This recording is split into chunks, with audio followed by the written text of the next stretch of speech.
Ọgaranya chọrọ ka ogbenye biri, ọgaranya chọrọ ka ogbenye rie nri. Ogbenye chekwubezie Chukwu.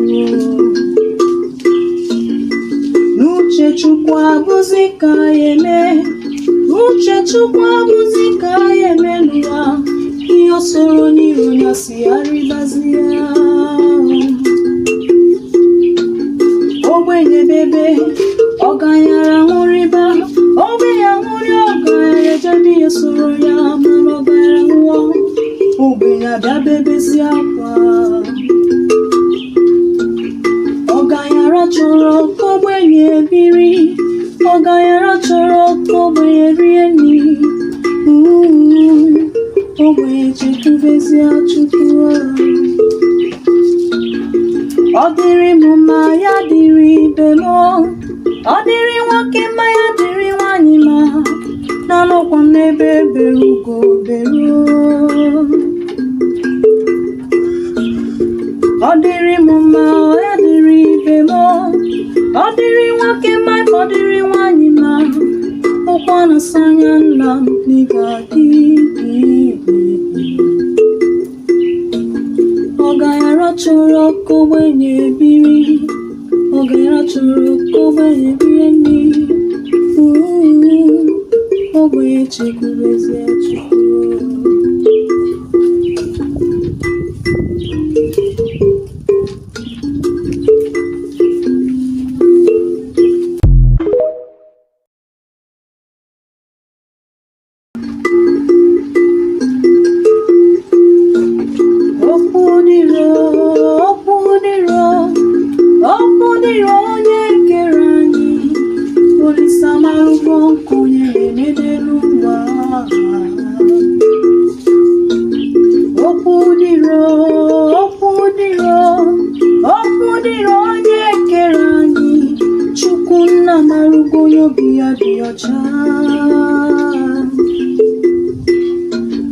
Ọgaranya chọrọ ka ogbenye biri, ọgaranya chọrọ ka ogbenye rie nri. Ogbenye chekwubezie Chukwu. N'uche Chukwu abụzi ka ya eme, n'uche Chukwu abụzi ka ya eme n'ụwa. Ihe o soro n'iru ya si arịbazie. Ogbenye bebe, ọgaranya ṅụrịba, ogbenye ṅụrị, ọgaranya jebe ihe soro ya, mana ọgaranya nwụọ, ogbenye abịa bebezie akwa. Ọgaranya chọrọ ka ogbenye biri, ọgaranya chọrọ ka ogbenye rie nri. Ogbenye chekwubezie Chukwu. Ọ dịrị m mma, ya dịrị ibe m, ọ dịrị nwoke mma, ya dịrị nwanyị mma, na-anọkwa m n'ebe ebere ugo beru. Ọ dịrị m mma, ya dịrị ibe m, ọ dịrị nwoke mma, ọ dịrị nwanyị mma, ụkwa na-asa anya nna m Legality. Ọgaranya chọrọ ka ogbenye biri, ọgaranya chọrọ ka ogbenye rie nri. Ogbenye chekwubezie Chukwu.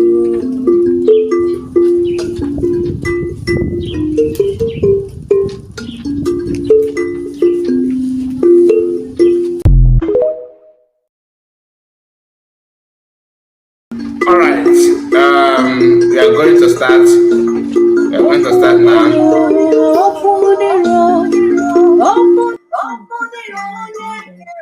All right, I welcome everyone to this live broadcast. Please, if you are joining us anywhere you are watching from, make sure you like the video and subscribe to the channel. All you need to do is to put your comments so that we know that you are here. Of course, do us a favor, make sure that you subscribe and turn the bell notification on. Today we are here together with our own lovely brother, our barrister, who always come here oftentimes just to educate us and teach us one or two things that we need to know. So I am not alone. I'm here with our brothers and sisters. Mama Simon is here with us, and Biafra TV, our own brother Chino, Ada Simon may join us later, and other independent media. The link is out there for those of you that want to join. Please make sure you pay attention to what you have for you today. You know, each time Barrister is around, you know how the whole thing will be. You understand? You cannot join us and go empty-handed. It's not possible. Thank you so much, my people. Thank you for joining us. I'm gonna give mic to Chino, and after Chino to Mama Simon.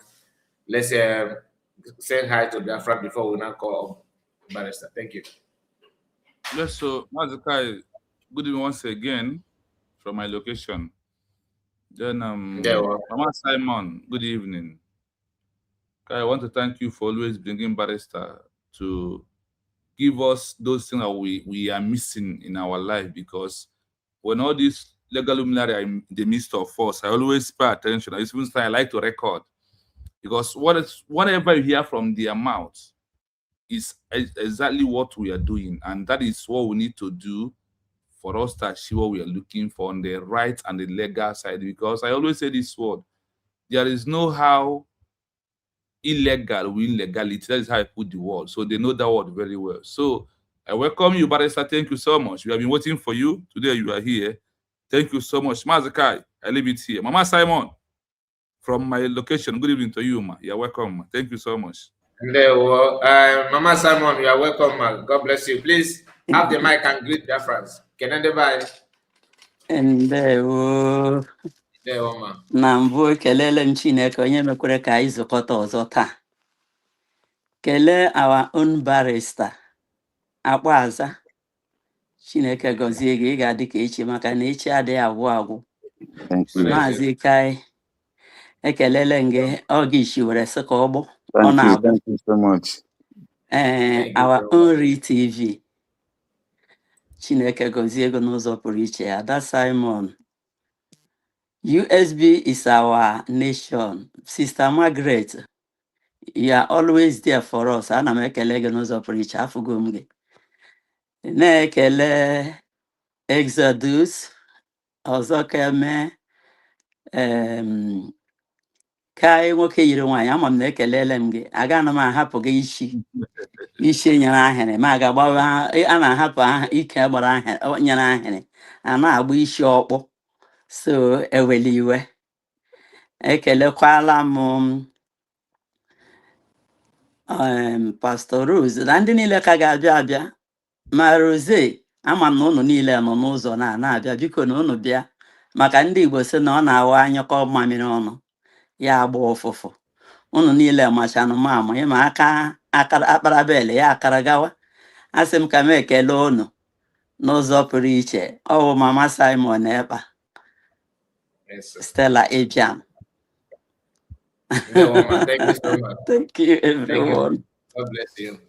So, my people, as you can see today, we have a very important topic to deal with. We cannot do it on our own without Barrister being in our midst. So, the legality of the United States of Biafra, the consequences of Sharia. So, this topic, Barrister will help us to expand it, for us to learn. We are, like Wala Demega said, that life is a teacher. The more you live, the more you learn. So there's no limit in that. You can always learn, no matter your age, no matter how educated you think you are, and all that. So nobody knows it all.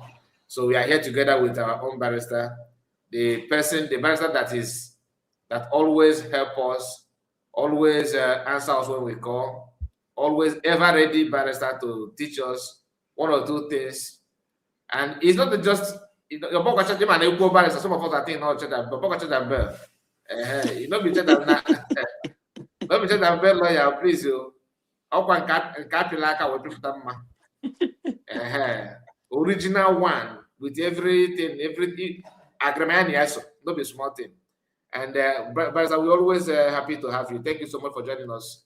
Let's hear from you. Thank you so much. Am I on air? Yes, you are. Okay, thank you so much. Yeah. I welcome each and every one of you. Do not be tired to ask me to come to help and enlighten what we are doing. I am indebted to Mama Stella. Thank you for coming. I am also equally indebted to Chino, Biafra TV. Thank you for coming.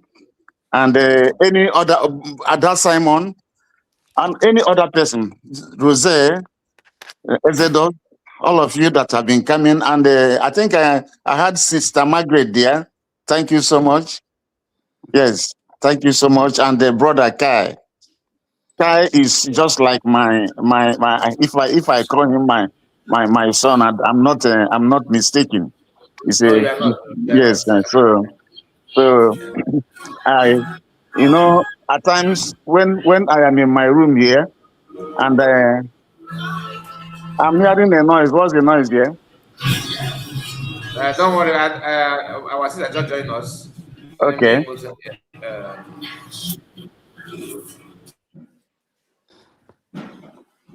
Okay, right on, sir. Okay. So when I sit down here and hear certain things people are talking, at times I feel very grieved. I feel very grieved. And that is why at times I just say, let me come up. So today, I am going to lecture. I am going to lecture today. I am going to guide.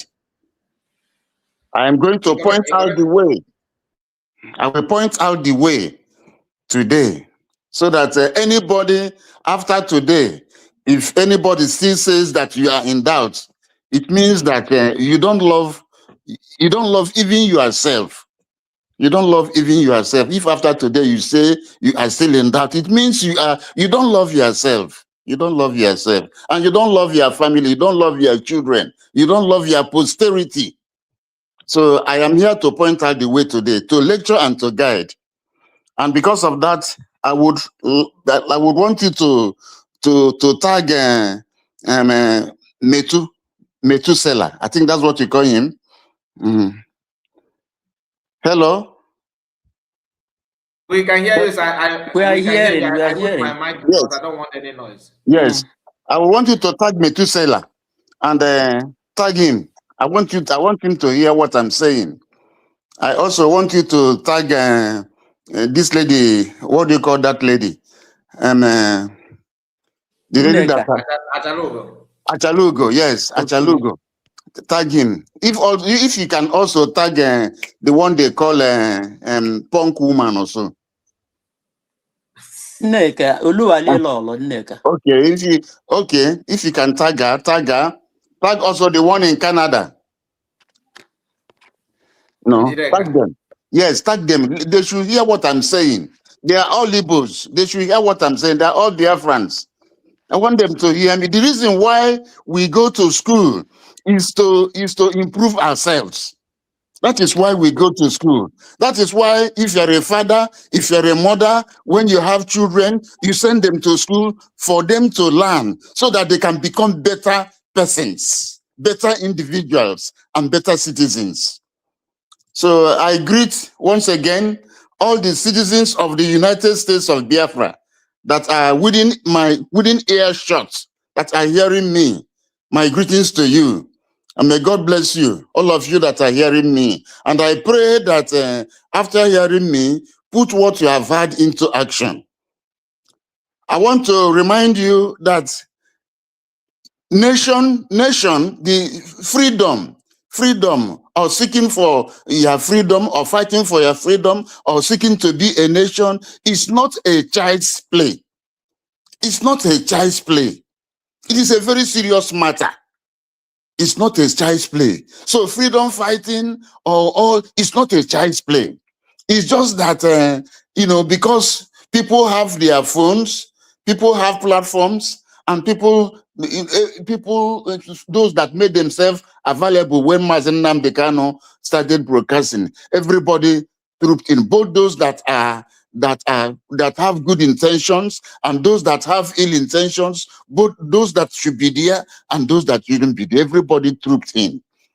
And because people have phone, people have mouth, one of my kinsmen said, Oka will free. Oka will free. So you can open your mouth, you can say anything. Especially these days that people have phone, people have these smartphones.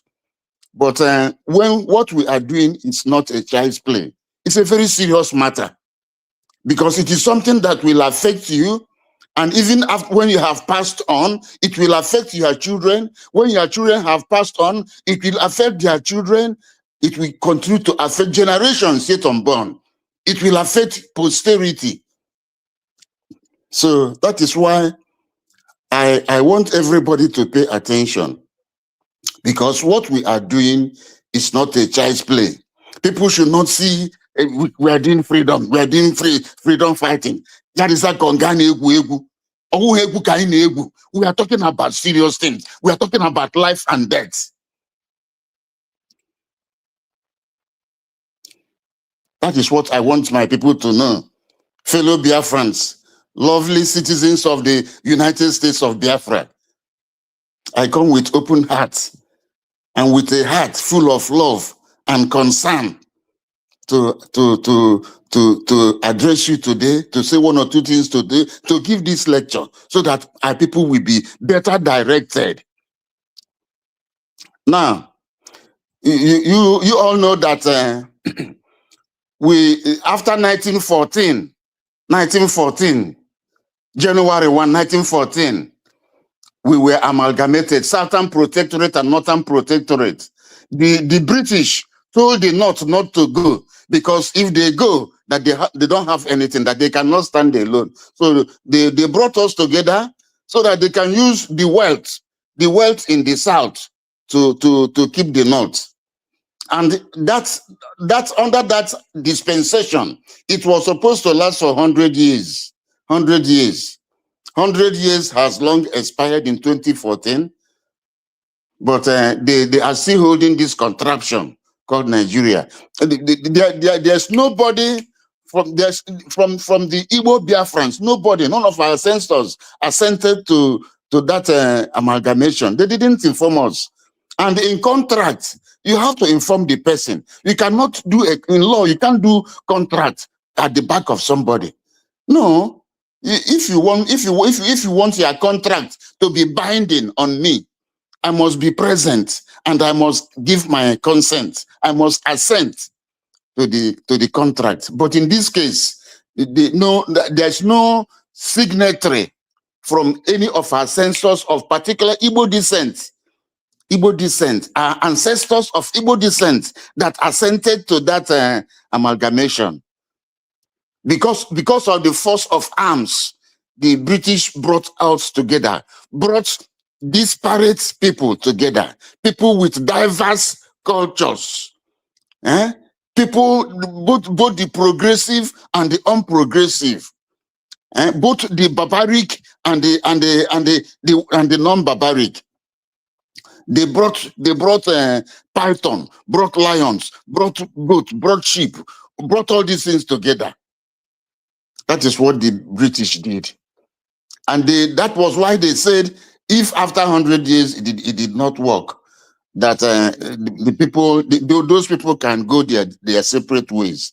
But 100 years is long over, and the contraption is still existing under the force of arms. Hello? Right on, Barrister, I'm hearing you. Yes, we yes. are following. We are following. Yes. And I think I have told you a long time ago that this place you call Nigeria, it has no constitution. It has no constitution, because the constitution they are using is Decree 24 that the military, Abdul Salami, to be precise, promulgated. Even the first page of that constitution, where you have the preamble, because every constitution has what we call the preamble. In that preamble, you see where they say, we the people of Nigeria, we the people of Nigeria give unto ourselves this constitution. That is a lie. That is a lie. In the American Constitution, you have we the people of the United States of America give ourselves this constitution. That's what their own is truth, because the people came together and made that constitution. In the case of Nigeria, it is a lie. So that constitution is a lie. And in the first, when you come to section 1, you have the supremacy clause, what we call the supremacy clause, that says that any other law in Nigeria that is inconsistent with the contents of that constitution will, to the extent of its inconsistency, be void. But that is not true, because they don't maintain all those things that they say. They also said that Nigeria is a secular state. A secular state. That is a state where everybody is free to practice their religion. The state will not adopt any this thing as a state religion. That is not so in Nigeria. So that constitution is not. It's a false constitution. It is not the people's constitution. It is not original. It is not autochthonous. It did not originate from the people. And it has nothing to do. In fact, that constitution, if you go through it several times, several places, up to more than 100 times, they mentioned Islam. And today, 12 northern states are practicing full-blown Islam. They are practicing full-blown Islam. So that is, full-blown Sharia. Full-blown Sharia. I will come to that. Now, after amalgamation, Nigeria had our founding fathers, Azikiwe, Awolowo, and the others. They Inahoro, all of them. They went to Britain. So they went to London for what we call the constitutional conferences. They had about 4 or 5 constitutional conferences. They had the Littleton Constitution, they had the Constitutional Conference, they had the McPherson Constitutional Conference, they had the Clifford Constitutional Conference, and they had the Richards Constitutional Conference that introduced regionalism. You know, at independence, Nigeria was in regions. Even when Nigeria became a republic in 1963, Nigeria was also in regions. And that was what Ojukwu was saying when he said, on Aburi we stand. Because during the hostilities in 1966-67, Ojukwu and Gowon went to Ghana, Aburi. And they said that the best thing to do is for let all the regions stay. Let the region stay. You know, the eastern region, the northern region, the western region, and even the midwestern region. Then let everybody contribute to the center. That was what was agreed in Aburi. So that if Gowon had carried it out, there wouldn't have been any problems in Nigeria today. Nigeria would have gone very, very far. At that time, Nigeria was at the same level with India. But look at where India is now, and look at where Nigeria is. So Gowon reneged because he was told not to agree, both by the British, by the civil service, and by the Oba of Benin. That time, I've forgotten his name, the Oba of Benin. All of them told him not to agree. And when he came back, what was agreed, what he signed, he didn't want to agree it again, because he felt that Nigeria had arms that they can crush us. So these are the things that led to the war. And that time there was pogrom in the north. I myself, I was in primary school then. It was just by God's grace that I came back to the east, because my father left me to take standard 6, class 7. That time they call it class 7. I was in class 7 that time. north, in Jos. I was just lucky. My father left me and came back. He left me and said that after my exam, I can now start coming back. He just handed me over to one of our trans men. But when my uncle came back, there was uproar in the village. They said my mother was shouting, "Go and bring back my son. Go and bring back my son." What year was that, Barrister? Was it before during the program? It was 1966. 1966. Okay. Yes, 1966. In fact, we were the last people that came back by train. By train. So you did not face any challenges like the slaughtering that was going on there? If I had stayed the next day, maybe they would have killed some of us, because they have started killing people. But my uncle was a headmaster in Boko, a place they call Boko. Boko is in Benue State. Yeah. So he's very, very fluent in Hausa. So he dressed like an Hausa man and came in the night. That night he came around 9 p.m. Then the next morning we entered train and started coming back to the east. Then when we came to River Benue, there was a roadblock. Soldiers blocked the train. So they said, all Igbos come out. All Igbos come out. That was what they were saying. All Igbos come out. So Igbos that were in even my uncle came out, but God was kind. He also came back in. But some Igbos did not come back into the train. So nobody knew what happened to those ones. So that is the country we are in, and that is the country we have left.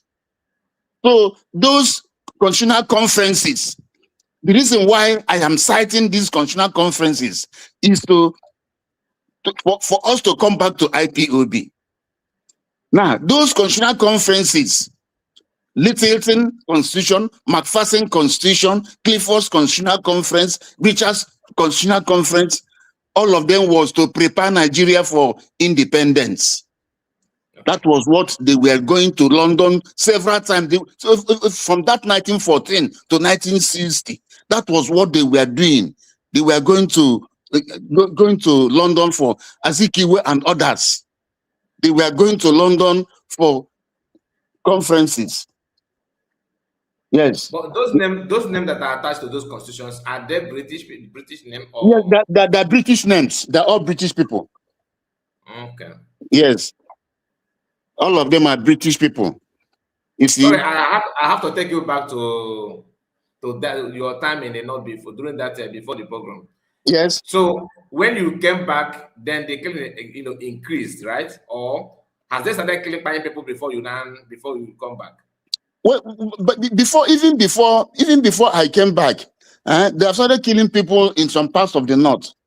Okay. And already it was not rampant, like everywhere. It was not rampant. But even in the west that time, there was also some problems in Lagos that time. That around that 1960s. Remember there was the first queue and the January queue and the second and the second queue of July. Yes, the counter queue. Remember, in which they killed Ironsi. Ironsi was killed. Yeah. No, Ironsi was just there for only 6 months. But I thought that they killed Ironsi alone. Is there another person that followed suit? No, Ironsi was the person that they killed. But after killing Ironsi, they went to the barracks and killed more than 600 Igbo military officers. My goodness. And they did not stop there. They started killing civilians. In Southwest? In the north. In the north. Okay, in the north. Ironsi was killed in Southwest, right? No, yes, Ironsi was killed in Southwest.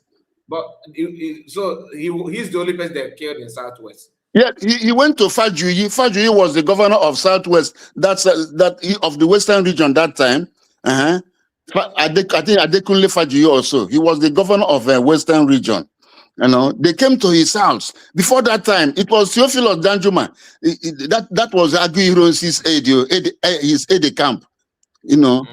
Yes, Theophilus Danjuma. Agu Ironsi, they said he has this effigy of a crocodile. Effigy of a crocodile. They went and replaced it.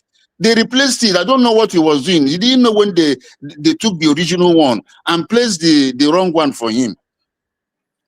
Because they believe that the effigy has some magical power. Yeah, that effigy has great magical powers. So when they now came in, he took that effigy, but and found out that it was the fake one. Okay. You see, so he found out that it was the fake, and they were not able. They tied him to a Land Rover, and they drove in. He said was knocking on the road, on the third road. That was how they killed him. Then apart from him, no other Igbo person was killed. No, there's no other Igbo person. Even Madebo and all those guys, they told him that he should be careful, but he didn't listen. He was overconfidence. He didn't listen. And just like Peter is not listening now. Yes, that is what brought us into this problem we are still grappling with. He didn't listen at all. But is it true that during that time that the Northerners, before even Q and all that the plan of Northerners is to bring Sharia through Southwest, and Igbo officers were busy trying to stop them? No, what happened was that the Sadwana of Sokoto, the premier of a northern region, the prime minister is Tafawa Balewa. I think he's a higher elementary teacher. But the real power was with Sadwana of Sokoto. Who was the Sultan of Sokoto. The rank he had that time was called Sadwana of Sokoto, as well as the Sultan of Sokoto. So they were trying to use because that time the army, Nigerian army, more than 60% were Igbo officers. Yes, because they were the ones that were educated. And that time the British did not apply any other consideration other than merit. If you are qualified, they enroll you, they enlist you into the army. So because of that, the Igbos had a head start. We had a head start. More than 60% of the population of officers were Igbos. So and at that time was also when there was this thief riot. Sadwana they were telling the Igbo officers to kill the these TV people from Benue State, but because the Igbos they have conscience.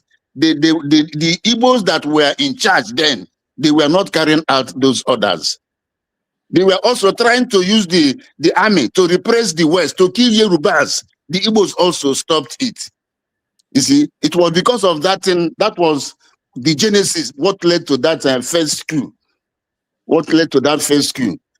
See, the Igbos were repressed. They didn't want to carry out those orders to go and kill Yorubas and also kill thief people.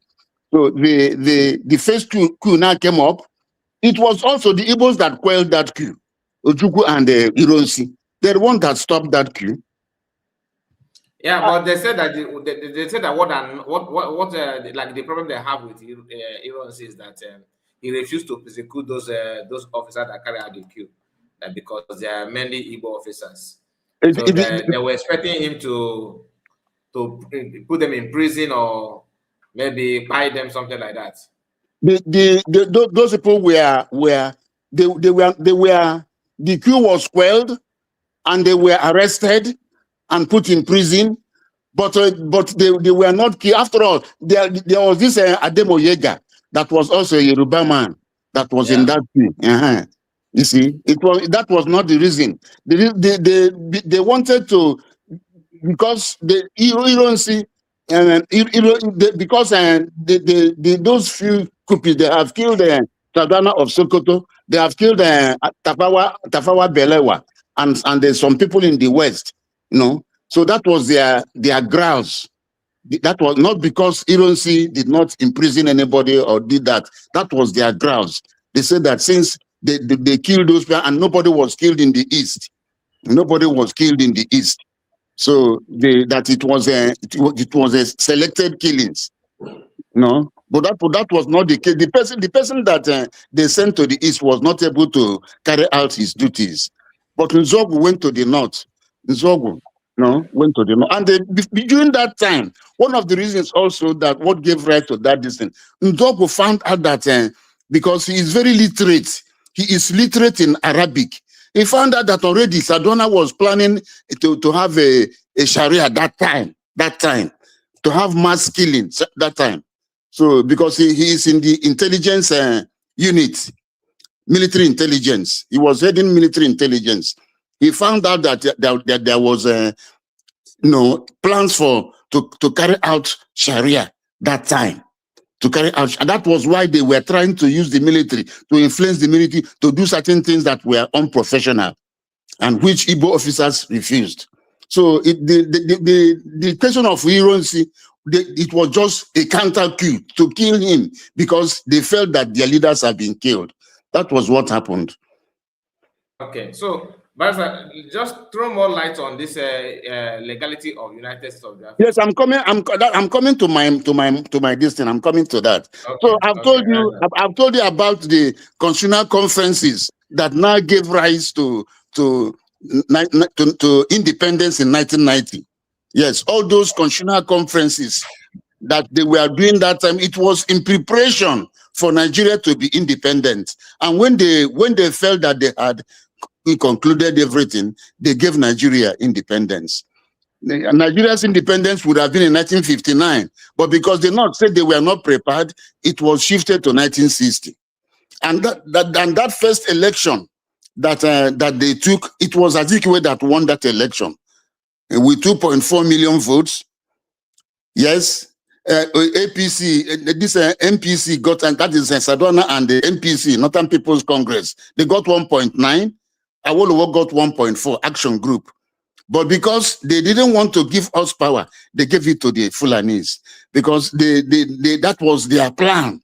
They said the Igbos will not allow them to do the way they wanted. Now that is that. Now let me come back to. I now go to IPOB. You all know that Mazen Nnamdi Kanu started broadcasting us from I think 2012 or thereabouts. Yes. From the time in 2012 to the time he was kidnapped, he was broadcasting for about 9 years. 9 years, continuous broadcast, enlightening Biafrans, telling Biafrans, well, because Nnamdi Kanu, I am convinced Nnamdi Kanu is a prophet as well as a seer. He's a prophet as well as a seer, because what fueled his broadcast was what he saw. What the ordinary man could not see. Yes, because he saw what is happening now. By that 2012, he saw what is happening now, and because of his love for our people, he took the risk and started broadcasting, warning our people of the dangers ahead. And he did this thing for 9 good years before he was kidnapped in Kenya.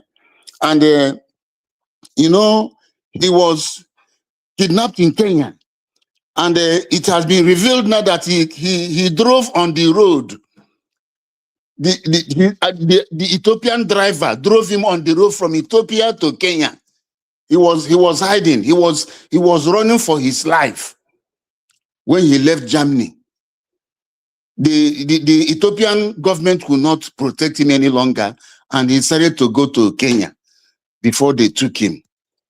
But the point I want to make here is that he started his broadcast in 2012, and he was kidnapped in 2021, I think around June 2021. If you check, it's 9 years that he was broadcasting. And during all this time, he was broadcasting even throughout the whole world. There's nobody that we say that he or she did not hear the voice of Nnamdi Kanu or his teachings of Nnamdi Kanu. But that to the international community, that does not mean anything. It doesn't mean anything. That IPOB at best is a group of people that just a group of people that are not happy with Nigeria. That is why that IPOB was seen in the international community. A group of people that had, that has a grouse with their country, an internal matter that cannot, it cannot graduate into statehood. All those years he was broadcasting, he did not graduate into statehood. He didn't at all. So you now see that all these groups, the other day somebody was talking about Avid, talking about 100 Men, talking about Rising Sun Ambassadors. All these things are groups. They are groups. They under international law, these things, these bodies do not mean anything. What they mean are just group of people who are having exercising their free will of speech. Yes, free will of opinion, or who are discussing their business interests or their cultural interest. All these things, they go to no issue. When you talk of statehood, they go to no issue. That is what I want Biafrans to know, that all these groups, whether you are 100 Men, whether you are Avid, whether you are Ambassador, whether you are Rising Sun, whatever you are, it's just a group of people, different groups of people. It's just like age grade, whatever, or meeting. That is what it is. Under international law, it goes to no issue. And what we are doing, this freedom something is not a child's play. It's not it's something somebody will get up and form a group of people, and they come to the social media, they be making broadcasts. It goes to no issue. People should know that all these things go to no issue. And it is in our best interest that we have to direct ourselves. That is why I came out today to talk on the legality of the USB, United States of Biafra, as the only legal platform on which we can realize our dreams. Ogenkere, Imam Madabu, all those people, they are illegal bodies. Okay, even Avid is better than Ogenkere. Avid, yes, those ones are better than Ogenkere, because those ones are people, just group of people that are, they are, I think, American veterans of Igbo descent. Yes, it's an association. They are better than Ogenkere. Even these 100 Men, they are better than Ogenkere. All of them. The ambassadors, they are better than Ogenkere, because Ogenkere is running under an illegal platform. Ogenkere's hand is dirty, because it is said that he who comes to equity must come with clean hands. Ogenkere's hands are not clean. His hands are not clean. So he cannot purport to say he is getting us Biafra, because that his platform is illegal. That his platform is based on forgery by alteration, forgery and altering. So he has an illegal platform. If Ogenkere is taken, I bet you he will go to prison. He will be imprisoned, because what he is doing is illegal. I am still coming to that. Imam Madabu, the same thing. Imam Madabu is in fact, I don't know. People have no shame. How can you, Conflict Resolution Committee, CRC, that was duly dissolved? It was dissolved by a well-constituted cabinet of Brigi. It was dissolved. How did you reconstitute yourself? Who gave you life? Upon that dissolution, the life of CRC has come to an end. Legally, it has come to an end. So how did you get new life? Who gave you? How did you resurrect? Huh? The one they call BGC. Says Biafran Governing Council. How can you put the name of a country in your group? Say you are Biafran. Under what platform? Where did you get the power? What we are talking is law, legality.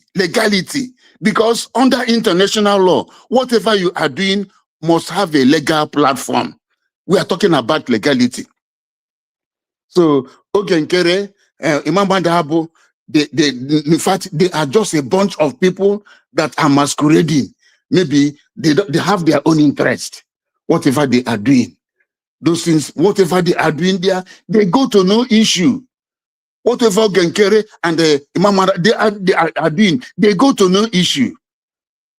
Even of late, I learned that they brought an action in Maryland using the name of Mazi Simon Ekpa. How can Imam Adabu and all those people use the name of Mazi Simon Ekpa to bring an action? How can they do that? Somebody that you disobeyed, somebody that you want to mess up all the things he set up, you now use his name to go and bring an action. It is not done. It is not done because Imam Madabu's hand is soiled. You can't disobey somebody, and on that disobedience, you go and bring an action. You cannot do that. Let me just go stop there now. Meanwhile, now I'm going back to Mazi Nnamdi Kanu. Hello. Hello. Yes, yes, I am going back to Mazi Nnamdi Kanu. Mazi Nnamdi Kanu, I want to teach Biafrans one secret today, which is a spiritual truth, a mystical truth, which you have to know. The number 3, what we call 3. Now, 3 is a mystical number. 3 is a spiritual number. Anything you are doing and it comes to 3, that thing is complete. And that thing will come to pass. If you don't know, I am teaching you a spiritual truth. I won't tell you where I learned it, but I'm just teaching you a spiritual truth. Those people of my age, maybe who belong to one this thing or the other, they will tell you that, yes, what I'm saying is true. 3 is a spiritual number. If you go, God the Father, God the Son, and God the Holy Spirit. It is Trinity, under one Godhead. One Godhead. Our Lord Jesus Christ is the second person in the Godhead. They are all equal. That triangle. When you say triangle is a mystical figure. What we call equilateral triangle. A triangle where the all sides are equal. Equilateral triangle, equilateral, equal sides. And equiangular, equal angles. Equal angles. Equilateral, equiangular. That is how the Godhead is. God the Father, God the Son, and God the Holy Spirit. It is triangle. If you come to the family, you see the father, you see the mother, you see the children. It is triangle. If you come to government, you see legislature, executive, judiciary. It is triangle. Anything that you are doing, if you go to any institution, you register, you get admission in a school, you start taking lectures, you take your exam. The next thing is you write the exam, the result will come out. That triangular process has been completed. You gain admission. From that gaining admission, you take your lectures and you take your exam. Second leg. The third leg is the result of that exam will come out. So it is completed. That is how in what we are doing. Mazi Nnamdi Kanu, Mazi Simon Ekpa, Prime Minister Mazi Simon Ekpa, Dr. Ngozi Orabueze. That is the triangle. That is the Biafran triangle. It is complete. We have achieved our freedom. That is why we were able to redeclare. If there was any interruption in this trip, in this process, it means that we didn't get what we are looking for. By the way, what did Nnamdi Kanu set out to do? Biafrans, what did Nnamdi Kanu set out to do? A very good question. What did Nnamdi Kanu set out to do? Did Nnamdi Kanu set out to do jamboree, risking his life? Was he doing jamboree? Was he doing? He came out to do where the people they will buy wine, cook rice and the beans and whatever, and eat and drink and go. Or committee of friends. A committee of friends. That is not what he came out to do. Mazi Nnamdi Kanu has an objective. He has an objective, and that objective is Biafra, to actualize it, to actualize Biafra. That is what he came out to do. He came out to awaken our consciousness, our subconscious, the subconscious of Biafrans, so that if you are sleeping, you will wake up. You know, that was why he was telling us of the dangers to come. The dangers that confront us from the Janjaweed, from Futajalon Mountains in Senegambia, which came to Nigeria in 1804 in the form of jihad and mesmerized the Hausas. He came as a friend. Later on, he became an enemy and took over. That is what is still happening today. I wouldn't want you to go out from this because there are some questions. There's some questions that surround this point that you raised now, and I believe that many of us here may one or two people may have like to ask you some questions. Let me keep your questions. Keep your questions. I will take your questions. So what I'm saying is that triangle has been completed. The triangle of Biafran actualization has been completed. And that triangle is Mazi Nnamdi Kanu, Mazi Simon Ekpa, Dr. Ngozi Orebeze. This is a mystical truth. This is a spiritual truth I'm telling you. I'm telling Biafrans today. That triangle has been completed. With the mystical numbers. Yes, 3. I've given you some other instances. Yes. Anything you are doing that is of note must have these three levels before you can achieve that thing. So it has been achieved. So all these other people that are running up and down, they are just mere groups. They are mere groups.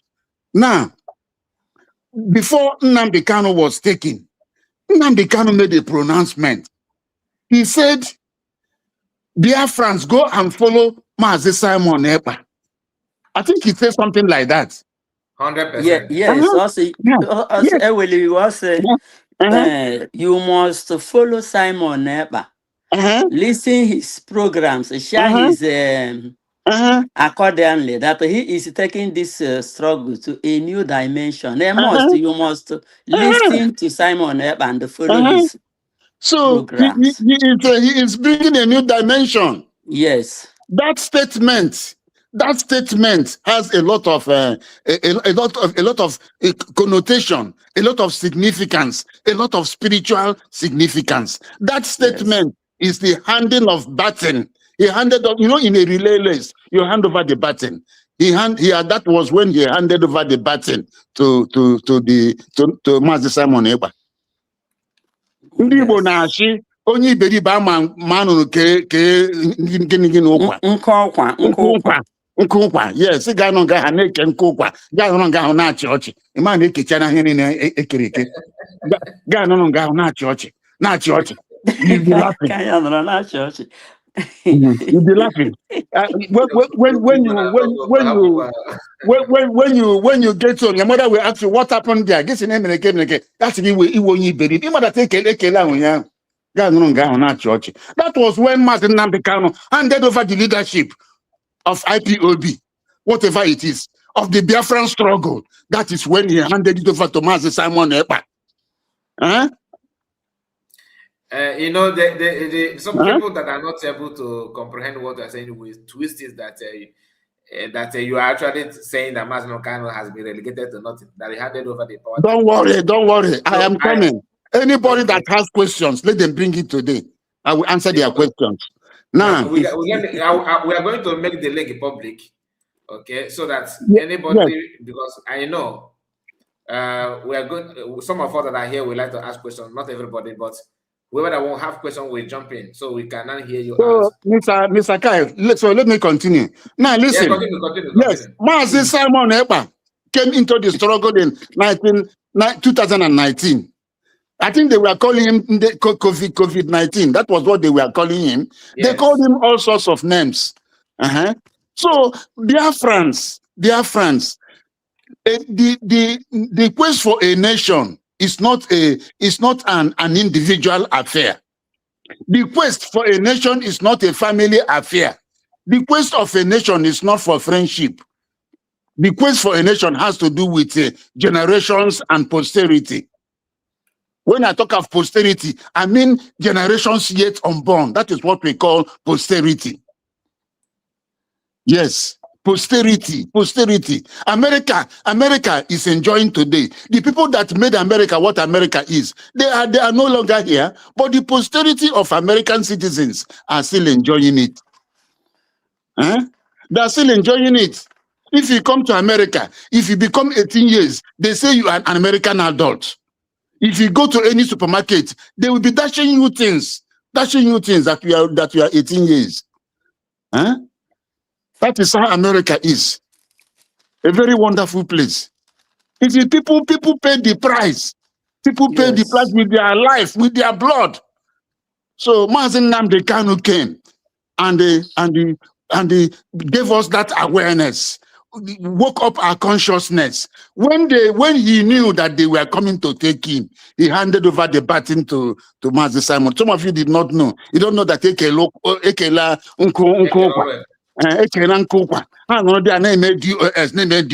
DOS. That was when they shared everything. And Mazi Simon took over. When he took over, he came up with autopilot. Yes. He came up with autopilot. Some of them said he was, even this Ikenga Urago, that he was running very fast. Came up with autopilot. From autopilot, he came up with Brigi, Biafran Republic Government in Exile. From Brigi, he came up with his cabinet, had people, had COS, had ministers, had a cabinet. They now became a government in exile. He elevated the struggle from just group of people roaming the streets of Europe, carrying flags. He changed that narrative. He changed that narrative. Yes, he changed the narrative of people going to London. They carry flag, they wave flag, they wave flag. Even if you ask them, what is this flag? What are the meaning of the flag? They don't know. Some of them don't know. All that. In fact, some are even coming there. Maybe at the end, they sit down somewhere and drink and go.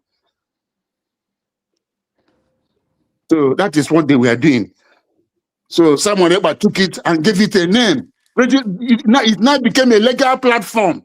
Pure legal platform, Biafran Republic Government in Exile. And if you go into history, there has been a lot of governments in exile. So that Biafran Republic Government in Exile was not the first one.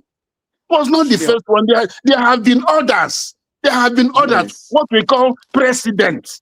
The reason why lawyers cite cases in court is for the judge to follow the precedent. What we call judicial precedent. Judicial precedent.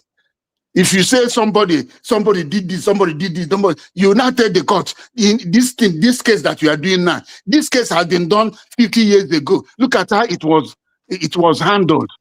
Look at the judges.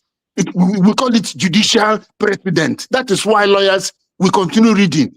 The reason why we read is to know the new cases, to know cases that has been decided, so that when you go to court, you cite those cases, we call them authorities, legal authorities. You see? So that is just that. Simon Ekpa from that Brigi. It was that Brigi that gave me a lot of powers, which he did all the things that he did. And you know he's a lawyer. He's a lawyer. I think that legal knowledge of a lawyer helped him to do those things he did. Like ID, like the case of Gemma and the other things, and the most importantly, the self-referendum. The self-referendum, which we did, which more than 50 million people voted to exit Nigeria. You cannot beat that self-referendum. You can't beat it, because I told you sometime that sovereignty resides with the people. Sovereignty resides with the people. So that self-referendum. And what was the question in that self-referendum? What was the question? Is it CRC? Is it what you had in that? Those of you who voted, tell me what you voted. What did you vote in that referendum? I'm asking you, Biafrans. Let somebody tell me, what did you vote in that self-referendum? United States of Biafra. We voted to leave Nigeria. And go to where? And go to United States of Biafra. We all agreed, and that is our reason of voting. So did you vote to Nigeria out of our country? Did you vote CRC? We did not. Do you know that after the declaration of Biafra, after Finland declaration, that I even know there's a group called CRC. Like, I don't even know that's a group. Okay, don't worry. I'm asking questions. Did you vote CRC? I want to know. Did you vote CRC?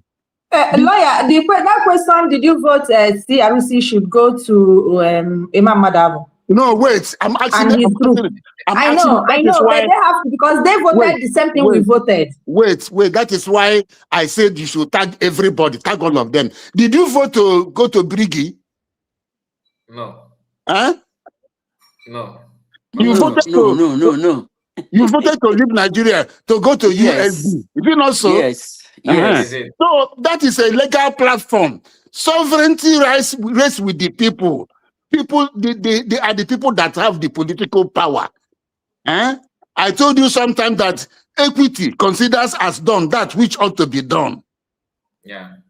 Equity considers as done that which ought to be done. And he who comes to equity, you must come with clean hands. Period. You cannot come to equity with dirty hands. So both Imam Madhabo and all his group there, all those people that are there, their hands are very dirty. Both Ogenkere's hand and Sonny Abarawa and all those, their hands are very dirty. They have no legal standing. What we call local standing. And dear. Yes, all of them. They have no local standing. They have, in fact, when we fully get this thing, all of them will be tried and they will go to prison. Because what they are doing is high treason. They are doing high treason. They should know that they are doing high treason. Send this broadcast to them. They are doing high treason. High treason. High treason. That's what they're doing. They don't know. They don't know. You know, when you are, you know, okwu na dono na court okwu na dono. Abegoma gi himena, abegi himena nke gishikadi magi jiri me ya, abegoma gi the meaning of what you are doing. The time is coming. Time is coming. So they are just saying, you know, so that self-referendum, because they knew where Simon Ekpa was heading to. They knew where he was heading to. They went and brought Bianca and gave her an appointment. And she went and took a Uchechi, you know, they started going up. But now they have given Bianca substantive position as a Minister of External Affairs. Yes. She's no longer the junior minister. She's now the number one in that external affairs. They know what they're doing. So that she will be gallivanting, perambulating everywhere, trying to tell them that her husband did this, her husband did that. Those things go to no issue. We have done a self-referendum. And when they took out Simon, that journey did not stop. That journey did not stop. God brought out this great woman, Dr. Ngozi Orabueze.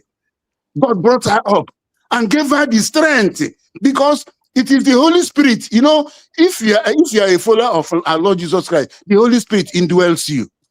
Yeah. Yes. And that Holy Spirit in her gave her the strength. The strength. Remove every tinge of fear. Every iota of fear from her.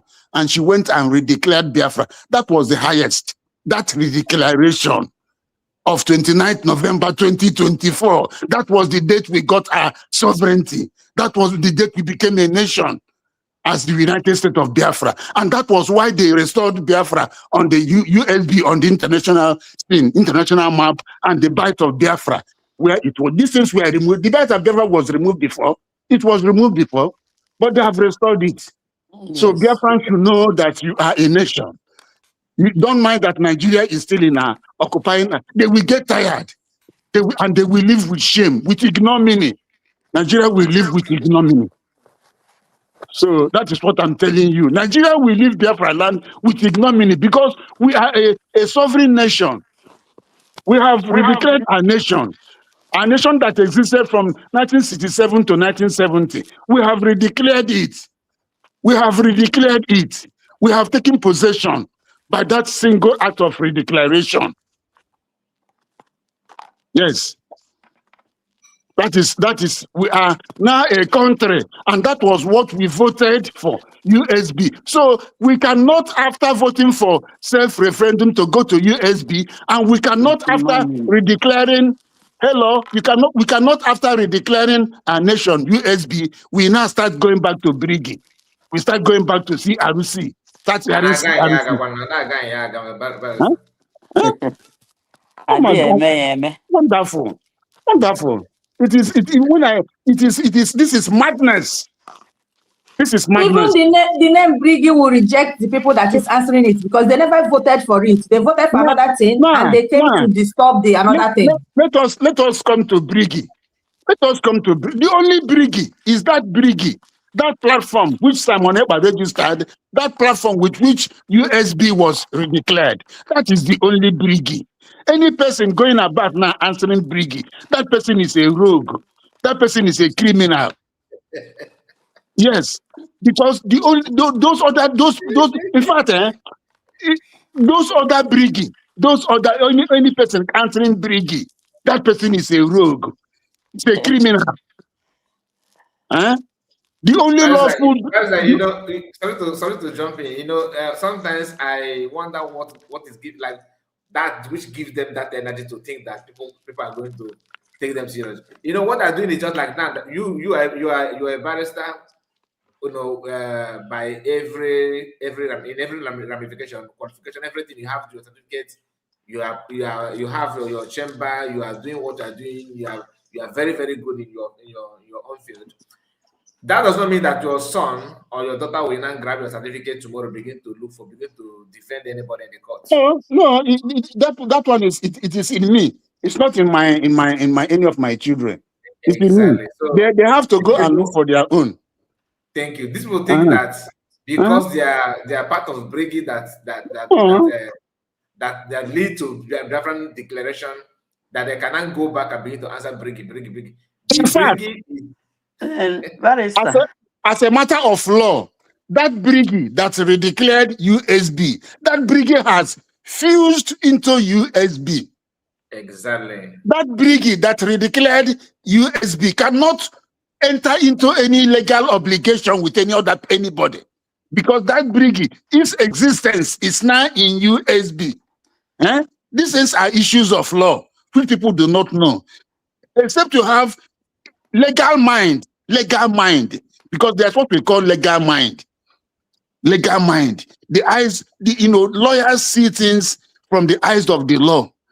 Yeah, we have yes. But sorry, we have one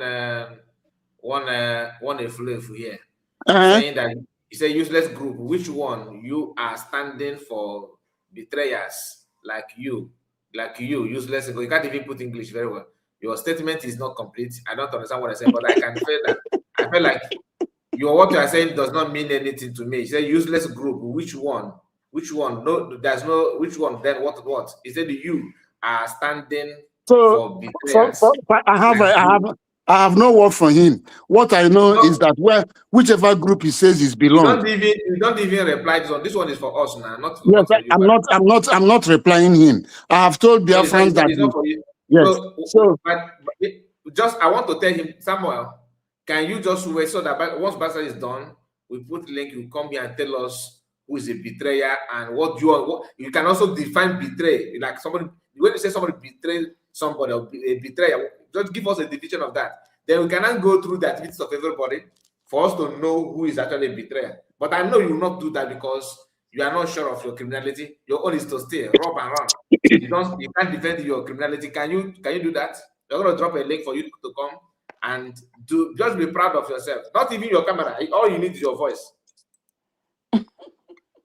Right now, Barrister. Thank you so much. So fellow dear friends, that the baton has moved from Mazen Nambekano to Simon Ekpa, and that relay race for the search of Biafra continued with Simon Ekpa handling the baton. Simon Ekpa was handling the baton. Before they took him away, he handed the baton over to Dr. Ngozo Rabeze because he appointed Dr. Ngozo Rabeze as the chief of staff. chief of staff.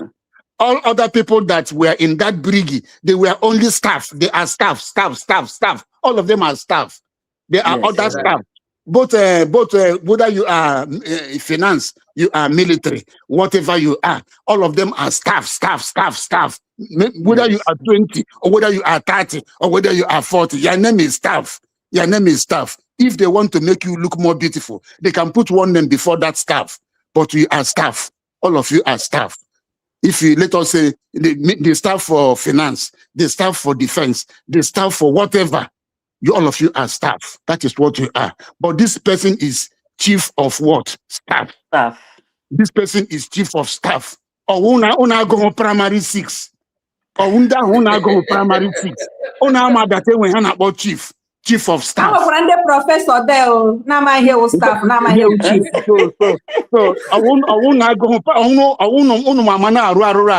because of envy, because of wickedness. And because of your personal interest. How do you want to bring your personal interest to override the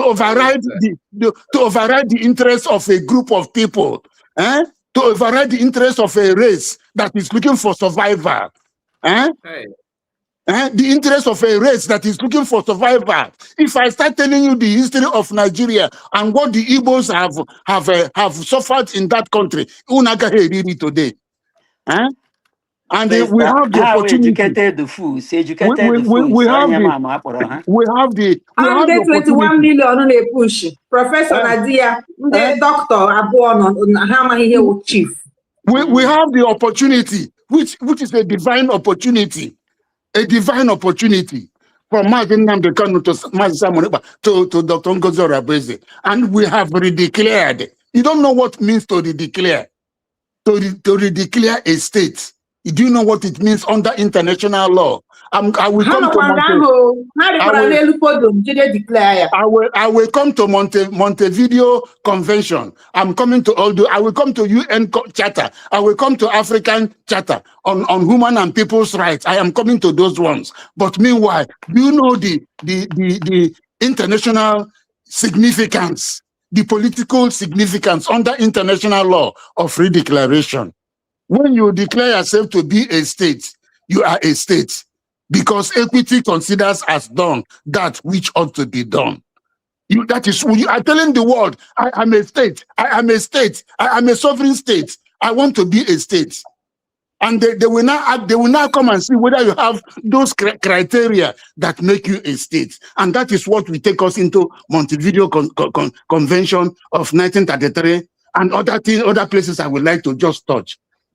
When you go to secondary school, are you not going to risk class 1, class 2, class 3 before you go and start taking your school cert? Don't you know that there is a procedure? There's a procedure for everything. There's a template for everything. You can't behave like people that are aboru. So this CRC and all of they are aboro. Ndi no na park kama this what Ogenkere has 2 names. You don't know which one is his name. Is it Isaiah Nyogo? Is it Ogenkere? Which one is your name? So, dear friends, I am telling you that don't allow yourself to be misguided by anybody. What I am telling you today is the truth and nothing but the truth. The truth and nothing but the truth. Because but in my honor as a lawyer, I have looked at what is happening from the lens of the law, and the only legal platform we have is USB. I will still come to Montevideo Convention. I will come to UN Charter. I will come to the African Union Charter. What the only legal platform that satisfies all the requirements in all these chapters, Montevideo, UN, and African Charter, is USB. Ogenkere, at best, is a group of people. It's a group of people. This CRC is even worse. CRC is even worse, DGC, because they were dissolved. A committee, a conflict resolution committee. How can a conflict resolution committee become a government? That one is so laughable, so shameful. That is why Ogen is inventor of rubbish. So shameful. So I just can't. Then these other groups, whether you are AVID, what AVID should be doing now, American Veterans of Igbo Descent, AVID, you should go and come and queue in USB. If you are raising money, bring it to USB, so that the government, we have a government, a purely legal government. We have a government. When we did the last this Biafran memorable, look at people that came. Look at people that came and look at people that spoke who are not Biafran. Look at what they said. That will tell you that USB is the way to go. Because USB stands on a legal platform. USB did not just jump out from nowhere, from oblivion. They didn't jump out from oblivion. But these other groups are jumping out from oblivion. You know, when somebody gets up from sleep, he will scratch his head and go and bring 1 or 2 or 3 people. They just open their distance and start talking. No, that is not how you get statehood. That is not how you get statehood. So whatever group you are, whether you are AVID, I give you respect, I respect you. Whether you are 100 men, and all of you say purport to be looking for Biafra, what you should do is to raise funds for USB, for your government. USB is your government. USB government is your own government that will protect you and that will, in the end, bring out Mazen Nnamdi Kanu under international law. Yes, it is this government that will add pressure to other countries for Mazen Nnamdi Kanu to be brought out. It is this government. That is the only voice you have that will talk to other countries and add diplomatic pressure on Nigeria for Mazen Nnamdi Kanu's release, if you don't know. So it is not this group of people. Those ones are just group of people. And at times I hear bylaw. What is bylaw? How do you talk of bylaw when you're talking about a nation? When you talk about a nation, a state, you talk of constitution of a country, constitution of a nation, of a state. The USB constitution is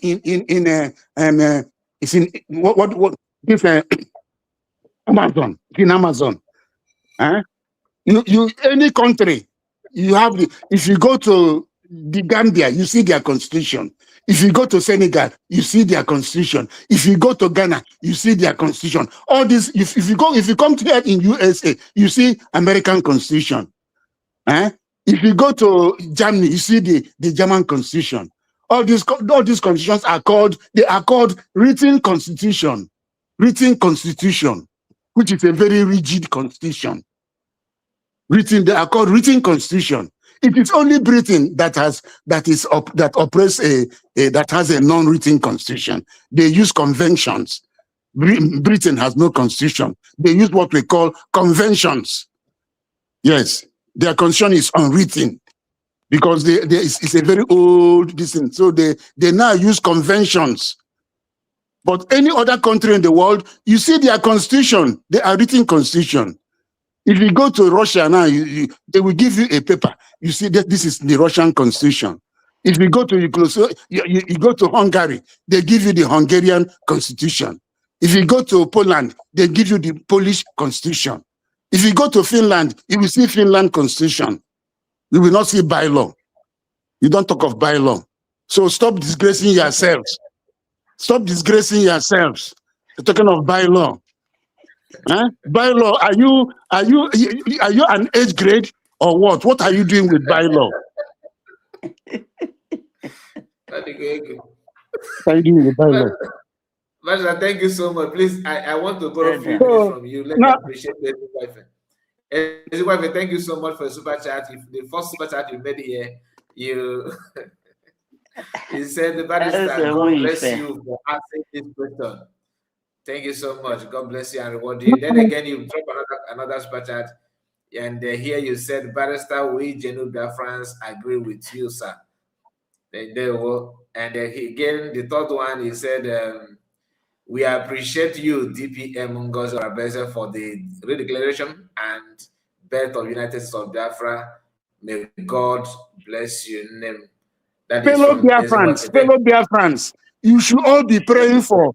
You should all be praying for Dr. Ngozi Orabeze. You should all be praying for Dr. Ngozi Orabeze. You should be thanking God for Dr. Ngozi Orabeze. You should be giving him champagne to drink. Pop champagne for her, because what she did that day, you don't know what she did. If you know what she did, you will take stone and stone this Ogenkere and stone Imam Madabu. You will take stone and stone them. You will take stone if you are in Switzerland. You see Imam Madabu, you tackle him. It is two fighting.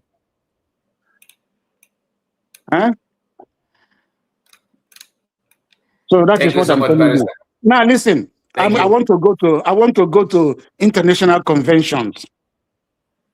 Under the United Nations Charter, Article 1, Paragraph 2, they talked about self-determination. United Nations Charter, Article 1, Paragraph 2, talks about self-determination, what it means for social peace, for economic progress, for peace in the world, for good neighborliness. Article 1, Paragraph 2, as well as Article 55 of United Nations Charter. They all talked about the importance of self-determination, so that people can live in peace, so that people can chart their political life in peace, chart their economic life in peace, and chart their social life in peace. Article 55 of the United Nations Charter. If you come to Montevideo Convention of 1933, by the way, Montevideo, are you hearing me? Yes, hearing. Yes, Montevideo. Montevideo is the capital of Uruguay. Uruguay. You know the country called Uruguay. Montevideo is the capital of Uruguay. Uruguay is in one of the countries in South America, I suppose.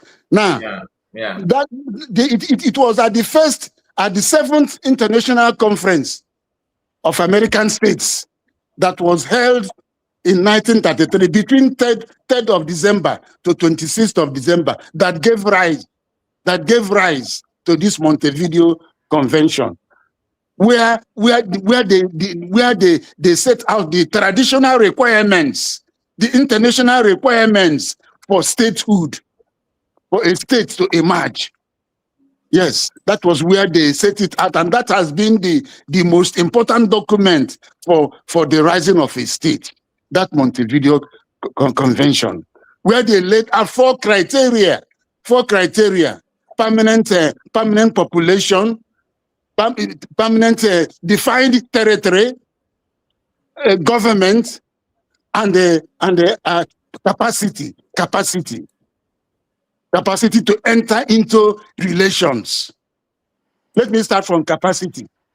When you talk of capacity, when you hear capacity in law, it means the power to enter into agreement, the power to enter into contracts. Not everybody you cannot enter into contract with everybody.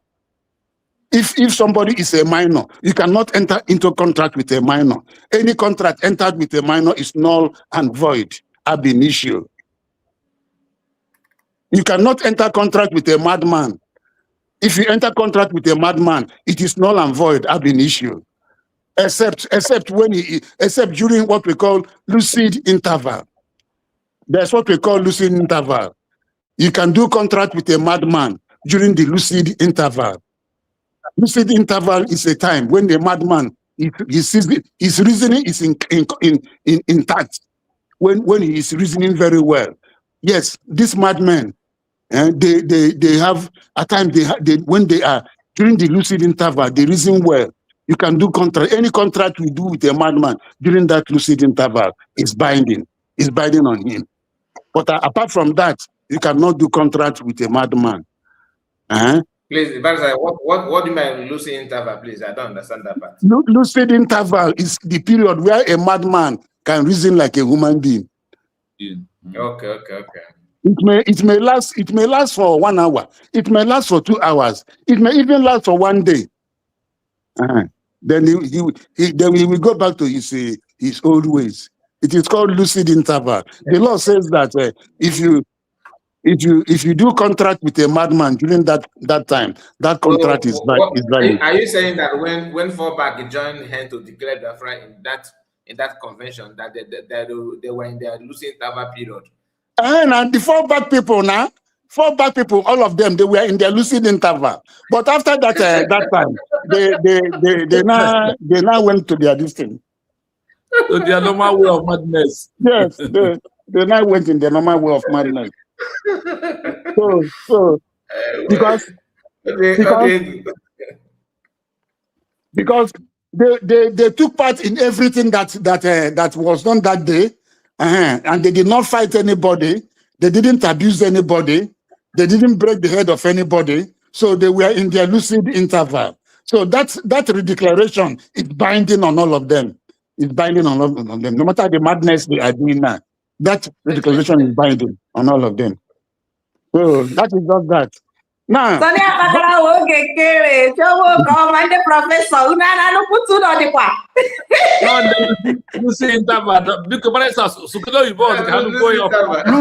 Lucy interval. Lucy can matter for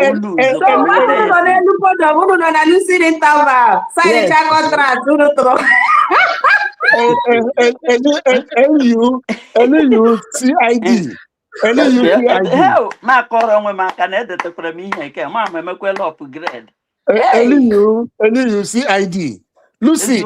Mama, the Trevico Corona, Mama. So all these are madness. They were not in their madness during the declaration. They were in their lucid interval. Ogenkere, Imam Madabu, and Professor Chomo Okoma, Brighton Okoma, Joy Eurobi, and Dr. All of them. Yes. That was their lucid interval.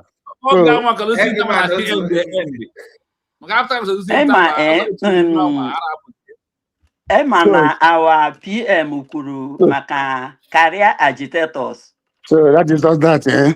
Yeah, but our PM Kuya career agitators. Or no line and men from all this Fallback and CRC. All these people who that career agitators, our PM Unikuku. And you know, get to stand in DOS is our PM as you know what I that a freedom fighter, a question na yogo. Rather than a with that a poor man a question is a fight for freedom. That time when our leader now put $2,000 a month, 4,000. So our PM will be a catchy honor. That was where their anger and the frustration started. So all I wonder our career agitators, honey Lube and her back you. Mama, if I go now lucid interval, this the car now. Oh, car would the men. So now, I have been to Mazikai lucid interval now. Yes. This is Becca, eh? They were in their lucid interval. Yes. That their sporadic madness has left them. They were in their lucid interval. They have all their brain intact. They have all their elements intact. Wow. So they were in their lucid interval. And whatever thing. Program everything. Now just the idea of Pangana Korea. Okay, go get chicken. My now they are lucid interval. Eventually, whatever thing they did that time is binding. It's binding on all of them.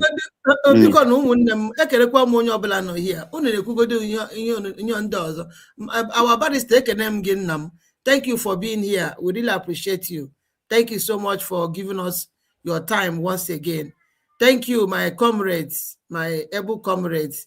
ije minister, our brother Kai Odogunwoke, Obuno Chino Ekenenge, the great researcher, Ndewo, Mama Biafra, Mama Simon Ekpa, Ekenenge, Mama Biafra, Mama Biafra, Makana, iso na ihe a na-eme, abụghị mama ndị fallback na-aza Mama Biafra, ongewa the suppose is Mama Biafra.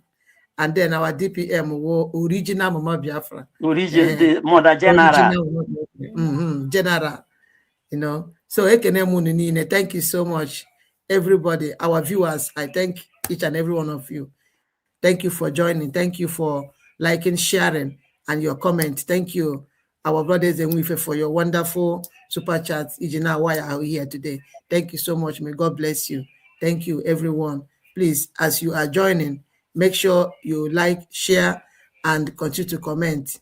Abona is subscribe na any of these platforms. Please make sure you subscribe and turn your notification bell. Very, very important. Ekene munini nozo kachukwu kabia magozi unu note. So unu na ihe nchọrọ itiere unu ọnụ na ihe unu na-ekwu.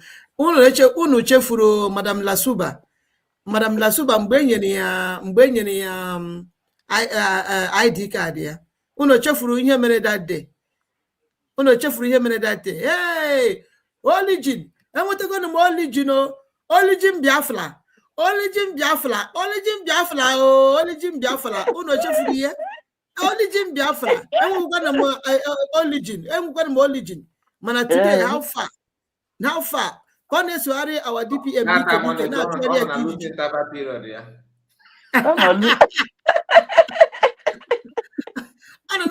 our DPM Nike that day. Naturally, Nike, I didn't even kind of one motor. And I saw for a name on a motor. I'm going to see our DPM Bono because of your name motor. Notice me, I service everything. In fact, all this I want to hang with shame. I want to shame now. Ihe dịka ihe na-enọ ha n'anya aga ha na-apụta na-ezuzuarị ihe ha na-ezuzu na social media. In fact, ebere m na-emere ha niile maka na ha ma ha ihe ha na-eme the outcome otu ọ ga-esi wee dịrị ha later maka na o nwere ike ha ajụjụ ọfụma jụta ajụjụ ndị niile sabotage ihe gbasara Biafra their whereabouts today. Even their generation, ọ bụ na ha nwere generation self, nobody onwede onye ọbụla ma na ọ bụ na ha nwere families, onwede onye ada anụda ha nothing. Ha niile dara mmiri, ha dara mmiri, their family, their generation dara mmiri. So ọ bụ na ha mana the gravity of what they are doing ha na-eme today, I don't think na ha ga-continue. At least ha ga-egbu ya U-turn. Mana nsogbu adịghị mbọchị nta achọ na were nchi a ga-afụ ka o si wee dị. Ndewo na ụmụnne m daalụnụ na-agakwa. Okay. Yes, let me this I am still in that Montevideo convention which took place in Uruguay, and I want to tell you, that Uruguay was the first country that hosted the World Cup in 1930, and they won that World Cup.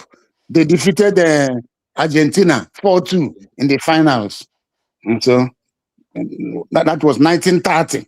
But this convention took place 3 years later, 1933, from 3rd of December to 26th of December. So at times it is called they call it the elements of states. Elements of states. These 4 criteria. I've talked about capacity. Let me go over to government. You must show evidence of a government. You must show evidence of a government. And that government is USB. USB is a government. United States of Biafran government. USB is a state. It's a state, a nation.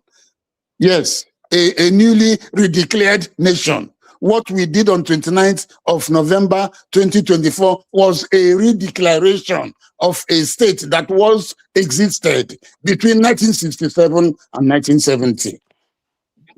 But because of we were not prepared then, Nigeria used starvation, Awolowo and go on. They use starvation to make our soldiers weak, because our young ones were dying of kwashiorkor. Our young ones were dying of kwashiorkor. I lost one of my younger brothers that time because of Kwashiorkor. His name is Celestine. You know, I lost him. Yes, Kwashiorkor. You know, so that was what happened. Yes. So because of starvation, that was why we gave up that fight. If we had continued that fight in guerrilla warfare, by now we would have gone. We would have gone. So that is why I am calling on every Biafran. Everybody should queue behind the USB government, led by Dr. Ngozi Orabueze and her cabinet of people who are enlightened, people who are well educated and well informed, people that are exposed. That is, we have a government. That is one of the criteria for the elements of state in Montevideo Convention of 1933. We have a government international. We have a government has an embassy in the United States, you know, at the Connecticut Avenue. We have embassies every other place. So around the world, we have a government. We have secretaries of different departments, external affairs, finance, defense, and others. That's the cabinet. And we have the deputy prime minister, who is the surrogate. A surrogate is a substitute. A surrogate is a substitute. That is the legal meaning of surrogate. Some of you that are women, you know of what we call surrogacy. You know about some of you that are in the nursing profession or medical profession, you know what we call surrogacy. If a woman cannot carry a child, you can get another woman to carry the child for you. When she delivers that child, you pay her. And she goes. It is called surrogacy. You see, so it is a substitute. If she delivers the child is not her own. The child is the person who put the fetus in her womb. Surrogacy. Yeah. So Dr. Ngozi Orabueze is the surrogate of Prime Minister Mazi Nnamdi Eke. He is the substitute. If you don't see Mazi Simon Eba, you see Dr. Ngozi Orabueze. They are one. It is legal. So in it is legal. That is a government. From Mazi Nnamdi Kanu, the battle went to Mazi Simon Eba, Prime Minister, then to the Deputy Prime Minister. That triangle is complete. That spiritual triangle is complete. Biafra has come. Nothing will stop it from coming, because that spiritual truth of three, it is over. So we also have government at home. De facto government at home. It was during that time we were doing a referendum that they created 40 states of Biafra, 40 states of United States of Biafra. And those 40 states, they have governors, they have government in the homeland. So they have other apparati of government, commissioners, and even though they are working underground, but they are existing. So it has satisfied that other condition of the Montevideo Convention, which is the elements of state. It's called the elements of states. Then the other one, a defined territory. A defined territory. That is when we this 40 states is a defined territory. It's a defined territory. The 40 states. That's the territory we occupy. It is on the internet. The 40 states is on the internet. So the territory is defined. Even that convention said it does not matter. Even if some people are agitating, saying this is not the proper boundary. This is not the proper boundary. They say it does not matter. But there must be a defined, we are a defined state where people are living. Defined territory, permanent population. That is the first one, permanent population, where a number of people in a geographical area, eastern region, eastern region of former Nigeria. So the people that are living there, that geographical area, that is the 40 states of Biafra. So we have satisfied all the requirements in that Montevideo Convention, and that is the most important convention in the world that guides any people that are looking for statehood. So the USB satisfied all those requirements of permanent population, of a defined territory, of government, and of capacity to enter into agreements, relations, contracts. USB can sign contract with any other country of the world now. That capacity. USB has the capacity to go before ICJ, International Court of Justice, because it's now a state. ICJ, individuals cannot go there. It is only state. Nigeria, USB versus Nigeria. USB versus this thing. These are the parties that come before those courts. Even the ICC, International Criminal Court, at the Hagues. They are all at the Hagues in Netherlands.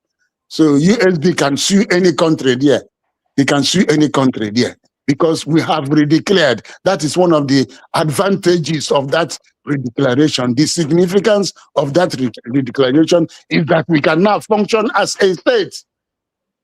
We can function as a state, notwithstanding that these people are still, this lawless country, they are still in our land, and they will not leave, but they will be forced to leave. Time will come when they will be forced to leave. They will live in shame. They will live in shame. So these are the things. Then if you come to the African Charter of Human and People's Rights, yes, 1981.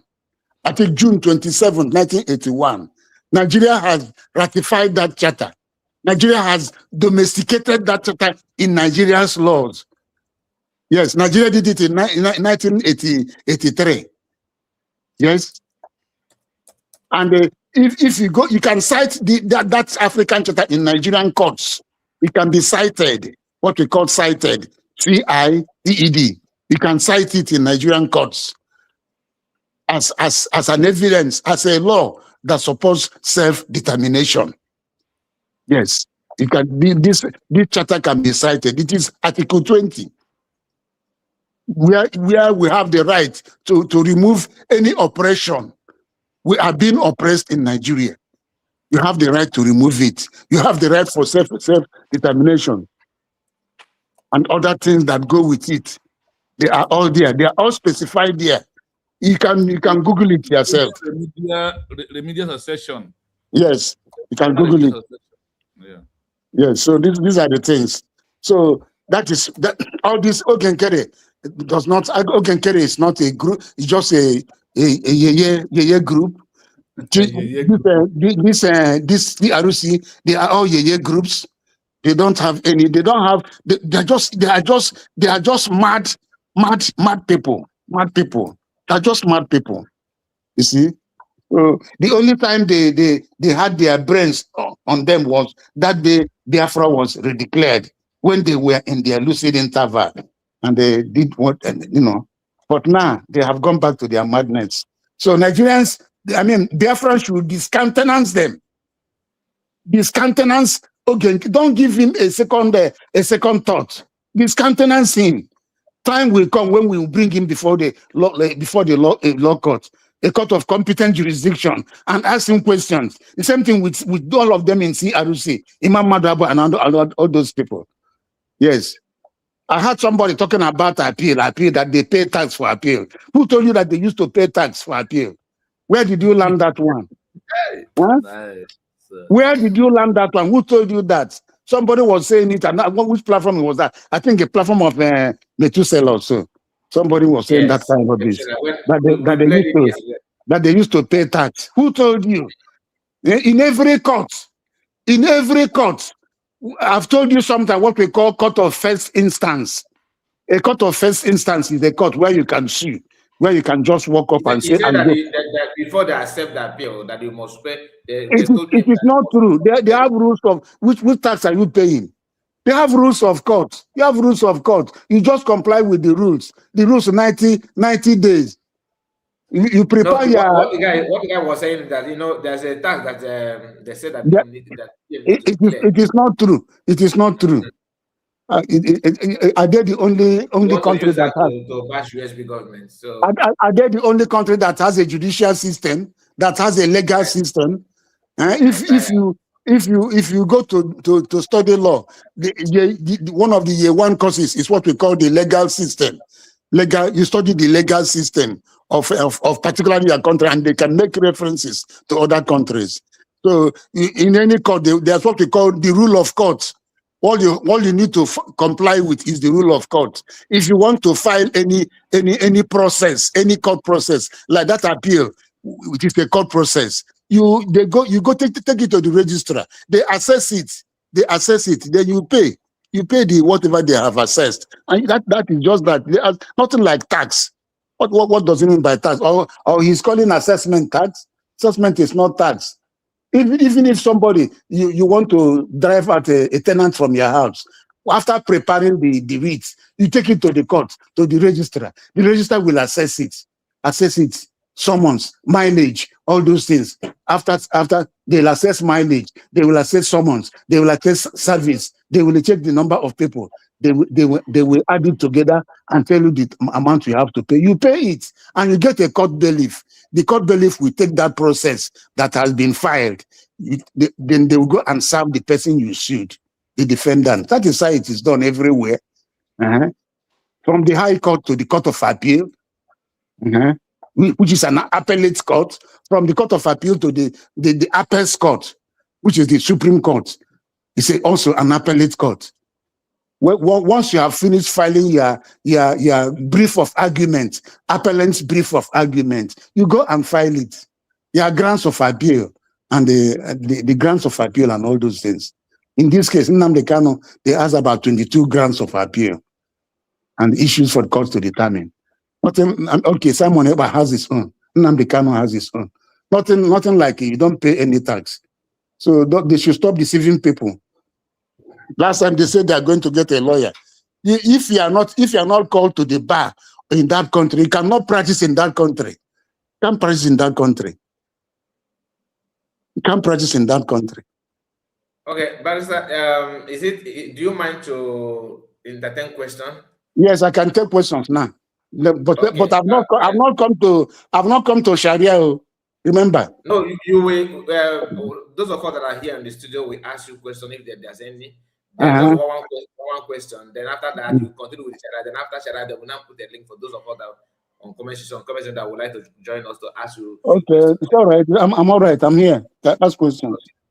Okay. EJ, maybe you have question. EJ, Minister.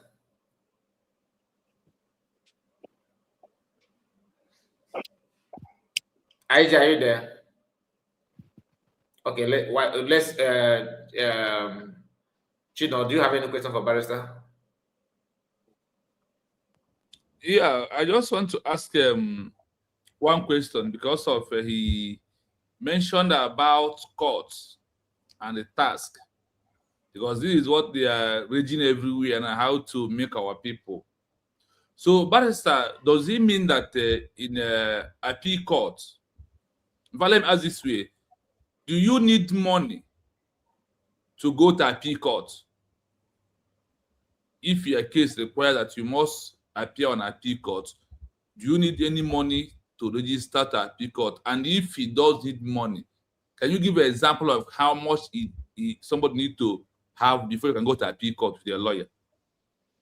I have told you that in any court, even if it is the customary court, magistrate court, high court, any court you want to go and file a process, you go to the registry and you meet the registrar.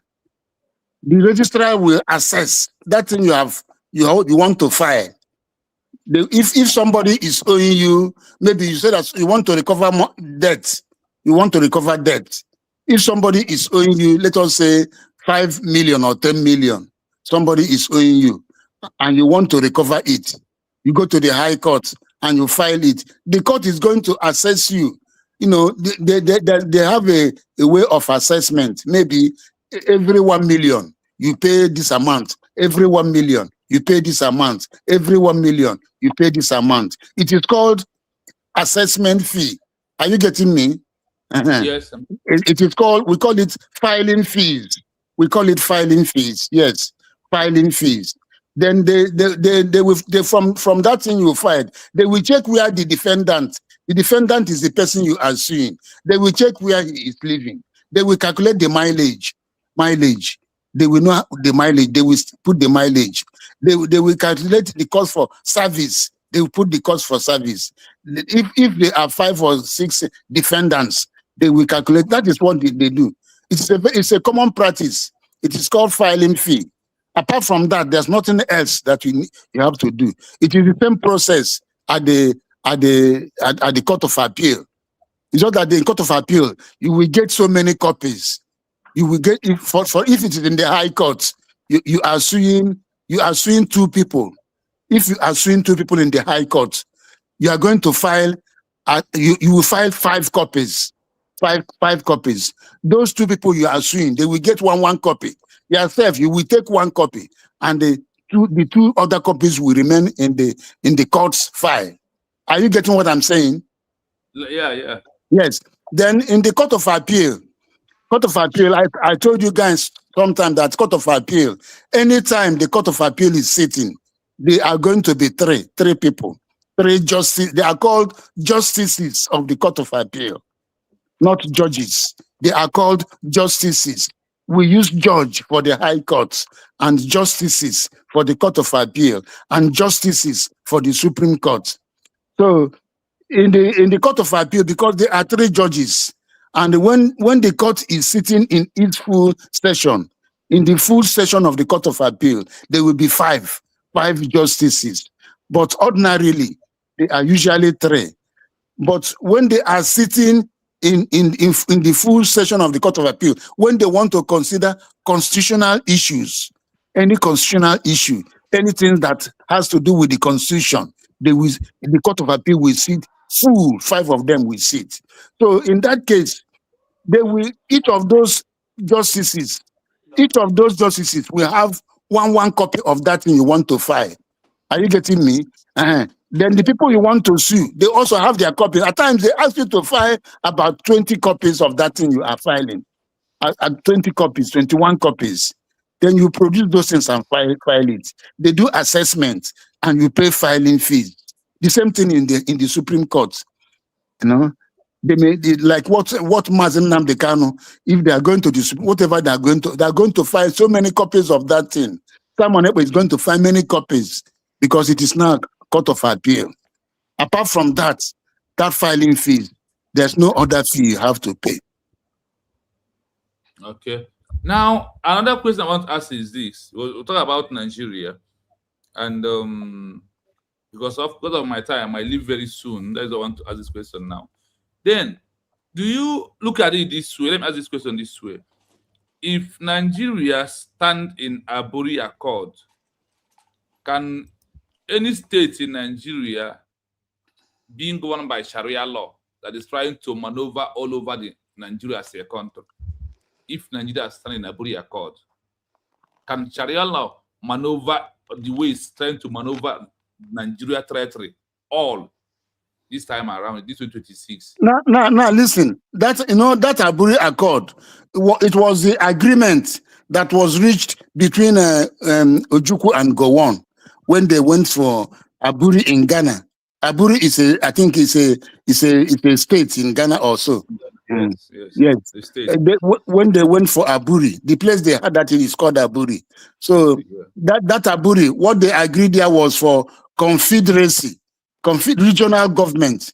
If Nigeria, if they had agreed that Aburi, if that Aburi had been carried out, and every region, you go and govern yourself. Well, in their region, they can do that that Sharia in that region only, in that region, that northern region.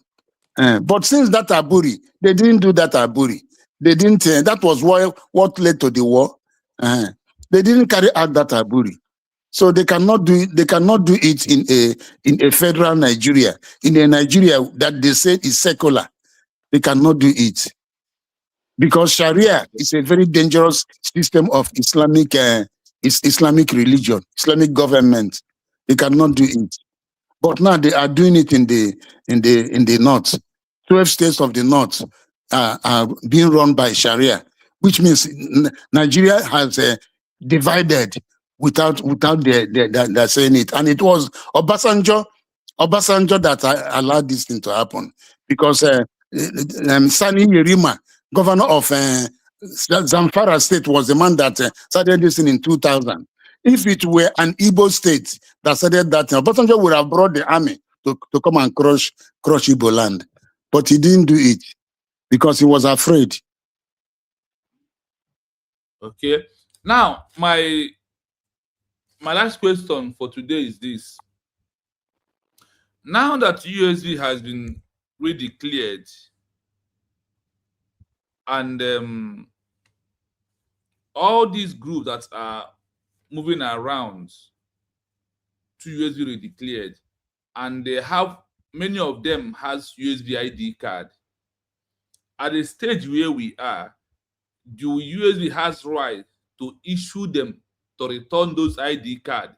So far, they have denounced that they do not believe in United States of Biafra declared.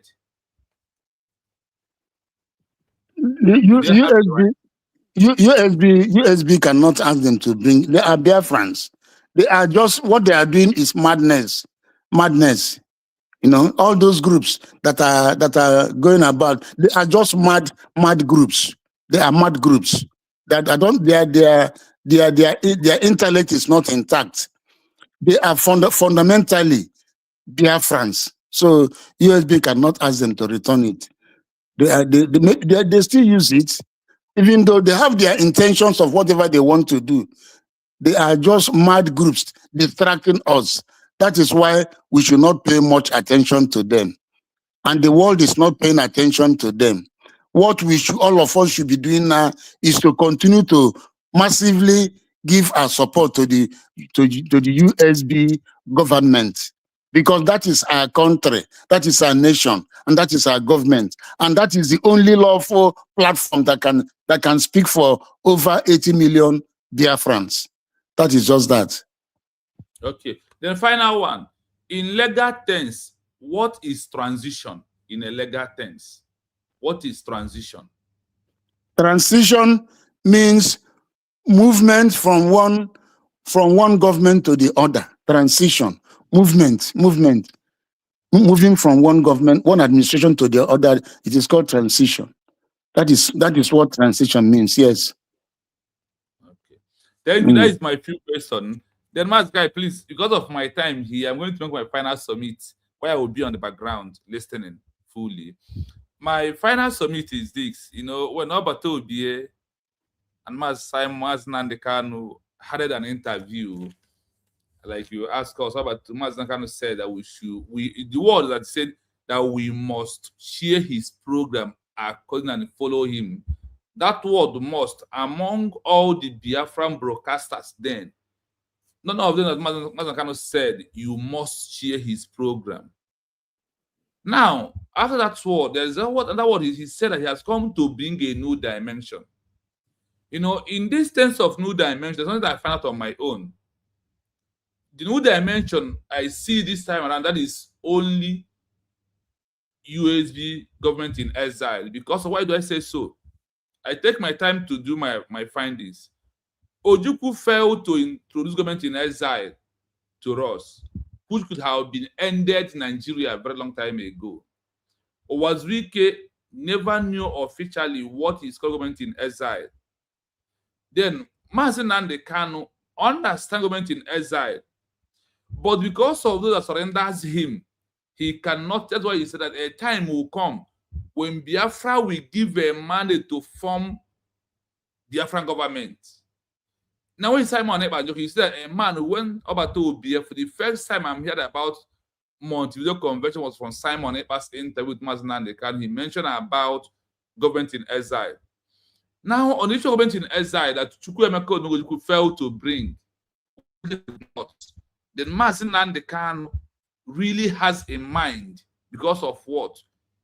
You know, some people that follow Mazi Nnamdi Kanu did not understand Mazi Nnamdi Kanu very well. He said in one of his brokers that Biafra will come through history of 3 countries. He mentioned Syria, that we should check the history of Syria, history of Yemen, history of Somalia, and the history of Sierra Leone, these 4 countries. Now, when you look at when he give Simon Ekpa the power with the word new dimension, because in Biafra movement, everything has been inclusive, but that thing called Biafra, called exile government, that don't introduce. So for me, I see that Simon Ekpa is only the one who introduced that new dimension of government in exile, the only way to end Biafra. That's why I was speaking about transition. Now, what does it mean? We transition from the from Ojukwu, Republic of Biafra, after he fails, to Owazuke Masob, from Owazuke Masob to IPOB, from IPOB to autopilot, from autopilot to the bridge government in exile that issued a full redeclaration of Biafra as a country. So now, if you look at what Mazi Nnamdi Kanu said in this, for us to go and check history of Syria, Yemen, Sierra Leone, and Somalia, go and check the history of these 4 countries. 3 through government in exile, which is Simon Ekpa introduced us as the new dimension that we never knew before, except Mazi Nnamdi Kanu and Simon, who knows that the new dimension will come. Which is that new dimension is why we are this time around answering United States of Biafra, because the dimension of Syria is what brought them out from organization into a country. The dimension of Syria, Sierra Leone, is what dragged them out from being organization into a country. The same thing happened to where we are this time around. So if any Biafran still doubting it, I want you to go back and check the history of Mazi Nnamdi Kanu. One of his brothers only said that Biafra will come through the history of Syria, Sierra Leone, Yemen, and Somalia. Go and check. So Simon Ekpa has finally concluded this through what? When he was arrested, he handed over the new dimension to Dr. Ngozi Rabeze, which is redeclared of United States of Biafra. This is how we come to find, I call it what? The end point of a group organization into a country name, which is United States of Biafra, is the end point of any group, and the new dimension has been completed through our word, peacefully declared of the old into the continuity of the new, which is United States of Biafra. We are so dear friends. Listen to our barrister and everybody this evening. We have more to learn. So barrister, because of my time here, this is exactly 1 a.m. here. I have to be on background and listening. Okay, so, at least you will hear what I'm going to say now. Okay.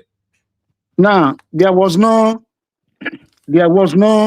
for there to be a transition, it must be unbroken. So there was no transition between Ojukwu and Owazurike, because that this one was broken. Do you understand what I'm saying? Yes. Yes. And there was no transition between Owazurike and Mazi Nnamdi Kanu, because it was broken. Are you getting me? Yes. Yes. The only place where you have transition is from Mazi Nnamdi Kanu to Simon Ekpa, and from Simon Ekpa to Dr. Ngozi Arabueze, making that triangular tripod, that number 3, which I told dear friends, that spiritual number 3, from Mazi Nnamdi Kanu to Simon Ekpa, it was not broken. There was a transition, a handover of authority, a handover of the baton to Mazi Simon Ekpa, and from Mazi Simon Ekpa, there was a transition from Mazi Simon Ekpa to Dr. Ngozi Arabueze, a handover of the baton. In these 3 personages, there was no break. It was not broken. The only thing that changed was the figure. But those figures are still one because they are pursuing the same goal. Their goal is the same. The goal of Mazi Nnamdi is to achieve Biafra. The goal of Mazi Simon Ekpa is to achieve Biafra. The goal of Dr. Ngozi Oraveze is to achieve Biafra. And that is what they did. That is why that mystical number 3 has been concluded. And having been concluded, that nothing can detract us from our freedom, which we have gotten by redeclaration, and that is USB. And the Mazi Simon Ekpa did that new dimension. He did it all those time. He was doing the self-referendum and doing other things. There are several laws they put in place. All of them are part of that new dimension. Even when Dr. Ngozi Oraveze took over, he made some bills like self-defense, like that of the whistle, and all those things are part of that line.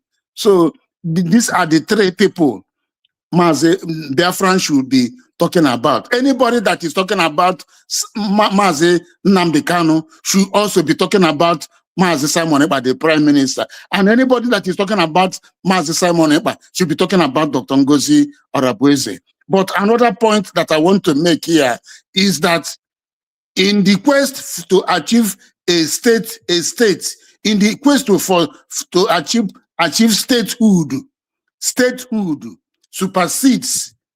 statehood supersedes any individual in the struggle for statehood. Are you getting what I'm saying? Yes. Statehood supersedes any individual in the struggle for statehood. Statehood is not a family matter. Statehood is not a club matter. Statehood is not a group matter. Statehood is a movement for the actualization of a state. And that movement will come to an end when that state has been redeclared. Either redeclared, in our own case, it is redeclaration. In any other place where that state has not come into existence before, it is declaration. Our own was redeclaration because we had once declared Biafra as Republic of Biafra. But this time around, it was redeclared as United States of Biafra. And it has come to an end. Anybody that is reasonable, anybody that is thinking reasonably in Biafra land, in the 40 states of Biafra, anybody that is reasonable should queue behind this government that we have set up, this new nation that has emerged. Everybody should queue behind it. If anybody is doing any other thing, that person is unreasonable. No matter who you are unreasonable. No matter what group you say you belong to, you are unreasonable if you are not queuing behind USB. Because that is the only place where we are going to fully actualize what we are looking for. Any other color, any other group or group of persons or whatever name you call yourself, it will not take us anywhere. It will only portray us as people who do not know what they are doing. And I don't want us to be seen that way. And the Mazi Simon Ekpa said it, that if there's no declaration, all that we are doing is noise making. So Biafrans should know this thing. This is the fact. We are dealing with the international community that is a civilized community. We are not dealing with people who are drinking in the bar. In this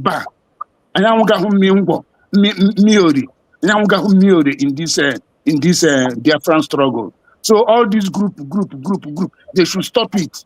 They should stop it henceforth. They are not doing us any good. They are just being foolish and useless. They should stop that foolishness. Time has come when they should stop it. This is not the time where we should continue behaving like as people who do not know anything. Time has come when Biafran should be very, very focused because of what is coming after us. Thank you so much, Barrister. Ada Simon, I hope you have any question, or should we just move forward? Because we actually need one question, but you not just dish out, I think, four questions, if I'm not mistaken. We said one question. Yeah, please go forward. Go forward. I don't have any question for now. Question? Okay, that's good. Yes, that's good. So, Barrister, do you mind? Do you want to go to that Sharia issue, or are we going to postpone it to next time? Because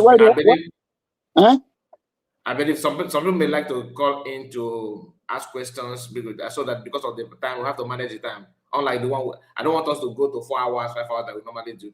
Let me talk about Sharia. I can use 20 minutes and talk about Sharia so that no. Okay. Yes. Okay. Yes. I want Biafrans to know what Sharia. Let me talk about Boko Haram. You know, Boko Haram has a mission statement. Boko Haram has a handbook. They have a mission statement. In their handbook, they said their mission statement is to overthrow the federal government of Nigeria and set up an Islamic state that will be governed by Sharia. That is the aim of Boko Haram. If you don't know it now. That Boko Haram has a handbook. It has a handbook. And their mission statement is to overthrow the federal government of Nigeria, set up an Islamic country to be governed by Sharia. And the Sokoto Caliphate, the Sultan of Sokoto, all of them know what I'm saying. The federal government knows what I'm saying. Both Tinubu and Kashim Shettima, they know what I'm saying. The federal government is working with this Boko Haram. They pay them. There are people, there are videos here and there in social media of people that have come to make videos saying how much they used to pay them. There is one man they said he killed 96 people, and they were very happy with him.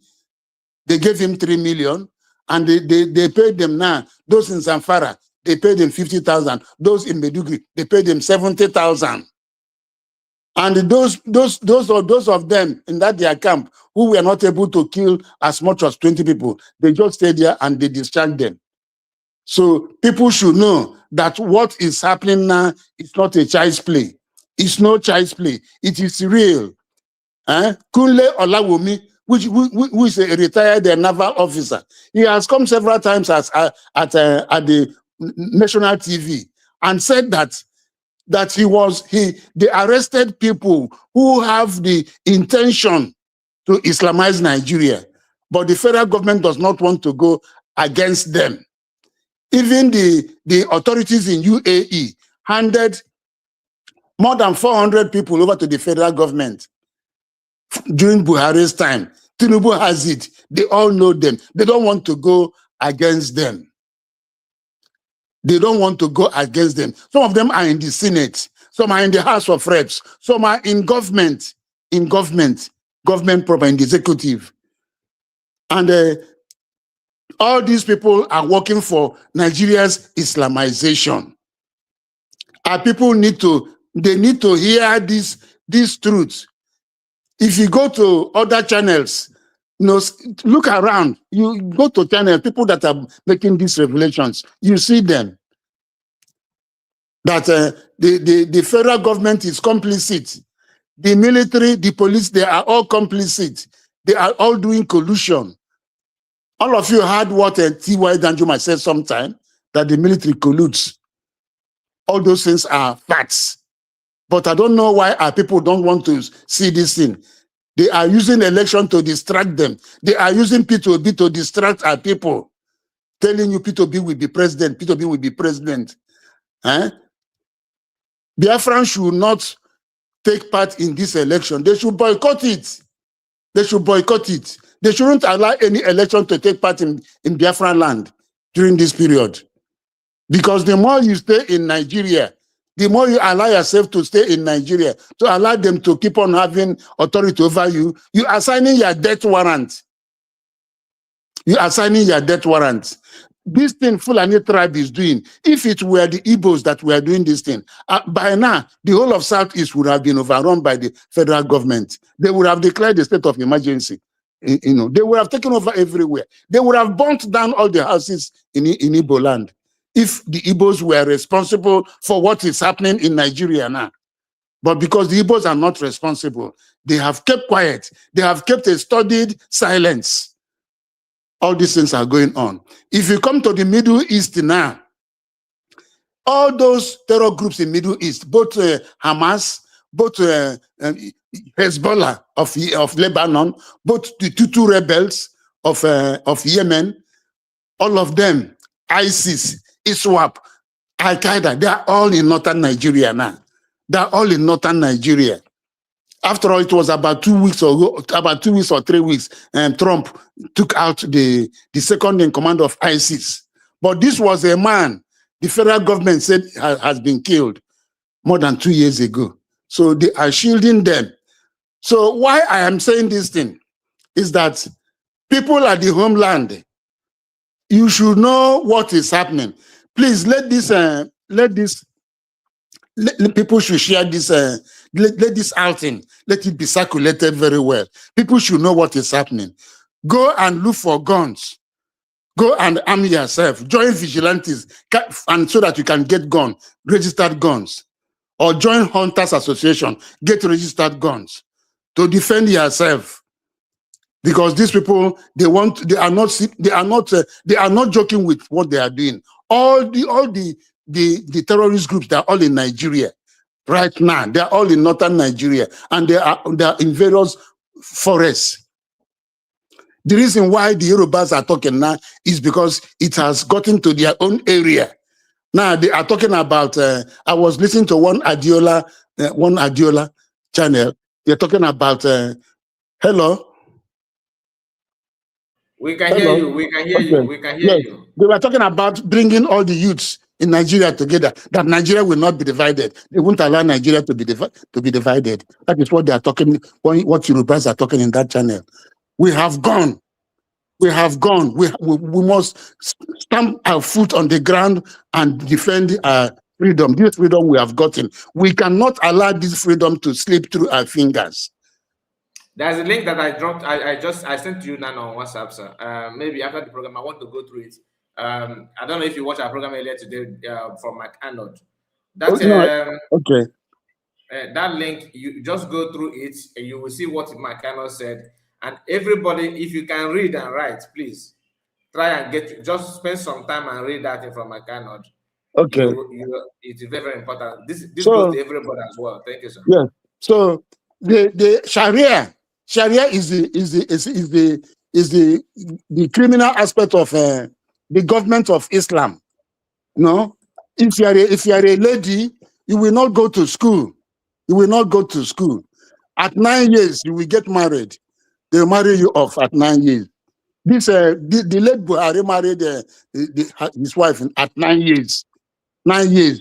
That lady was 9 years when Buhari married her. 9 years. So you will not wear any wig. You will be wearing this their hijab and whatever they call it. No, they will so dehumanize you if you're a woman, a lady. They will so dehumanize you that you will hate your life. That is why everybody should stand up. And even if you're a man, no, because we are Igbos, even if you say you want to join Islam, they won't see you as a true Muslim. They won't see you. After all, the 200 people they killed in Kwara State, they are Muslims. They killed them because they said they prefer the constitution to Sharia. They tied their hands back and slaughtered them like rams. 200 people in Kwara State. The government just accepted 100 or so, but it is more than 100. So that's what I'm telling you. The news media, the journalists in Nigeria are so wicked. They have bought all of them. They don't tell you what is happening. You only get to know what is happening through the social media and from other platforms, not from the national, from the main media, the mainstream media. They will not tell you the truth. Sharia is so horrible. If you steal, they cut off your hand. That hand they just cut it off. And so many horrible things that they do under Sharia. So it is not something to contemplate. we should not contemplate about it at all. And the only way to stop it is for everybody, any able-bodied man in Igbo land, in Biafra land, you should arm yourself. You should arm yourself against Sharia. It is so dangerous that we cannot think about it. And what they have what they call takeya, deception. From deception, they tell you that everything is all right. You think they are telling you the truth. It is not true. Another way is what they call Abu Jabi. That is peacemaking. They say they are making peace. There's something that is confusing me. Yes. Because what you said, like by people should arm themselves, and your suggestion is that people should join Hunter Association or join United Group, right? Yes, just to get guns. So, but in the north, all these Fulani, do they join Hunter Association? No, in the north, the government give them these guns. Didn't you hear that video when Fulani said that? You know why I said so? If the we government, are to be honest, yes. Sorry, sir. Why I ask the question? Because are we not being too careful? Yes, we are being too careful. We should not be. It's not supposed to be so. No. Okay. Life is so precious. Life is so precious. You don't have to toy with it. After all, the Fulanis, they have confessed that the government came to them and gave them those guns. Didn't you hear that video? That is position sometime. Yeah, I did. So that is, the government is actively supporting them, but they will keep on denying. And their media, the Yoruba media, will be aiding them. But now it has come to their doorsteps. So our people should find a way. Arm yourselves. What do you have to say about what you said that some people are saying in the other platform? That a Yoruba man was talking that he's going to talk to the Igbos, that people are saying that they should divide Nigeria, that Nigeria will not be divided, that all the youth will come together, everybody should come together. He should talk to his children. He should talk to his children first. Everybody should come together. Let them fight this country. That is what Yoruba is for. Yes. You give him money to survive the next 6 months, he will speak from the back of his mouth. So we know them for who they are. Let him go back to his. He doesn't know that the United States of Biafra has been declared. He should go back and settle himself in his own home. If you call him again, the God of that day will strike him dead. That's Adiola. Something. That's one that calls Adiola. You see. So let them keep on deceiving themselves. So we should not listen to them. They have takeya, they have policy of infiltration.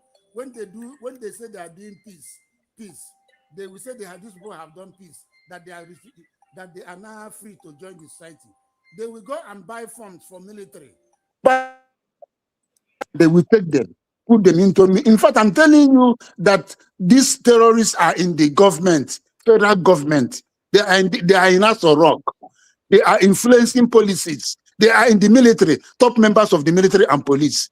They give them uniforms. So look at the demands of these people that kidnapped people in Oyo State. They say they need healers. Most of these healers you see, they are Nigerian government provided for terrorists. So most of those healers you see in Igbo land, they are healers of terrorists. They are the ones driving it. They give them uniform. So we should open our eyes very, very wide and be at alert, 24 hours alert. Those people say they should give them 1 billion naira, and they should pay the money into an account in Benin Republic. They should change their constitution and put it Sharia. That is one of their demands. They should free some of their people that were arrested. All those things. So all what I'm trying to say is that this insurgency, this terrorism has overlasted in Nigeria. That if the federal government wants to stop it, they would have stopped it. They are in cahoots. They are doing it together with them to Islamize everywhere. And their problem is Igbo land. Their problem is Igbo land. That is why we should stand up. We should stand up. So let me stop it at this point. Thank you so much. Thank you, Barrister. And that's a very good one, because IJ, we called you before. I think your network was not actually helping you. Do you have any question or any contribution to make before we can send link to other people? If there's anyone that want to say something, we cannot join in, but I want to hear from you, IJ. You're welcome.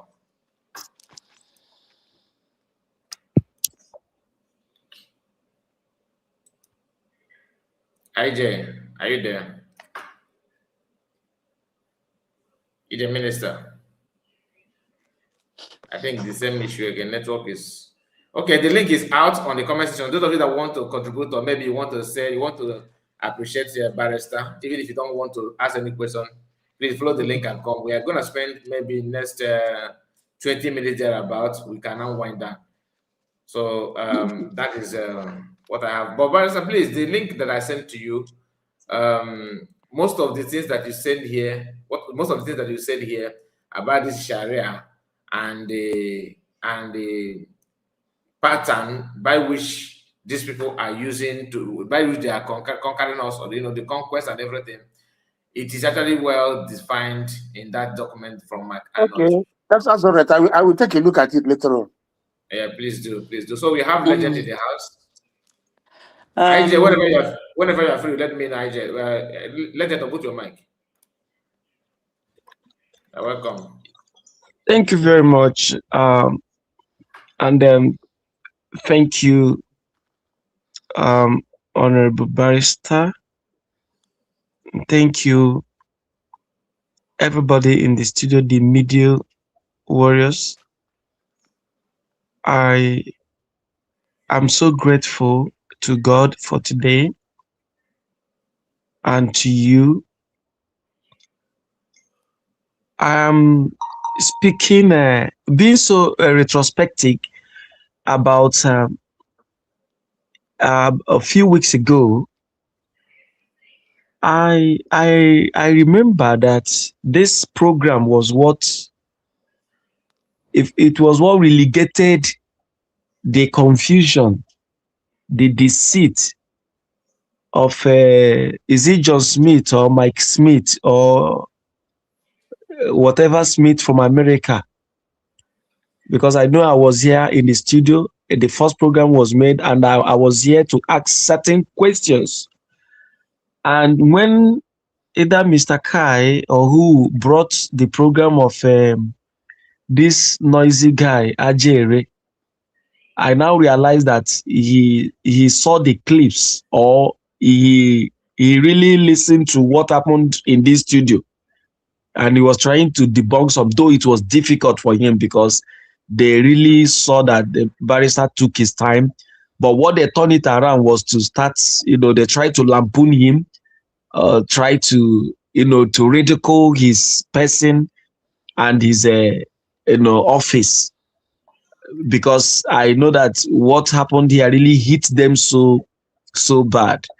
So what I'm trying to retrospect on that is just to once again thank you, Barrister, for that very move, because that move really did a wonderful work. In fact, that lecture here and the questions we asked really truncated. It really did a wonderful job by really getting those people in that their move of barrister. Even one of them in one program was saying that people should start contributing money, that they want to bring more barrister.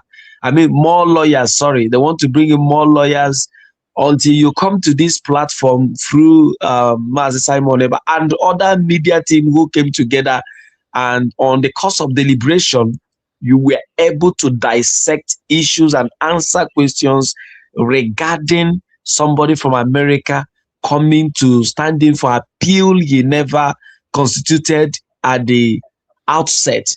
So my gratitude to that, and my thanks to you and to your office, as well as the office of every media personnel here. Now on that, I wish to second my statement by saying, thank God that USB was redeclared. In fact, that gave me a reason, or that is the reason why we gather here. The reason why we speak today, come together as a family, you take hours. In fact, these media personnel, they are wonderful. Sometimes they come 2 times in a. I remember when this issue started, Mr. Kaidu stream. Sometimes he will come up 4 times in a day. 4 times in a day. We were at a point. There was a time he opened prayer, Sunday's prayer time, praying for the USB. And when God answered the prayer, we continued with other business, because there is a time you will pray and you know that God has answered, and that alone gives me joy.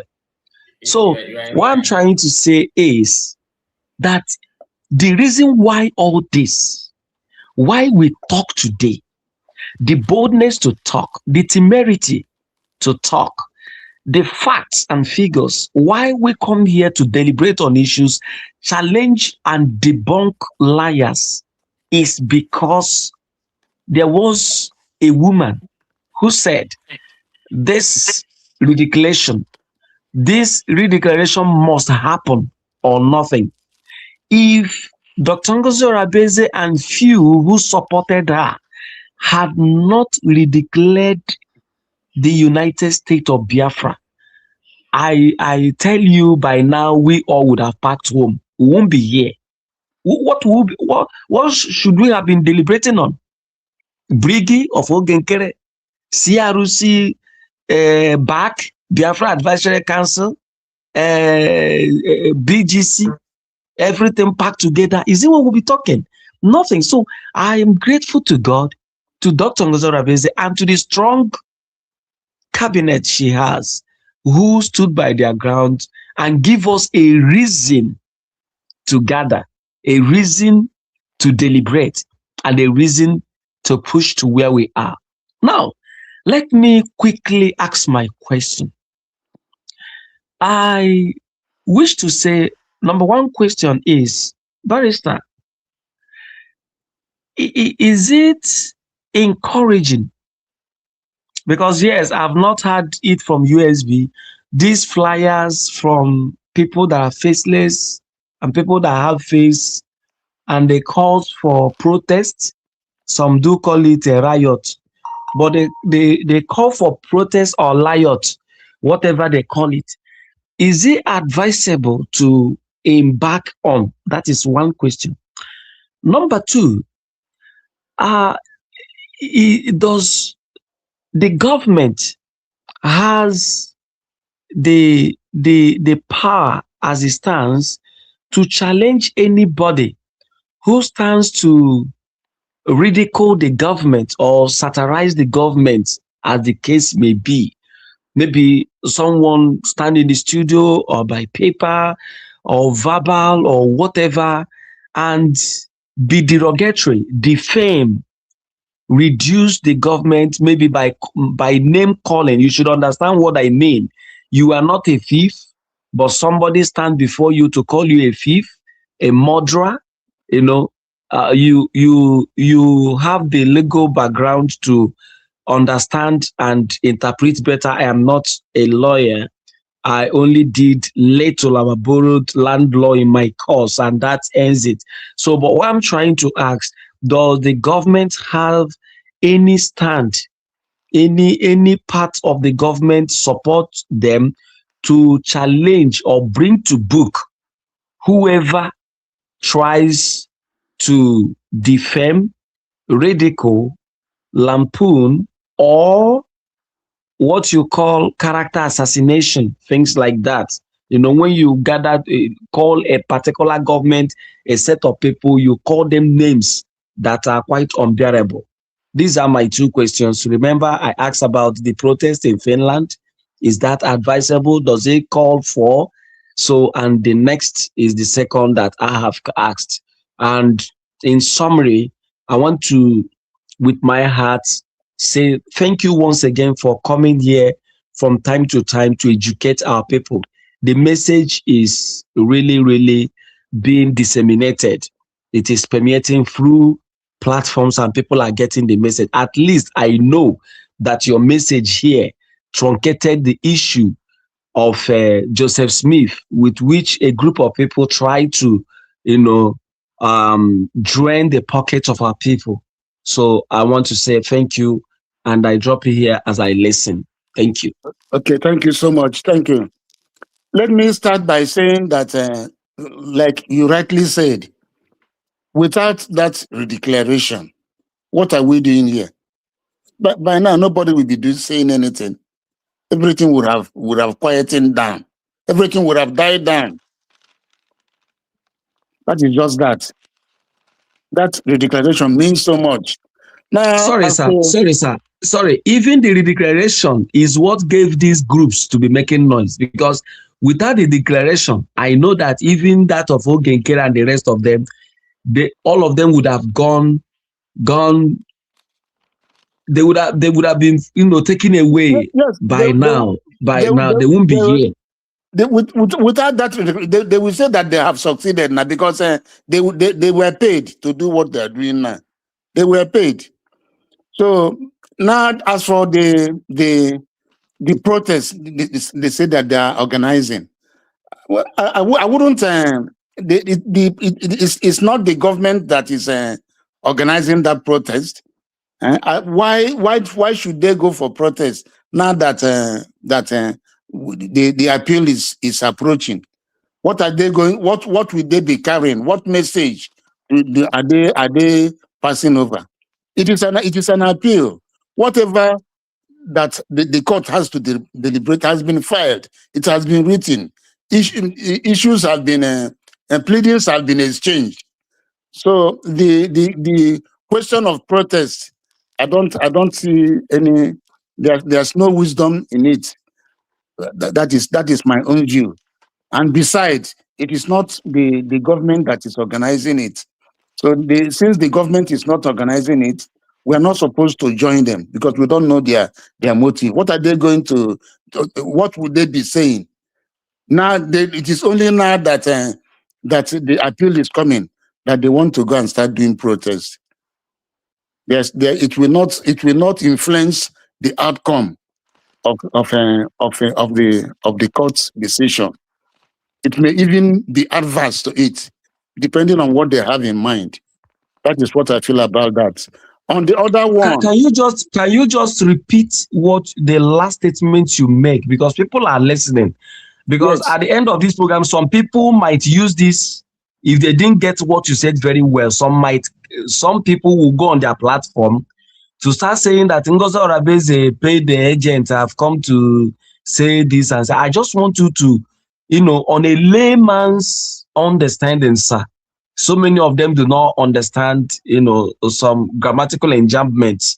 So please, can you, in a lighter sentence, let us understand, would that protest affect, if anything would happen positively or negatively, would that protest have any positive impact on this, appeal issue? So if it will not, let us know in a layman's understanding. And as well, if there is a negative effect, let us understand. We're on air, people are listening. Yes, the time Mazi Simon Ekpa, the Prime Minister, was taken in, and ever since that time he was taken in, the Finnish authorities, including the judiciary, they have been watching what has been going on in Nigeria. They have been watching on, both the Finnish government and the judiciary. They know what is going on in Nigeria. They are not in another world. They know what is going on in Yoruba land. They know what is going on in other parts of Nigeria, in the north. So, and that will now tell them whether they did well to take in Simon Ekpa or not. I'm gonna go to my basketball practice, but when mommy comes. And besides, like I said, the appeal has been entered. Pleadings have been exchanged. When a matter goes on appeal, fresh evidence is not taken. Nobody is coming to give evidence in that court. What the court will look at in reaching at its decision is to read the appellate documents, to read the brief that is already before the court. So I do not feel that that demonstration or whatever will add anything to the matter, because everything that is happening in Nigeria is enough demonstration for the authorities in Finland and for the court itself. Rather, it may even be adverse. It may even be negative. It may be negative. Nobody knows what the placards they be carrying and what they'll be saying, or whether they have those that are organizing it, whether they have an ulterior motive. So that is what I have to say about that. And since it is not the USB government that is organizing it, I don't think we should give it a support. And we cannot ask those who want to go not to go. But I don't think we should give it a support, since we are all giving a support to the government. That is just that, because it is not at this critical time that they should be embarking on that protest. Now, thank you so much. Yes, the other one, defamation of character. The government has a lot of things at hand. The government can sue all the, but it will only distract the government. We don't need distractions now. What we need now is concentration on the international community for recognition.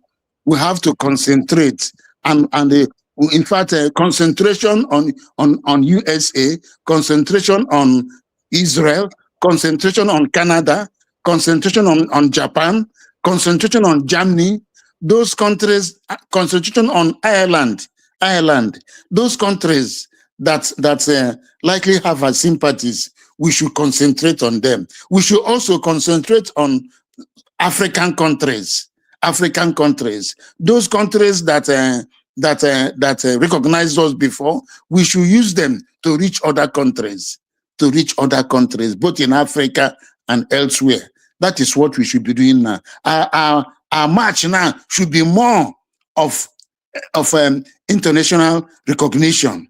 External. It's now a war of narratives, because Nigeria will be sending this Bianca. Bianca will be jumping from one country to another country, spreading some negative narratives. So it's a war of narratives now. We should intensify on that area. We have to intensify that. Both people in the independent media, even this matter that they filed in Maryland, what the government should do now is to file an application in that court, depose to an affidavit. Anybody in the cabinet can depose to that an affidavit with the permission of Simon Ekpa, that he did not give them, that they did not consult him to take that take out that action using his name. They should bring that application, because if you want to talk to a court, you cannot just come inside a court and start talking to a court. The way to talk to a court is to file an application. Go to the registrar, file an application, and that thing that you filed will go into the file of the court. When the court comes and opens the file, the court will see that application. Then the court will now start asking, who filed this thing? Then the court will give you, whether you are a lawyer or not, the court will give you the audience to say why you filed that application. But the court they should get a lawyer that can have audience in that court, a lawyer that has audience in that court to file the application with an affidavit. You state your name, state your portfolio, state that you belong to USB, state that Simon Ekpa is this. He gave you the permission to depose to this affidavit. You file it, and the court will strike out the name of Simon Ekpa from that suit. That is that. Sister, I want to imagine. Yes. Okay, please just go on, Mama. We called it before, but your network was not. Legend, I think you had me, eh? Legend, yes, point well. Yeah, okay. No, my questions are well answered. I'm happy about that. But you people on media, I wish this last part could reach to any of the cabinet members, so that they will know how best to handle it. Because I think from what Dr. Ngozo Rabeze said, that Mazi Simon Ekpa's name inclusion is quite implicating. And at this critical time, like the barrister rightly said, I think we should play with caution, because sometimes you may not know the ulterior motive why some people do what they do. Because in fact, I have gone through that message of Dr. Ngozo Rabeze, that broadcast.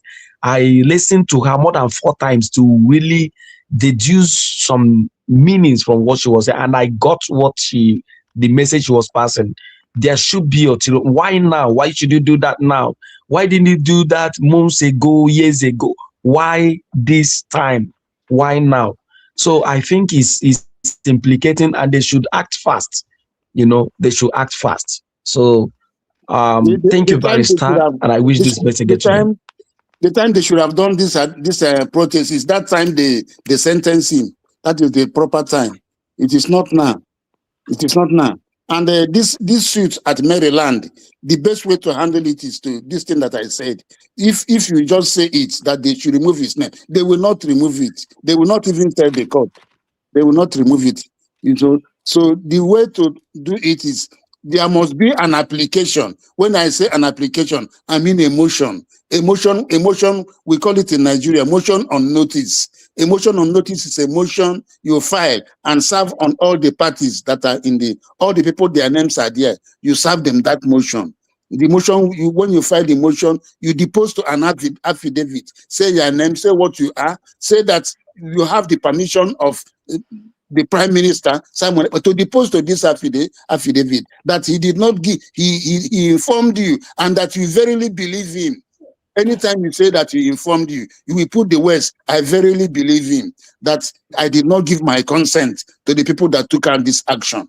And therefore that... I think the major problem that... The major problem is that people in Finland, I said it in one of my programs, our brothers in Finland that are given access to Imam Madabo to claim that he is the only one that have key to meet PM and to see PM and all that.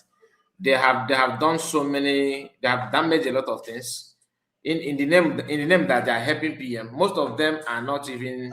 They don't even understand what they're doing. In my own understanding, because the reason why Masakwa will always come online and brag that the PM to see DPM is one of the least things that PM would wish to, and all that. I think everything is centered, even Lazuba, that Ngozi have not even seen PM. All this is from those our brothers in Finland need to be cautioned, because I don't know why people are keeping quiet on them. If you want to, you know that those are brothers in Finland. They are the enemies of Prime Minister Simon Ekpa. Remember, not to PM then. Let them just stop this nonsense, because they're not remember that when Simon Ekpa was here, they used to fight him. They used to fight him in that Finland. They are his enemies. The recent video of the ones that are doing this thing. Sorry, Barrister. In the recent video of Masakwa, he was bragging that those ones are claiming that they are threatening to beat which will be up. This week, his video this week. That is rubbish. Can I say something? They cannot do that. If they beat Uche, it becomes a criminal. It becomes a very serious matter. And they are just saying the audacity for them to even utter that kind of thing. They can't do that. They can't do that. Okay, Mama Simon, please write down. Let's hear from you, because we have many other people that want to comment. Barrister. Thank you. Mama ekele gị n'ụzọ pụrụ iche. Chineke gọzie gị n'ọrụ ọma gị. Na ọsịsa niile, ajụjụ niile a na-ajụ gị na-asa ya. Maazị Kaya, ekelere m gị. Ada Simon Ekpa. Chino. Ndị niile ụnụ mana mama na-akpọtacha onye niile n'otu n'otu. So onye chiri nke o chiri ya zere n'ihi nkeji ole anyị na-ekele gaa n'iru. So ekelechana m ụnụ niile. So enwere ihe m chọrọ tupu m ajụ ese, dịka e kwuru na Maazị Akwa na ndị otu ya na desi na ọwụ sọsọ ha nwa nwere audacity to go and see our PM. That is again 100% a lie from the pit of hell. Quotation Sada Beke Barista. Yes. Is correct Yes. or I Yes. mean, Yes. Mama, I want Beke. Now, Saturday, fundraising. And when one of us gara Finland. Also, yana our PM no 45 minutes, if I'm not mistaken. And her question everything. So the PM is happy with what is going on. Which chakrani use your potarakuyi. I think that Simon Eba Ganon at that fundraising. Or less opera pumbonya bera bute ya yoji. Ya hinyere onye ọbụla na-eso na USB mgbamume. Onye nke gakwara n'isi US gakwanụ hụ our leader Maazị Nnamdi Kanu butekwara ozi nke ya.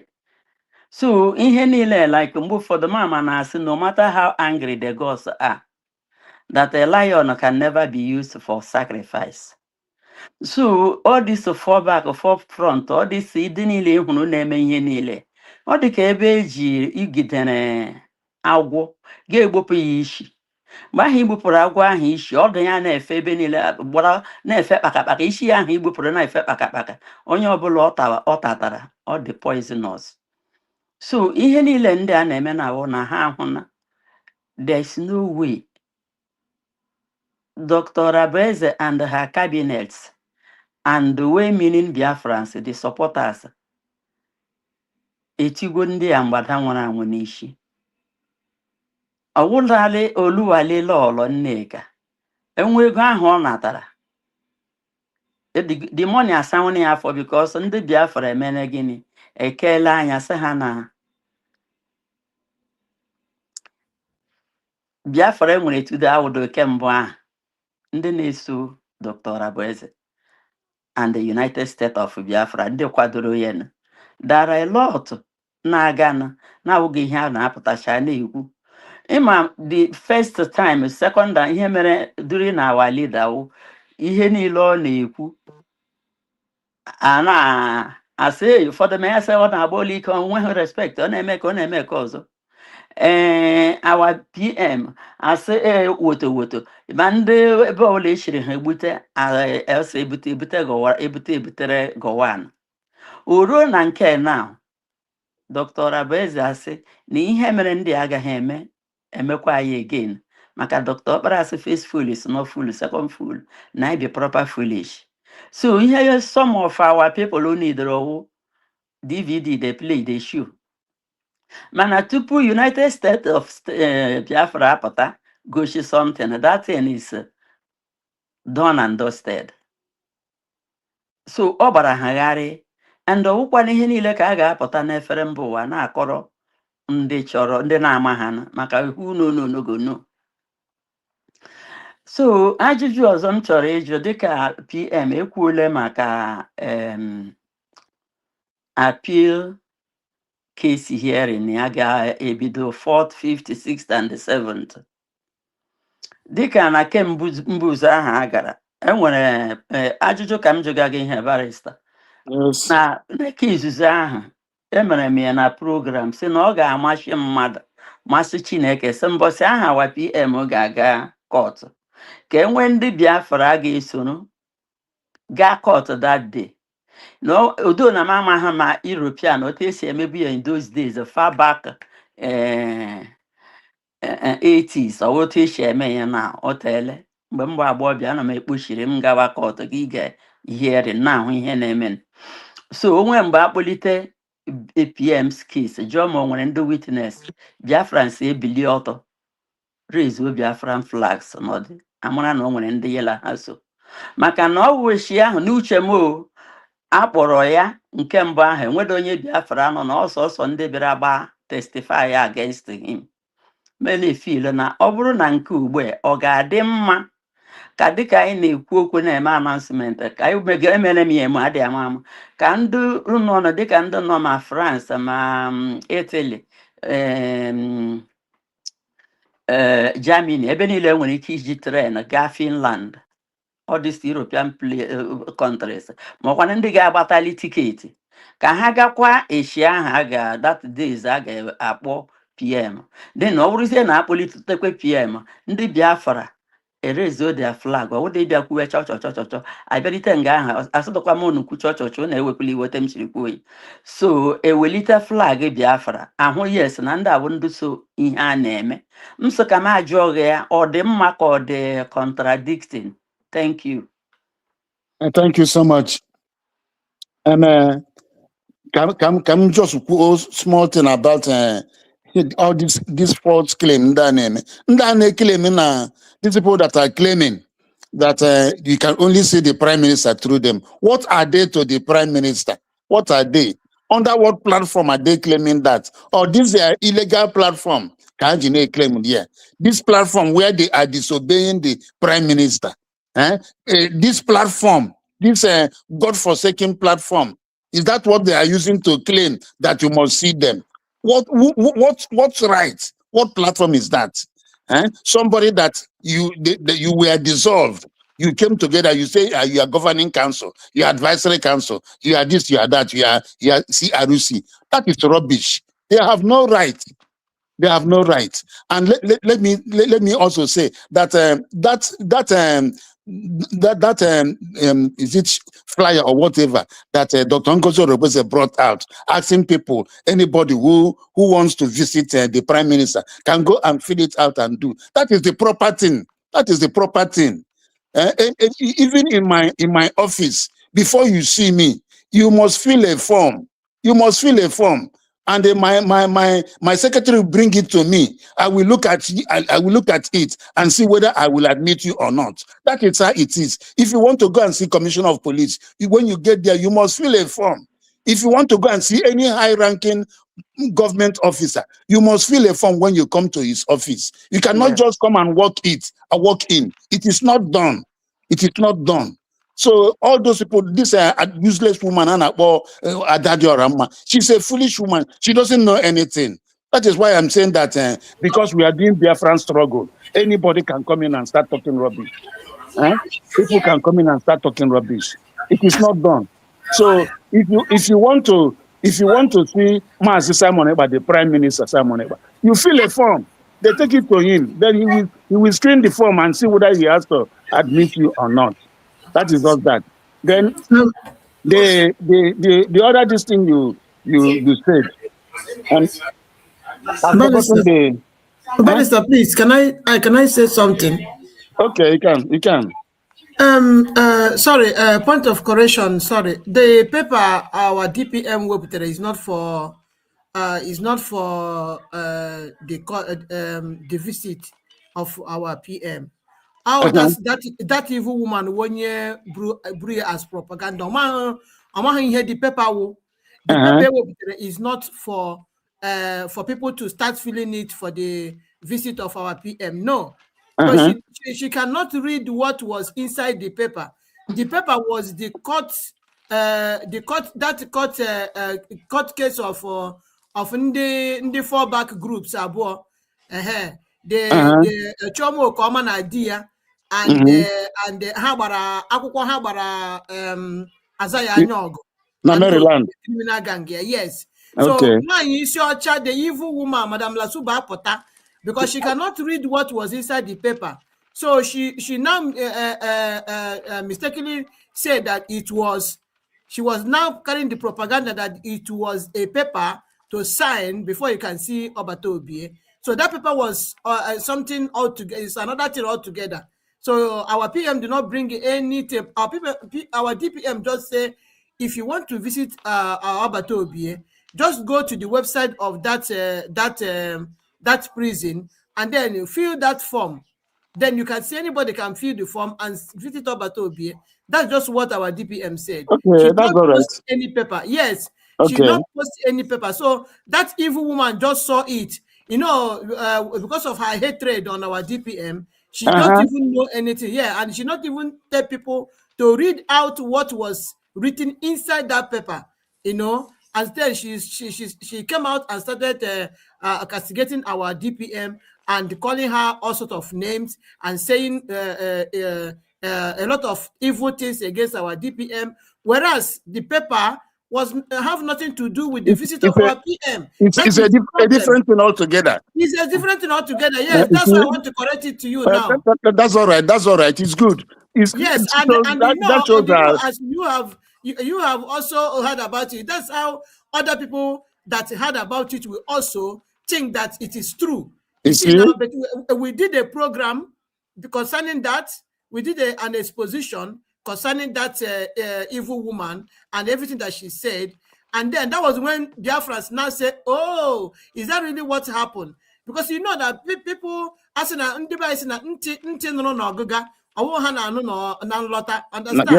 Yeah, so many people have already listened to that evil thing that she said there. Before, do you know, when she was doing the program, her cohort now called her later. By then, she have already disgraced herself on social media. They called her attention back and told her that what she's saying about that paper is not what it is. So yeah, so she was not trying to look for a way to cover herself, you know, to cover herself. By then, the damage have already been done. Everybody have, so we used to do expose and clear everything to our people, and they understood exactly what that paper was all about. Okay, that's all right. I said, let me just correct it. That's all right. You did very well. You see, that exposes her state of mind. That her mind is evil. Her mind is evil. So her mind is evil. So that is all right. No. That is not my question. No. Yeah, my question. That the question you asked me. Now, if they want to go for solidarity on the date of his case, they can go, because in the court, any case that concerns maybe the community or an important person, and people want to come and support her, people used to go.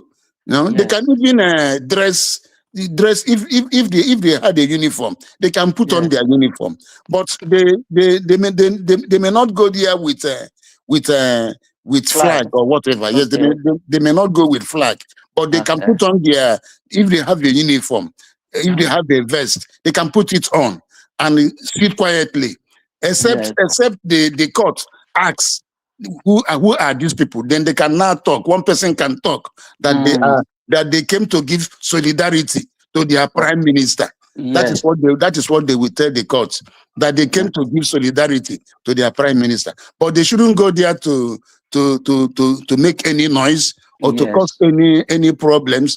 If there is enough space in the court, when they come in, they should sit quietly. Quietly. If there is no space in the court, they can gather themselves outside somewhere and also sit quietly. Before long, the court will know that those people that are sitting there, they came to give solidarity. Nobody needs to tell the court. Even the court will ask the clerk of court or the policeman, the duty policeman on duty. They will tell him that these are the supporters of Prime Minister Simon Ekpa. So it is good that people should go that day, but they should comport themselves very well. Thank you very much, Barrister. Yes. I like Ramanya Yukuru maka ihe m na-amaghị ụwa akwụkwọ, ihe m na-enwedowe edukeshọn mana edike uche.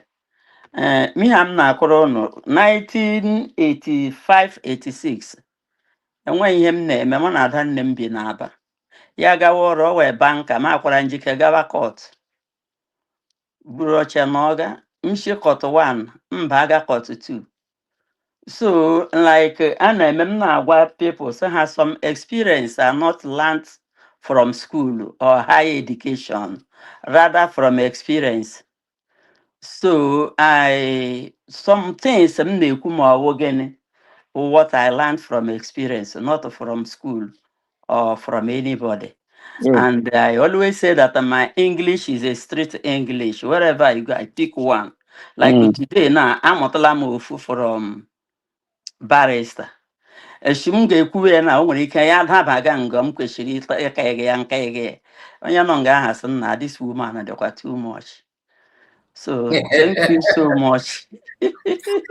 So ekelele m ụmụnne niile United States of Biafra. My younger brother say I'm the dedication and the education before ya nọ m ya nọ and m kwuo ya m kọwakwa ya nkọwalization otu o si dị mma. So I'm a super proud nwaanyị Biafra, Mama Simon Ekpa. Obi dị m ụtọ ịdị na-anọ n'etiti unu mgbe niile. Na-ekelekwa n'ụnụ n'ụzọ pụrụ iche na ụdị ugwu unu na-akwanyere m. Karịchaa ụmụnne m ndị na ha nọ na independent media. Ana m ekele unu n'ụzọ pụrụ iche. So ịhụnanya unu na-egosi m, Biafrans unu na-egosi m, I will never take it for granted. Na-ekelekwe na Eze Nwife, onye na-eme mgbe niile anyị batara ya awere anyị ọnụ. Unu kelekwere m ya, ọ wụnyekwarele m ọnụ na 30th May. Nna iti say does the wind blow this way? Na mama eriwekwala very soon. Asị na ha gasị ekelele m unu niile. Chineke gọziere m mmadụ niile. Barrister Chukwu gosikwa gị n'ụzọ pụrụ iche maka ịsị na ịwụọla akpọ aza na mgbe ọbụla akpọrọ gị na ị ga-aza. So ụmụnne m unu ahụ naanị ya, onye ọbụla akpọrọ ya na ya aza, anyị bịakwa ihe bịa nọkọ lee ka o si dị mma bụ nnọkọ ke ụmụnne. Lee ka o si dị mma bụ nnọkọ nke ụmụ USB. Udo dịrị unu. Thank you so much.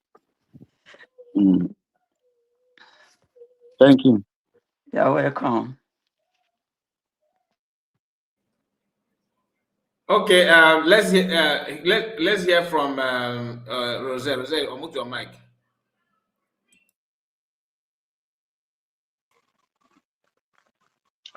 Mazikai, good evening, sir. I greet you especially. I can go for more. I greet every one of you. Mama Stella, Ayoma, Simon, Mama Ada Simon. Good evening, ma. I greet you, ma. I'm so sorry. Before I continue what I'm saying, and you said you are above 60 years, you are 70. Until that day, I said, oh, my father, if you are 70 and you are pushing this hard, and you want to see that Biafra comes before any other thing, yes, sir. That means we are just crawling. So since that day can be though, I respect every elders anyways. Thank you. Now I know that since that day can be the never give plus extra respect that I have. So before I move further, good evening, ma'am. May God bless you and bless your age. You're a very wonderful person. Ndia muta from you because now at 70, you want your people to be free. It's not easy. You still come out and still speak this language of Igbo, our language, continue to tell people that Biafra has come, which makes me to continue to fight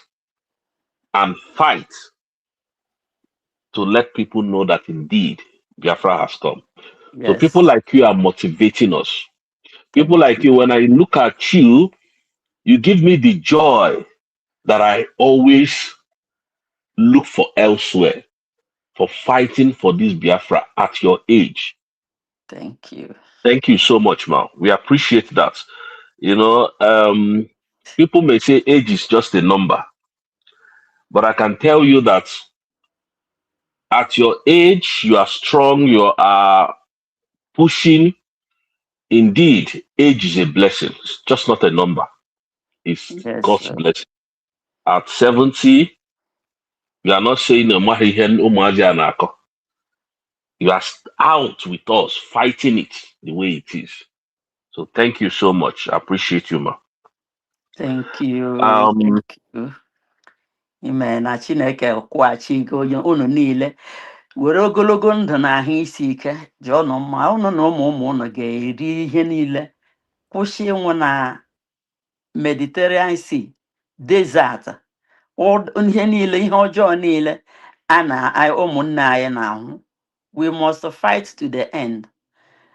Nweta Biafra, ụmụ Biafra nọ ebe niile anọ ala nọrọ ebe ahụ na enwere nwa m kpọrọ m mgbe a na-eme ihe na today ọ nọ UK odeke ya ọrụ ga si ya don't worry very soon ọrụ ndị a ndị ọcha reject a na-enye ụmụ Biafra ihe niile ahụ ga-awụ gịnị unu ga-anọbe anyị onye gụrụ ihe ọgụrụ ya were ya na-arụ ọrụ dị oke.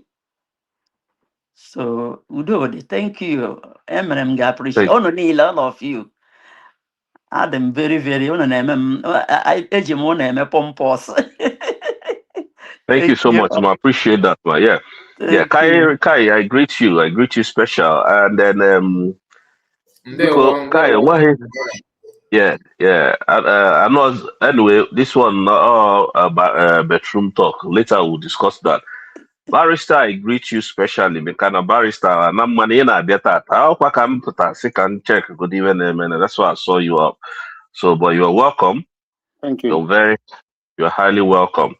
Thank you, group, Rosette. In fact, reading my message is almost mission impossible because then phone no na table for over 3, 4, 5 hours. I don't touch it.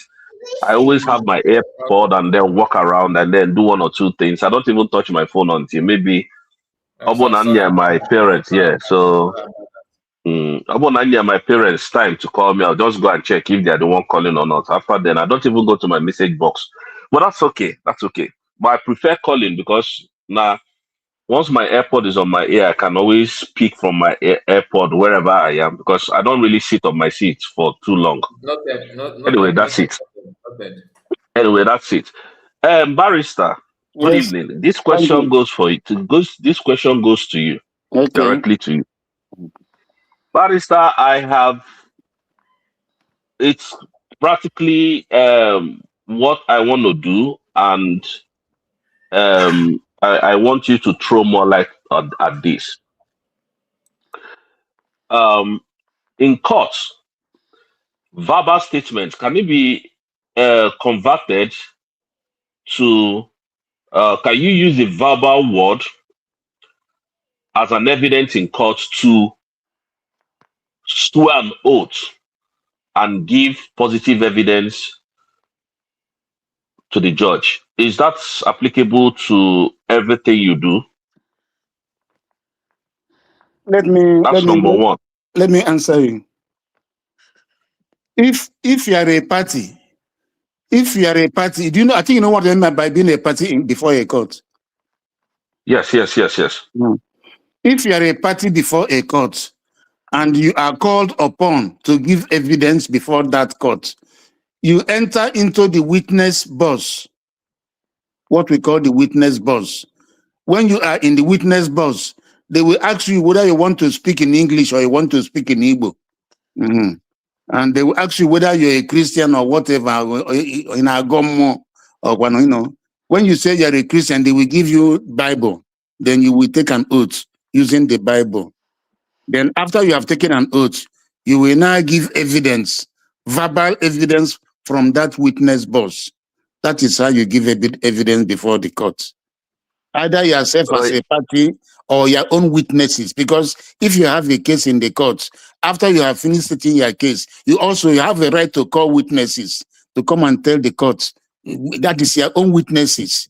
Both the plaintiff and defendant, you have a right to call witnesses. So the witnesses will take this format I have explained. They go into the witness box, they are sworn, and they now give evidence. As we are giving evidence from that witness box, the judge will be writing whatever you are saying, and their own lawyer will be writing what you are saying, and the opposing lawyer counsel will also be writing whatever you are saying, because it is from that thing that you are saying that they're going to ask you questions, what we call cross-examination and the re-examination.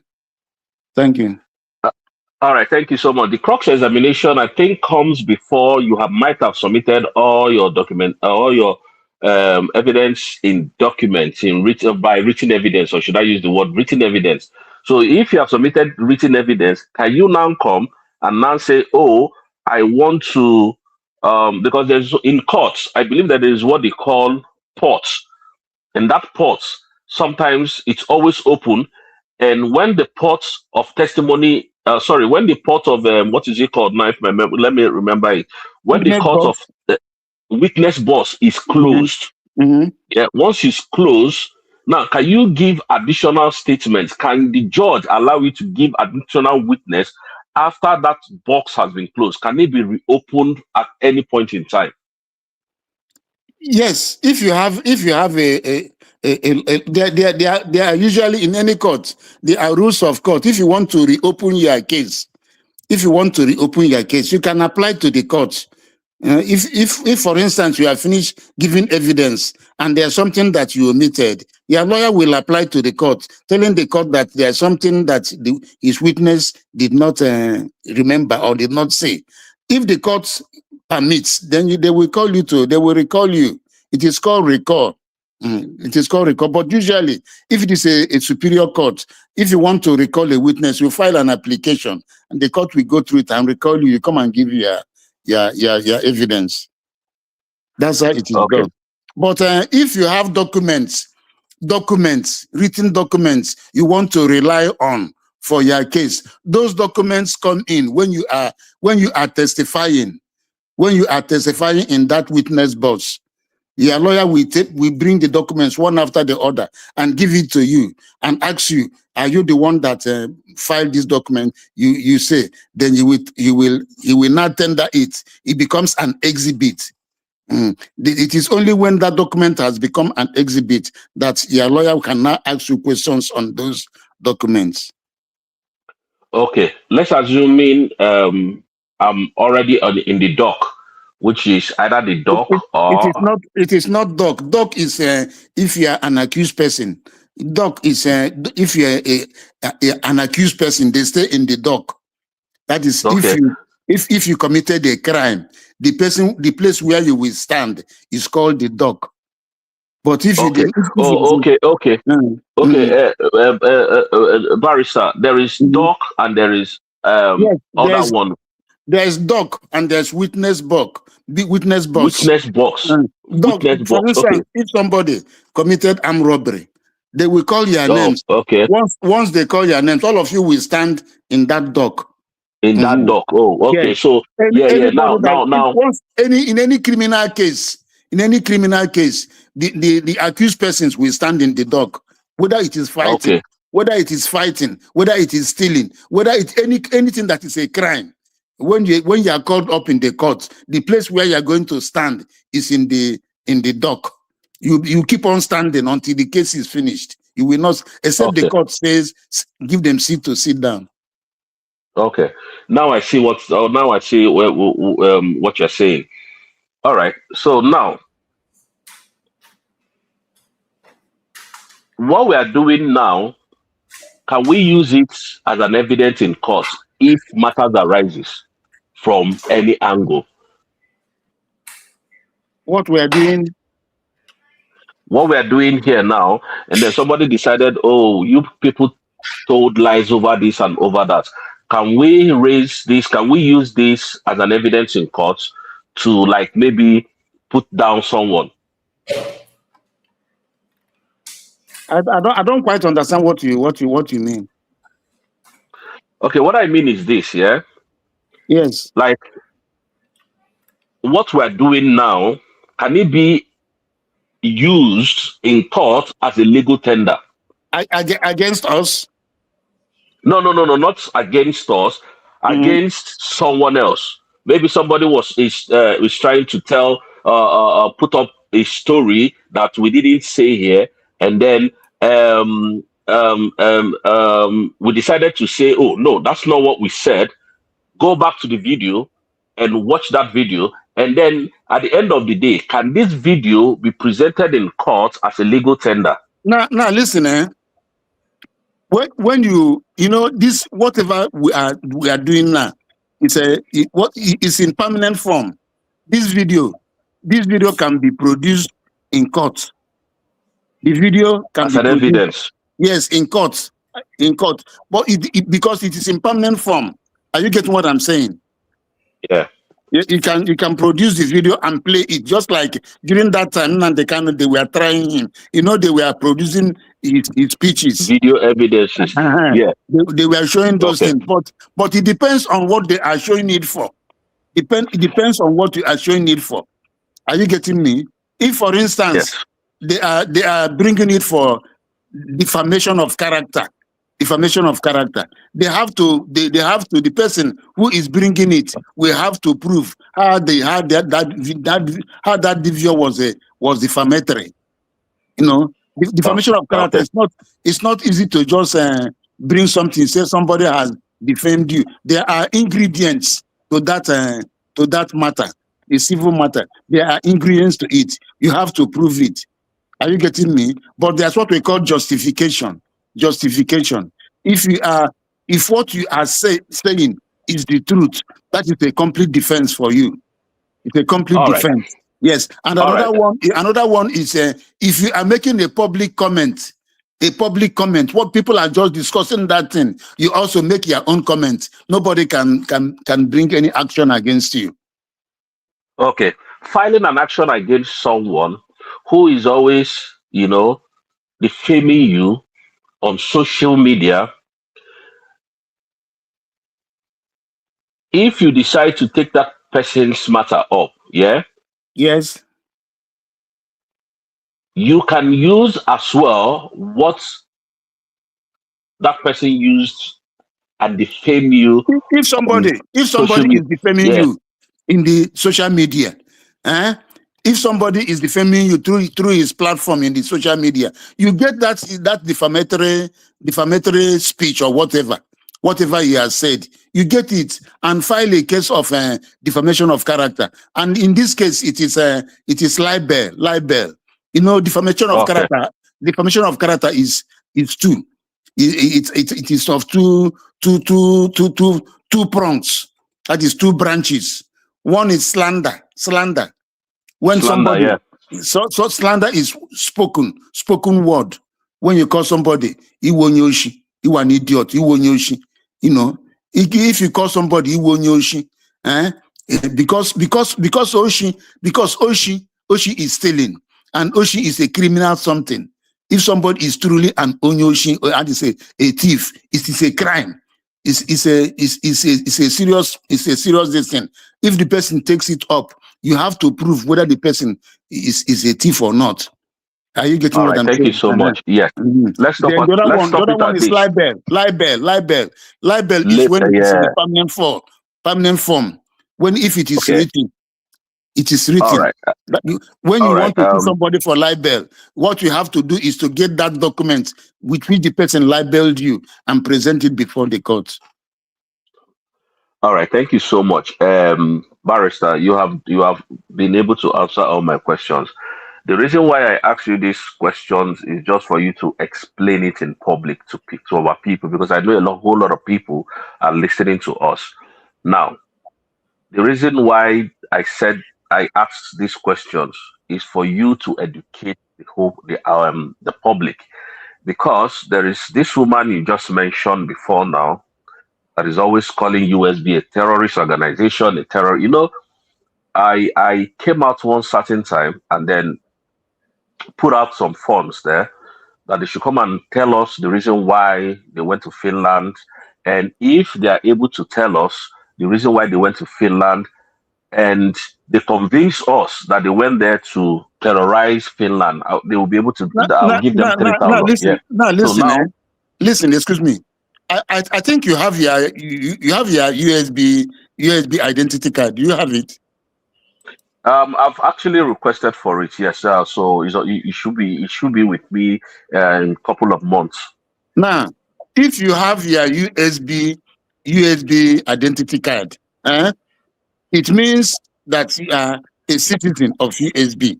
And as a citizen of USB, it means you are supporting your government. So that is what we call nexus. Nexus in law, we call it nexus. That is link, nexus. So with that nexus, you have the local standing to sue that woman in France. You can sue her that she's embarrassing you because you are a member of United States of Biafra. That she's calling your government a terrorist government. That you want her to come and explain how your government is a terrorist government. Thank you. The reason why I brought this thing up, you yourself, as a citizen of USB, because if you go now, you have nothing to prove that you are a citizen of USB. I have a lot of documents. Hey, but if you have documents, I think that's the most important of them all. If you have documents, the most important one is that ID card. You just present it. Well, it's verifiable. Then they will ask her to come. Come on, she will. But your voice is. I think you are taking a call. Just hold on once the call ends because we are not hearing you. Okay. Just wait a while. What you are saying is very important. I'm a citizen of Biafra. All right. We are waiting for Barrister to come back. So, am I back? Yes, you are. Yes. You are, Barrister. Okay. So, what I'm saying, because I've explained libel and I've explained slander, defamation of character. We call it character assassination. You know when somebody is assassinated, the person is dead. I think you know. Yeah. When somebody is assassinated, the person is dead. So in the eyes of the law, when we talk of character assassination, you brought that person, put him on the ground, and you use knife to slaughter his character. That is how the law sees it. You are using knife to break his character into pieces. So that by the time you finish breaking, slashing his character, his character will be worthless. So that is how the law sees it. It's a serious thing, character assassination. Because what gives you your identity is your character. I think you know. All right. That is what gives you your identity. If people say you are an armed robber, anywhere you come in, people will be look at him. Okay, Barrister. So let me come down. So if you get your ID, you can sue that woman. Try and go and get all those clips he's making. Take it and take her to court. Barrister, I have three. You know the reason why I called you up. I have about 3 lawyers that have contacted me, including my own lawyer, have contacted them. And now any day I hear this woman call me a terrorist, call USB a terrorist organization, now I'm saying it on Kai channel, I'm going to take her up because this nonsense must stop. No, you don't need to. Now, listen. You don't need to wait until she makes another broke. The one she has made before. Go and get it. No. There was a structure in which I stood on. That structure was 3,005 for them to come and claim it, and that's why I said, can we give verbal statements in court? The reason why I asked that question was because the videos I made, I asked them to come and take £3,500 plus 200,000 that somebody gave me to add to the one I had, because Madam Stella gave me £500. Ngozi, there's a lady called Ngozi. She gave me £500 as well to add to what I had because I brought out 2,005, and for them to come and explain to Biafrans what they went to do in Finland. If they went there to commit act of terrorism, then if they are able to convince us, they will have the money and all of us will shut up and go inside. But nobody came forward. And I now made it to be known, because if I just go and say, oh, all the ones that you have been doing, no. So I put out that 3,000. It was it was systematic. So I wanted it to be in uniform. I wanted to do it in a way that I would not there won't be any gap of what I'm doing, or I didn't get it right.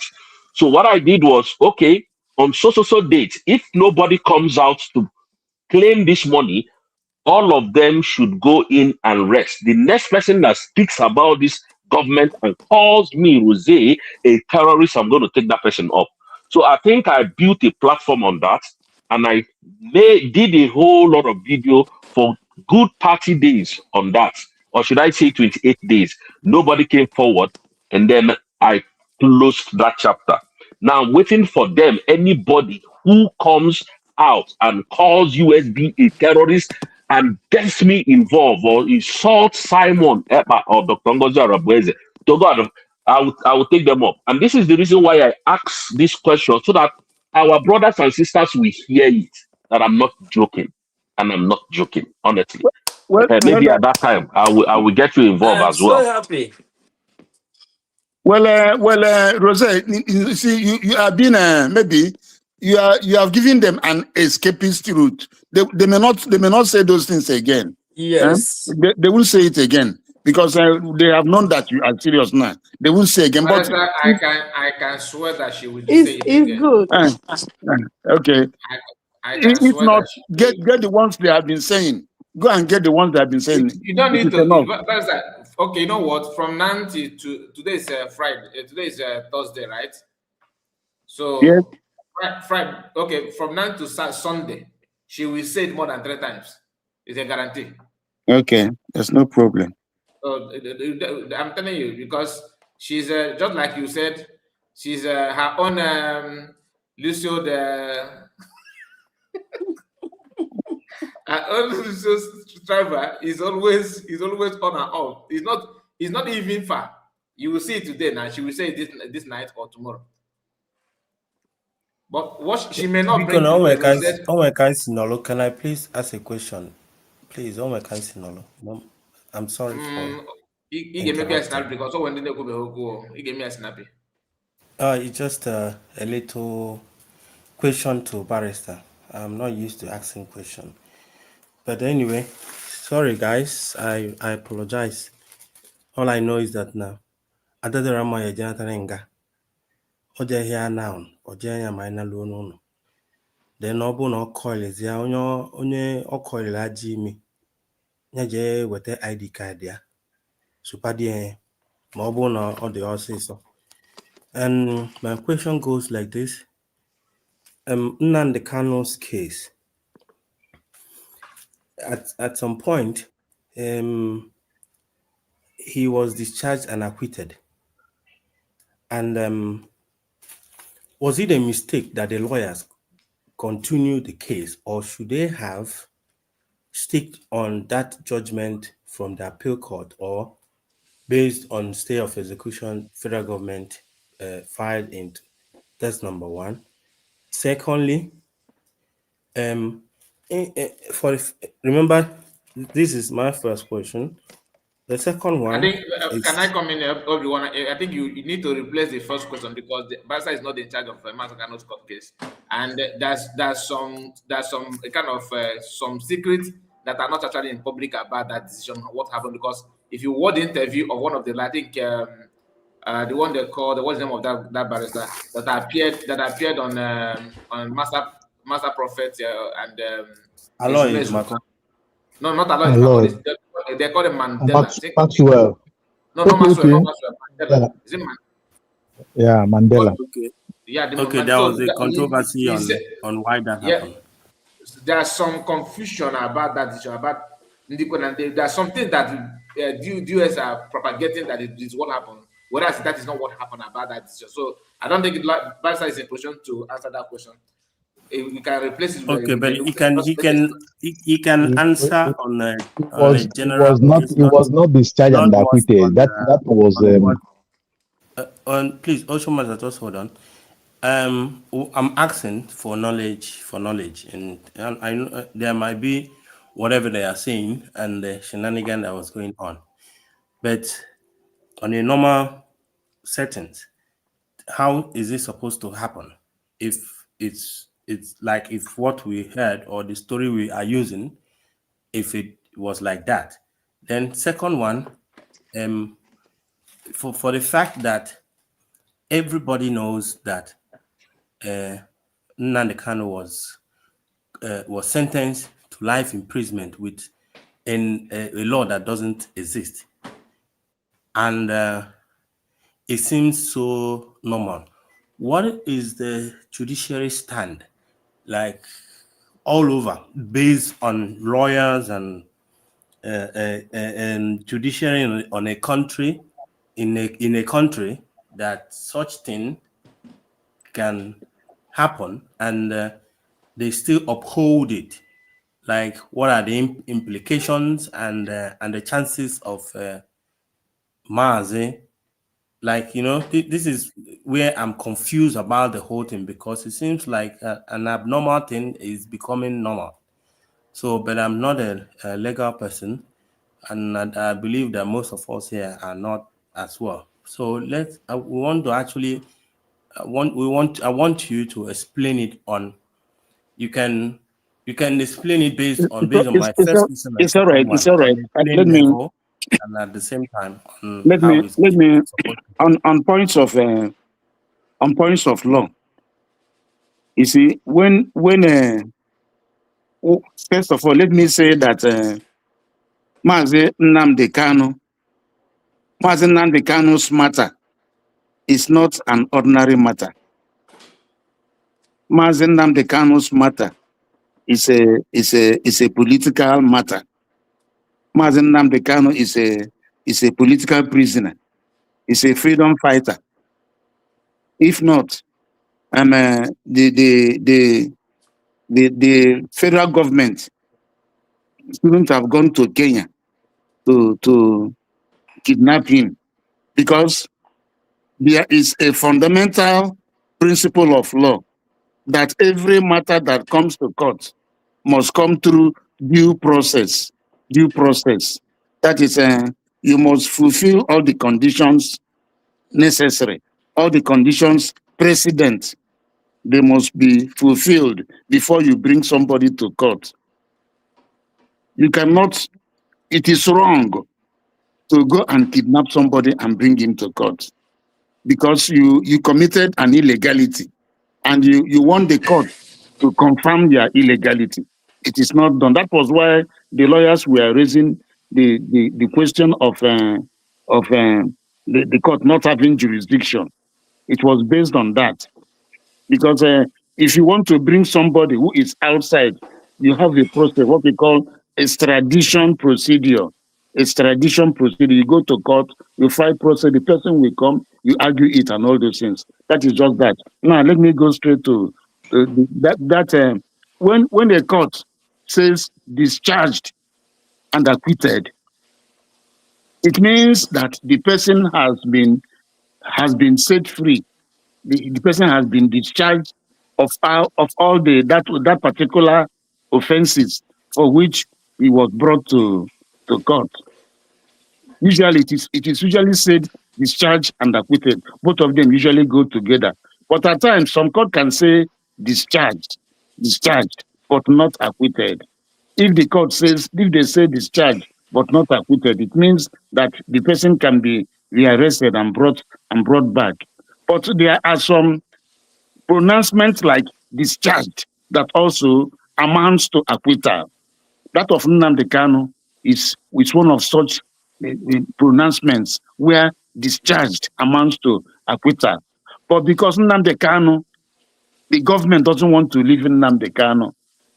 They don't want to live in Nnamdi Kanu. I am telling you that as a lawyer, I know that Nnamdi Kanu did not commit terrorism. I know he didn't commit terrorism. Because before you commit any offense, any criminal offense, there must be two elements.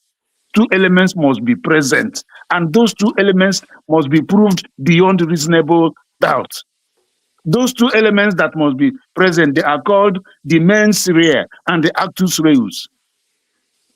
The mens rea and the actus reus. The mens rea means the mental element. The actus reus is the act itself. The act, carrying out that act, carrying out the action itself. It can, even yourself, you know that Nnamdi Kanu did not carry out any act of terrorism. If you go to the law, you see the definition of terrorism, how the law defines terrorism. Nnamdi Kanu did not fall into it. But because Nigeria, they just want to put Nnamdi Kanu aside. That is why they went to Kenya to kidnap him. So, and all the evidence, those lawyers that made a no-case submission, they are very good lawyers. A no-case submission is usually made at the end of any criminal case when the prosecution has failed to prove the necessary ingredients that will make the court to convict your client. So that is what they did. Those lawyers are very brilliant lawyers. Yes, they are good lawyers. So anybody that tells you that the lawyers did not do well, it is not true. It's just that the federal government, even if you like, bring Dingu Foot. There's one lawyer they call Dingu Foot in UK. If you like, bring him. If you like, bring Professor Ben. Hey, I've forgotten, but he just passed on. Professor Ben Nwabweze, SAN. He's the first African lawyer that got PhD in law. Bring him. Bring on UK. Bring him. Bring Andrew Anamele. Bring him. Bring Abambo. These lawyers are all Igbo lawyers that are very wonderful. If you bring them, I think all these lawyers are Muchano. They're all dead. If you bring them, the federal government will still do what they want to do. So that is just that. And include Gani Fayemi. Yes, even including Gani Fayemi. Yes, Gani Fayemi. They will do what they want to do. They will do what that is Nnamdi Kanu's case will not be solved through the courts. It will be solved by USB. That is why people should support USB, because if we get recognition, it means that the world has seen us as a pure different country, and we start demanding for Nnamdi Kanu's release as a citizen of United States of Biafra. That is why I am against any group that is moving about saying they are doing this, they are IPOB, they are this, they are that. Everybody should queue behind the government we have. We have declared our country. So that's what I'm trying to explain to you. Nnamdi Kanu's case is a political case. It's a political case, a freedom fight, it's a political case. And the world knows about it. And I think as time goes on, the world will come in fully. The world will come in fully into his case. Because now that he has filed his appeal, I understand the federal government has filed what we call a cross appeal. A cross appeal. They are also praying the Court of Appeal to change that life sentence into a death sentence. That is what the news I'm getting. You know, and this Nigerian government, the type but of is it possible to somebody that is going to appeal based on, even though that it already have an original sentence, for appeal court for the appeal to add more like kind of give a different kind of judgment instead of examining the former judgment? That's what I'm telling you. It is possible if they have a hidden agenda.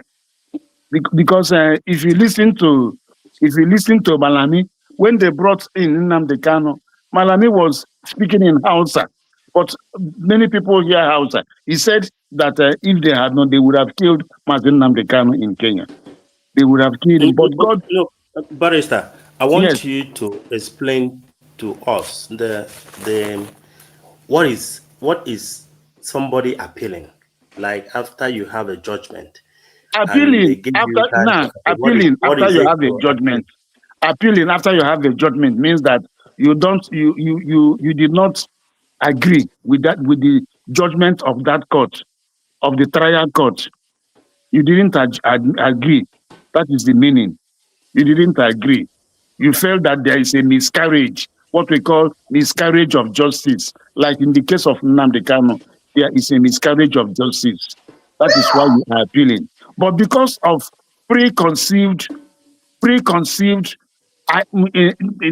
agreement, preconceived notion, what the government wants to do. If the government wants to live in Nnamdi Kanu, that time the Court of Appeal said that no court in Nigeria should try Nnamdi Kanu. That was when they should have left him to go. But they didn't leave him. The government they transferred those judges, those justices that gave that judgment, and brought a set of new justices. And it was those new states that gave that stay of execution. Are you getting what I'm saying? Yeah, I'm getting you. And they All right. went to the court. They went to the Supreme Court. The Supreme Court, being the highest court, the Supreme Court should have discharged Nnamdi Kanu and told him to go. But they didn't do that. They made another rigmarole.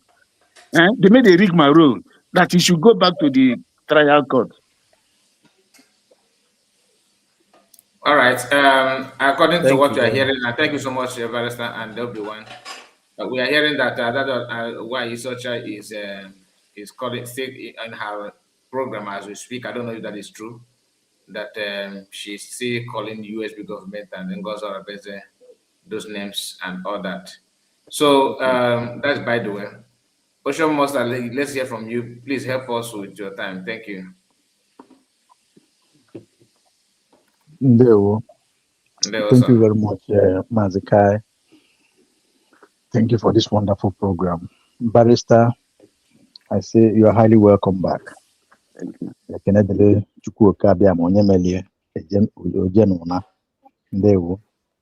I greet everybody on the studio, all protocols observed. Mama Ndewo, everyone, thank you for this wonderful questions. Our brother, oh my God, my brother, what is his name? Jesus. Okay, let me just say this. Rose, yeah, our brother Rose, thank you very much, because I wanted to mention you on this program as I come, but thank God you are here. And the what you said as a kind of bet is very good, and many Biafrans will support on that when the time comes. You know, every other person I did not say. I think Legend was here. Every person. Let me just go straight. Barrister, Ndewo, you have done a lot. We have listened with a keen interest. From what Uduan said, I will just ask a simple question that I would like you to touch, though you have touched part of it somehow. Number one is this. Did you believe as a lawyer that it would have been best if the lawyers of Mazi Nnamdi Kanu stood on the appeal court judgment, refused themselves to go to court, and stand again on the same that question have been asked. I don't know. Okay. I don't know if you're joining us. That's exactly what everyone asked. Okay. If you have asked that, thank you very much for letting me know. A barrister, what do you think that made, in Nigeria, there is so-called 34 states, including FCT, that made it 35. What do you think that in all the regions and the states, Mazi Nnamdi Kanu is from the so-called southeast or south? And upon his condemned, they left his geographic zone, his region, again his religion and culture. They left everything out, including the family of Martin Nandekanda will take care of him. You know, now, while they sentenced him, they hurriedly took him to Sokoto. What does that stand? And by law, did Martin Nandekanda have the right to ask them with authority that they should take him back where his family, where he can be close to his family, like in other state or any of the southeast or southwest, or south region. Number one. Number two. Okay, let me leave this one. Barrister, go on with this one first. Now, listen. When a matter is before the court, the court has when the court assumes jurisdiction over a matter, everything about that matter is now in the hands of the court. If there is something you want or you feel that you want, it is by bringing an application before the court, asking the court that you are praying the court to put you in this prison or put you in that prison. But apart from that, it is the court that will decide where you will go. And I have told you earlier that Nnamdi Kanu's matter is political. It is purely political. They are not following the law. It is purely political. It's a political case. That is just that. The reason why they put him in Sokoto prison is to see how to break him, how to break him so that to break his resolve. You know, they have offered him a lot of pesticides, which he said he's not going to accept. They have tried to induce him with fabulous money, humongous amount of money, but he's not yielding. So they're just finding a way to break him. That is why they are doing what they are doing. I listened to you mention the Professor Mwabeze, which is the oldest lawyer who passed on last year, a year plus. I think last year or last 2 years. Mm. Yeah, last 2 years. He's from Obo. Mm. Now, you mentioned the Professor Mwabeze is the leading lawyer in constitutional law in Africa. Good. It's an authority, yes. You mentioned him. You mentioned people like Onyauke. Onyuke, yes. Onyuke ranks with Rotimi Williams. Yeah. These are the people, when you talk about Nigerian law, when you talk about law in Nigeria, when their names are mentioned, it rings bell. I want to ask this. From what you said here, that the Mazi Nnamdi Kanu's case is so political. Now, is law and the politics or political, which one comes first? Now listen, law comes first in a country where you these three arms of government, where the rule of law. I think you've been hearing about the rule of law. Good, yeah. The rule of law started from Magna Carta, you know, 1215 and all those things. And before it trickled down to American independence, before it trickled down to what we have now, the rule of law. What the rule of law is, it's a doctrine that presupposes that every action of government must be under the law. And everybody in a particular state must be under the law. No matter who you are, you must be under the law. But in a country like Nigeria, Nigeria does not practice the rule of law. Nigeria does not practice the rule of law. The law has no meaning in Nigeria. Even there are some of my colleagues who are so frustrated that they don't want to continue going to court. They say they want to start looking for another thing to do.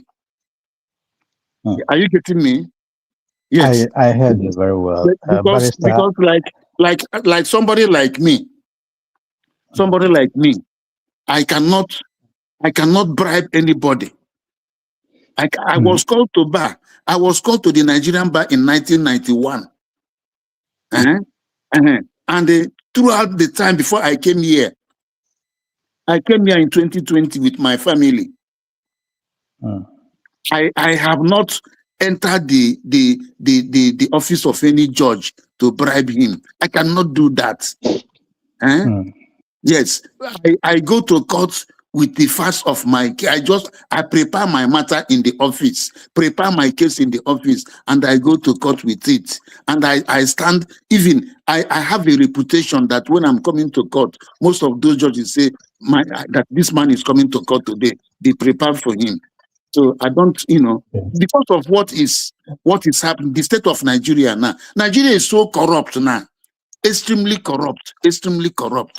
So that means the existence of rule of law. The law does not matter. The law does not matter again. Most of those judges, if you do go by the law, the government will punish you. They can even find a way to implicate you, and they will dismiss you. So that is what some of them are doing. Sorry, my brother, because I forgot the message that Mr. Henry sent to me.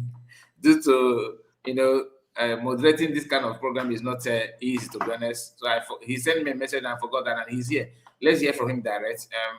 Mr. Henry, please.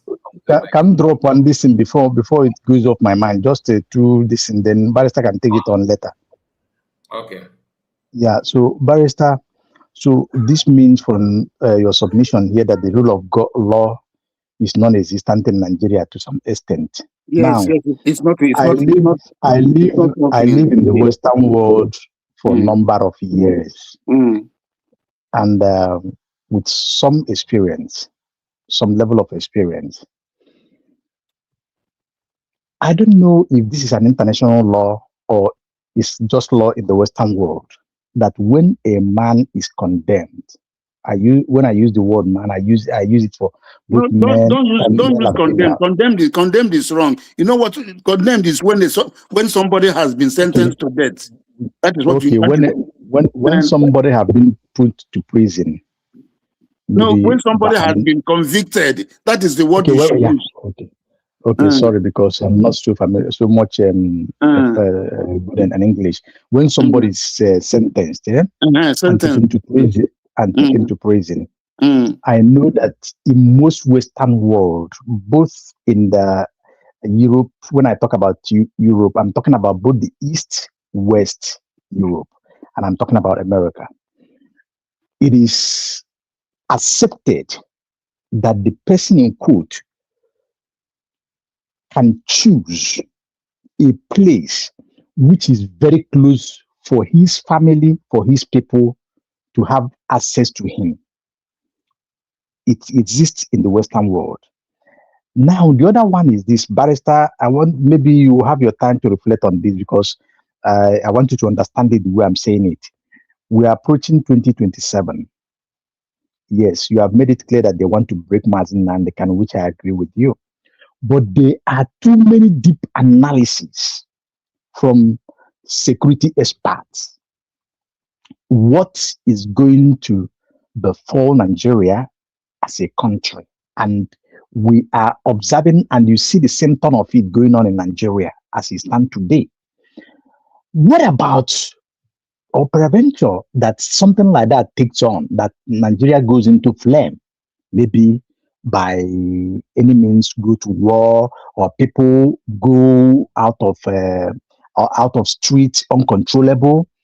What do you think will be the fate of a man, a foreigner in Sokoto prison? Thank you. It is better imagined than described. It is better imagined than described. The state of the answer to the question you just asked now is the intensification of diplomatic efforts to bring pressure to the Nigerian government to release Mazin Nnamdi Kanu.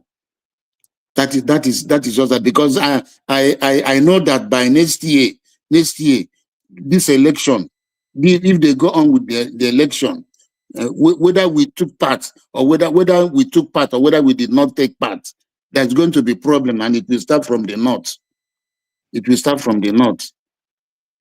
So thank you for the self-defense you talk. You tell our people, Mazikai, I know your time is this, so let me just keep that. If you give me another privilege, I will say something about that if I remember. Yeah, you will, but give Mr. Henry a chance a little bit. Thank you very much. So what we need now is intense diplomatic pressure, and that is why we need money. We need money in the government. Yes. Okay. Thank you so much. Yes, I can hear you. Am I coming out? I can hear you. Barrister, I can hear you. Greetings from here. Okay. Mazikai and everyone in today. Thank you all.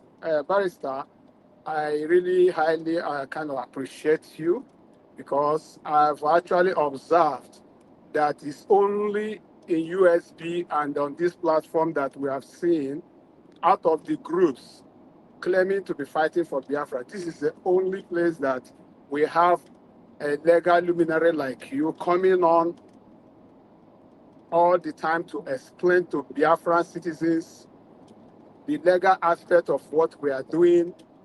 That goes a long way to encourage many of us to know that, yes, we are actually doing the right thing and doing it in the right way. So thank you for coming, and thank you for explanations. Thank you for the lectures. Thank you for guiding us. We appreciate that. Now, that takes me to the next question I would like to ask before I will say one or two again. You have actually been following the USB cabinet under Dr. Ngozi Rabeze, doing all they are doing. From your own perspective, is there any area that you would like to give the government an advice? Maybe there is area where, the government is not actually getting it correct or right. Is there any part? Is there any advice that you would like to give the government? Because as we speak, the government is listening. And everything you say, the government is taking it and making changes. So will you give the government any advice? That's my number one. Okay. Will you submit before I go to the second? Okay. Yes. My advice: the government is doing very well. Yes, the USB government is doing very well. Dr. Ngozi Rabeze is highly focused. If she were not focused, she would have been suing some people. She would have been taking some people to court. But because of the discipline she has acquired, people don't know when we say what is here. If you are in the university, somebody is asking you, what is your discipline? What is your discipline? People don't understand what it means. It means that before you get any degree in the university, you must be disciplined. That course of study you are pursuing must discipline you. If you are not disciplined, you cannot get that your degree. That is why they ask you, what is your discipline? What more? You have gotten that one, you did your master's, you did your PhD. There are some people that have double master's degree and double PhD, just like that. So it is because you have to be disciplined. And when you are disciplined to reach this height, Dr. Ngozi Rabeze has reached, it means that she understands human nature. That is why she's able to still lead USB up till now. Notwithstanding all the distractions. Now, my advice is that the government should intensify external relations, because as at now, the government is fully legal. the government of USB is legal. We have satisfied all the conditions in Montevideo Convention, the UN Charter, the African Union. Yes, we have satisfied all the conditions. We did a referendum. That one is so important, that self-referendum. And we've done the declaration. We have completed the cycle. So what we should do now is intensification of the diplomatic missions, Okay. external affairs. We should reach countries like, we have to intensify our struggle with our reach to the United States, Israel, Canada, Japan, Germany. Yes, these are countries I feel that we give us a listening ear. And we should also use those countries that love us in Africa to also help us in reaching other countries, because this is important for our recognition, and this is important for the release of Mazen Nnamdi Kanu. Yes, and then another one is that I would want the government to see how to raise a group like Mossad, an intelligence unit like Mossad. You know, Mossad, Israel, is an intelligence outfit. In fact, America depends on Israel for intelligence. Yes, America did. When America took out that number two man from Iran, it was Mossad that told America this is the vehicle he is in. It was Mossad. They used laser light, and pointed at the vehicle where the man was staying, and because of that laser, the drone took him out.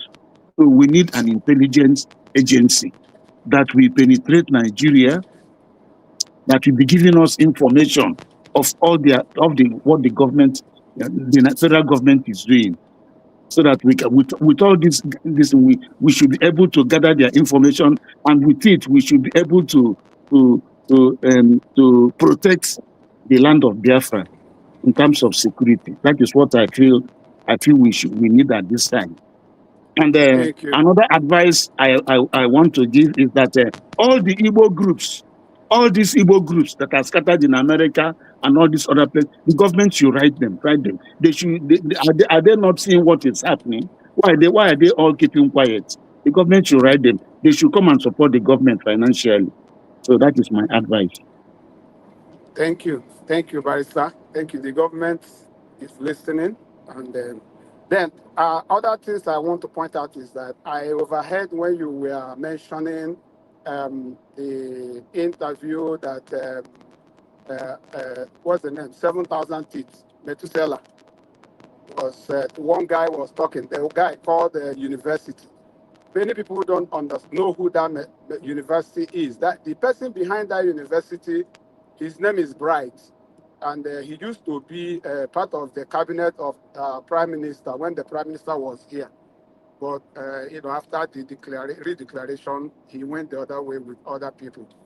That guy, when he was talking about that, remember he was talking about the group he was part of. He belongs to now. He wasn't proud enough to mention the name.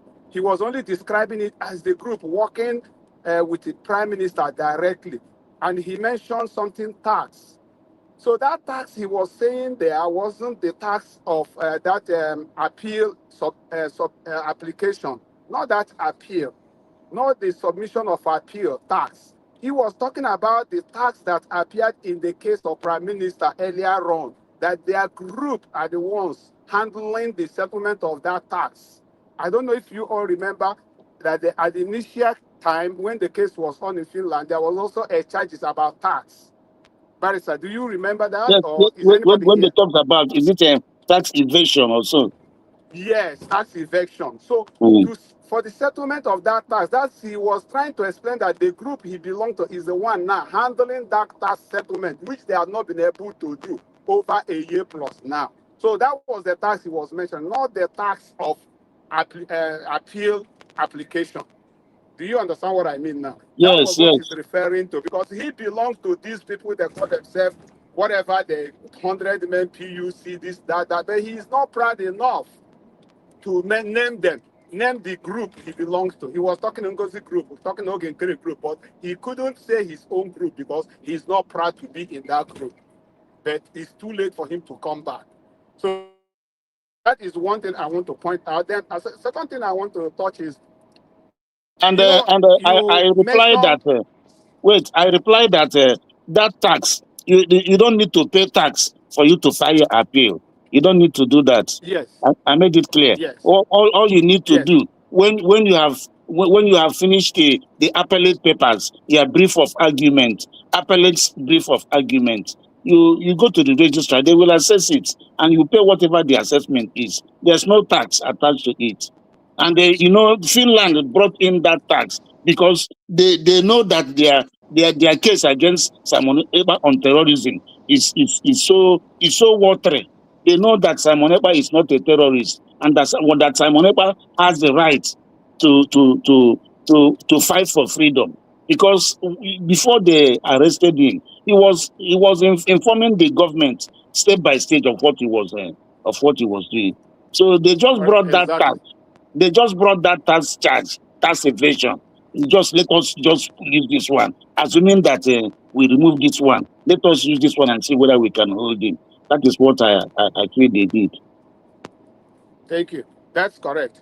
Then the other last one is this. I remember that during the time our PM was doing exposition, there was this jingle he used to play then, talking about the Afghan templates. I don't know if we still remember. There was this man who come on and always explain the template the Mutulas used in Afghan to take over the government, to take control of the government. Afghanistan. Yes, yes, it was back then, Afghan template. PM used to play that jingle. So, and with what Arnold has just, the title of the Arnold's post recently, I think yesterday or today, which Mazika used to do a program, though I have not listened to that program. And from all what we all see, do we now agree or understand that, yes, the Afghan template is fully being implemented in Nigeria, not even planning. They are already implementing it almost 100%. Barrister, what is your take on that? Do you remember that? Yes, that is. It is not. It is not in doubt. That is what they are doing. I think I said so. I said during this my outing that Boko Haram has a template. There has a mission statement. Their mission statement is to take over, to overthrow the federal government, install an Islamic government, Islamic Republic, and to be governed by Sharia. That is their mission statement, and they are using both the Takeya, what they call Takeya, policy of Takeya, deception, policy of infiltration. They have infiltrated the armed forces. They have infiltrated the police. They are even in the federal civil service, and they are also in government in Asorok. Yes, that is what the Afghan template. That is what they are using. They are using what we call Abu Dhabi peace settlement. Let us do peace. Anytime they say they are doing peace, they are using it to do infiltration. They are infiltrating. You think they are doing peace? They are not doing peace. The government is complicit. They are working together with the government. The government knows what they are doing. Anybody that tells you that this government of Tinubu does not know what they are doing, the person is not telling you the truth. And it is so unfortunate that our politicians from the East do not, whether they know or they pretend not to know, that is what I cannot tell. But the governors, I just don't know. All they are doing is election. This election is a deception. This election is a very big distraction on our people. Another Takeya, yes. That is why what I'm telling Biafrans not to be carried away by this, not to get involved by this election. Biafran they should do something. Even they should do something. They should do something about this election. Individuals can do something about this election. Those places where they gather, they say they should go and remove all those places. All this, I don't want to be so open, but they should know what they're supposed to do, so that those people that work in those places where they go and say they are doing, those people they should bring down all those places. They should be very, very discreet when they are doing it, so that nobody will be detected. That's what that's what I'm trying to say. Thank you. So from all what you have said now, even in the West, the reason why the Yorubas, they have now seen that what Nnamdi Kanu was saying all the time was true. They are now talking of getting Nigerian youth. They won't allow Nigeria to break. That is what they're, one platform I listened yesterday, that is what they're saying. They won't allow Nigeria to break. They will bring everybody together. They will do this, they will do that. Because they know that, in fact, they have almost succeeded, though, these people. They have almost succeeded. It's just that all the time, it is the emergence of Nnamdi Kanu that stole them, the ESN and all those things. And if Nnamdi Kanu were free, if they did not kidnap him, they wouldn't have been able to go the extent they have gone today, because more eyes of Nigerians would have been opened. I don't know, you know Dr. Obadiah Malafia, do you know him? yes, I do. I know him. Obadiah Malafia revealed certain things. He revealed certain things, and they killed him. They killed him. Yes. I don't know. He was so naive. He went to Abuja National Hospital in Abuja, and they gave him a lethal injection, and he died. They killed him. So he shouldn't have been in Nigeria. He should have been outside Nigeria. So anybody that is exposing them, they will come after you. So that is just that. Emma, Barrister, Emma, this Obadiah. You know, Barrister, Obadiah put that after that exposition that they will come after him, maybe they will kill him. And he stated that even if you speak truth, you will die. And if you keep quiet, you will die. Or even if you lie, you will die. It is good for him to speak truth and die. He I should have heard left. it He from should have his left mouth when Nigeria. he was doing that exposition. He should have left Nigeria. He should have left Nigeria. He shouldn't have stayed in Nigeria. Yes. Okay, so Barrister, thank you for your position and your opinions. Then, lastly, we all heard about the Abuja Declaration of 1989. Yes. That Abuja Declaration of 1989 is nothing else but Sharia too, Islamization. Yes. Because that gave them the opportunity to take over the key positions in government, which they have successfully done today. Yes, they have done that. Whoever that is not a Muslim that is in a position is just ceremonial. That's just what it is. So they have completed all these processes in order to Islamize Nigeria. And I want to say that anybody who is not opposing them is supporting them. Whether you are Igbo, you are Yoruba, you are Fulani, you are Hausa, and you are not opposing them, like the United States of Biafra, then you are aiding them. You may not know. You may be in the village and you are fighting the Congo Sarabes, but just know it that you are aiding them to come and take over your life, take over your family, take over your land. That is just what you are doing. If you are not opposing them, you are supporting them, you are aiding them. So with that said, I would like to say thank you, my able barrister and everyone in the house. May God bless you all. Until the next time when you will come here, we'll be waiting and expecting. Thank you. And again, there's need for more media enlightenment amongst our people. There's need for massive media enlightenment among our people at home, back home. Our people back home, they need to be enlightened more. They need to know what is going on. They need to know what is going on. Honestly, they need to know what is going on.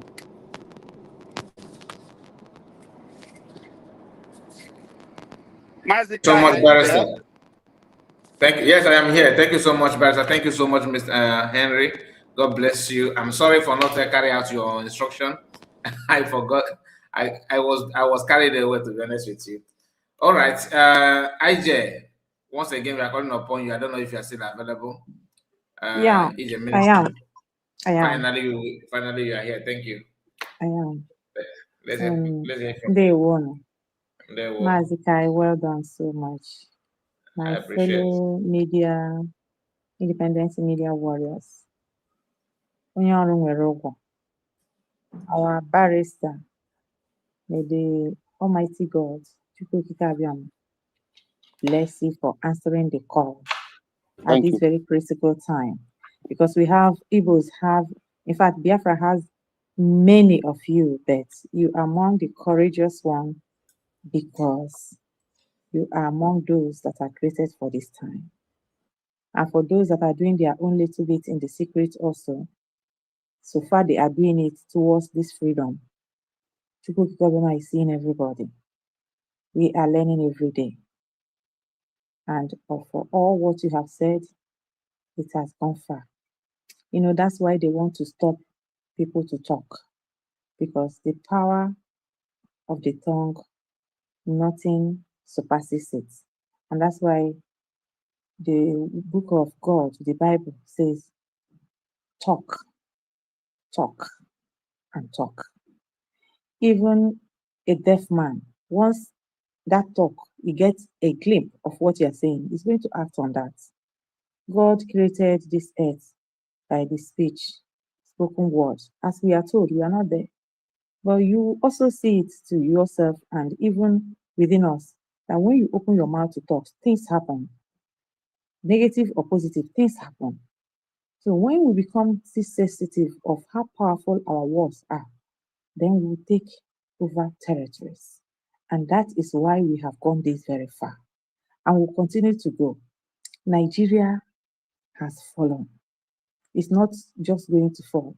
Mazikai, thank you so much for this video you are playing. That is Chomo Okoma and others, you know, jubilating for what God did that day. For that day, they were in their 1 hour, is it the solution our barrister called it? Losing interval, remember? Yes. And later, they went back to their unseen life. And they will see this video we are doing, they will listen to it. In fact, they are listening. They may come in with another name. But the truth remains that darkness can never win the light.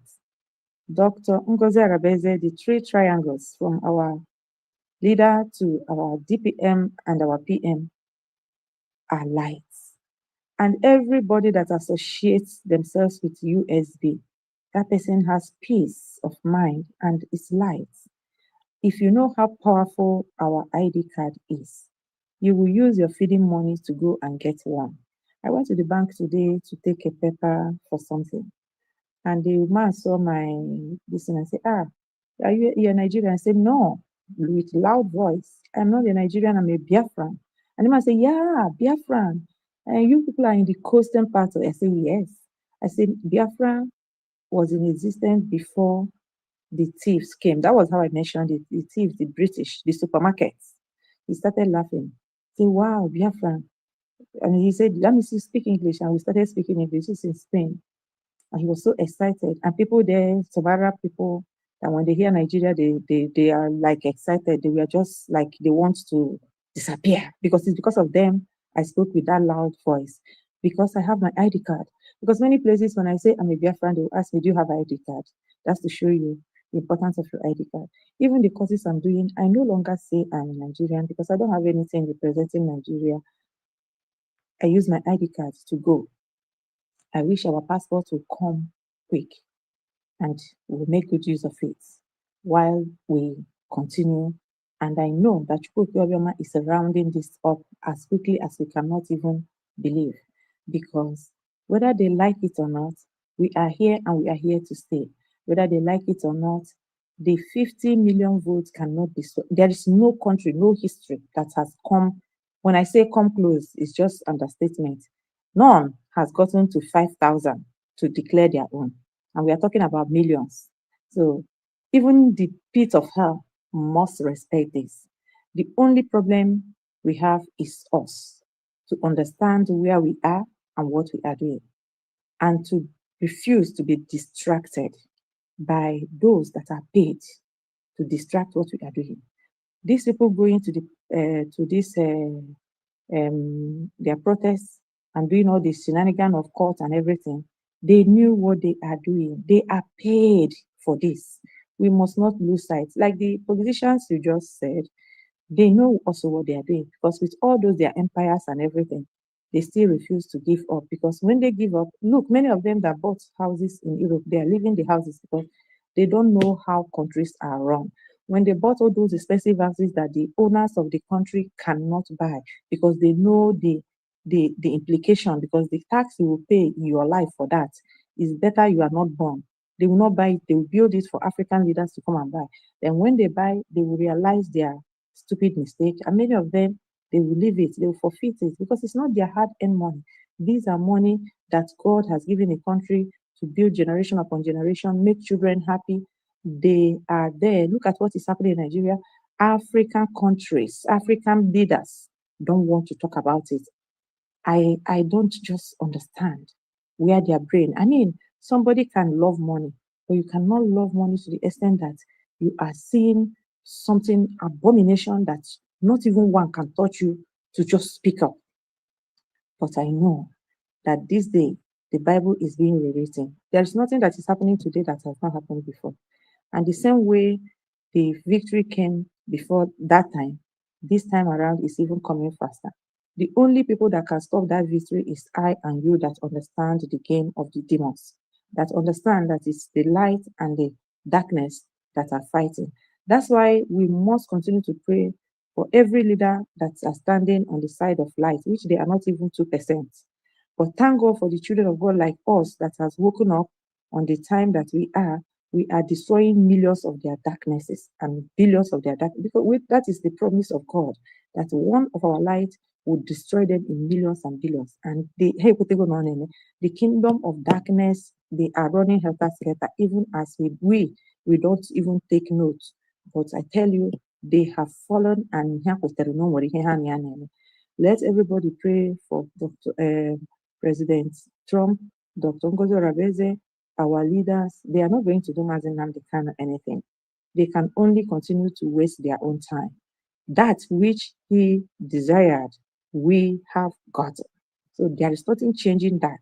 That is where we are. So we must keep doing what we are doing. We must keep speaking. They will try to stop us, but we must not stop, because only person that can stop you is you. No matter what they say, no matter how they do it, we are all human beings. None of us has two heads. When we have refused that they will waste our time, they cannot waste our time anymore, because they have lived out their own time and even intruded on our own. And we are taking back what belongs to us. We are taking back what belongs to us. Yes and yes. Biafra or Biafra. Freedom and freedom. There is no two ways about it. That is where we stand. We have gotten it, and no man, no spirit, no altar, no society, no demon can take it from us. We are here to stay. And for the people at home, when you comb your dishes, please do the right thing. Maka ịchụpụ ha na community gị, ha jee na community ụmụnne gị, ha were amụma ahụ gbuo ndị ahụ. Ihe a ha bịara ime n'obodo unu, meenụ ha ya. Wetuonu kamera. A gwara m unu mee ha ya. Ekwentị ha ji, unu ewekwala ya. Were n'okwute sụpịachaa ya. Tiganụ ya ebe ozu ha nọ, ebe unu mere ha ihe ha bịara ime. Kụpịachichaa ya. Onye jiri ya fụọ, a ga-ejide ya. Ndị ahụ na-achị unu ebe ahụ ndị their managers and their supervisors, ha enweghị ọnụ, and erela ha okpuru obi ha, and they have no peace. A man that has no peace can never give you peace. If you understand it, you will never talk about PVC and election, because demons are on the seat of power. The Bible says that when an unrighteous man is in the seat of power, what happens? People cry, mourn, pain. That is what you are seeing. So anyone who cannot give, you can't give what you don't have. You can't. Ndị unu na ha lụgụ ọgụ ebe anyị nọ, unu mara otu ha shiri dị ogbenye, unu ga-ewere ihe juru ha nwawa ihe because of akụ anyị ha dụwara here ha ejiri ya jide ha n'olu ha na-ezuzuzi ezuzu then ha onwe ha anaghị ahụ echi no matter ha kpọrọ onwe ha politician they don't see tomorrow. The African politicians don't see tomorrow because they are the wrong ones on the seat of power, and that is why Africa is going down. And you can see the good ones are the ones they are labeling always like because we have stood our ground to tell them that is not what we are. And Chineke Chukwu has made it that in the Nigeria that gain and owns that terrorism name from those that supposed to be their partners. God has turned everything. That's why the Bible says, be steadfast, be steadfast, be steadfast. Consistency, our leader said, is the key. Because they all know the truth. And that truth, they cannot suppress forever.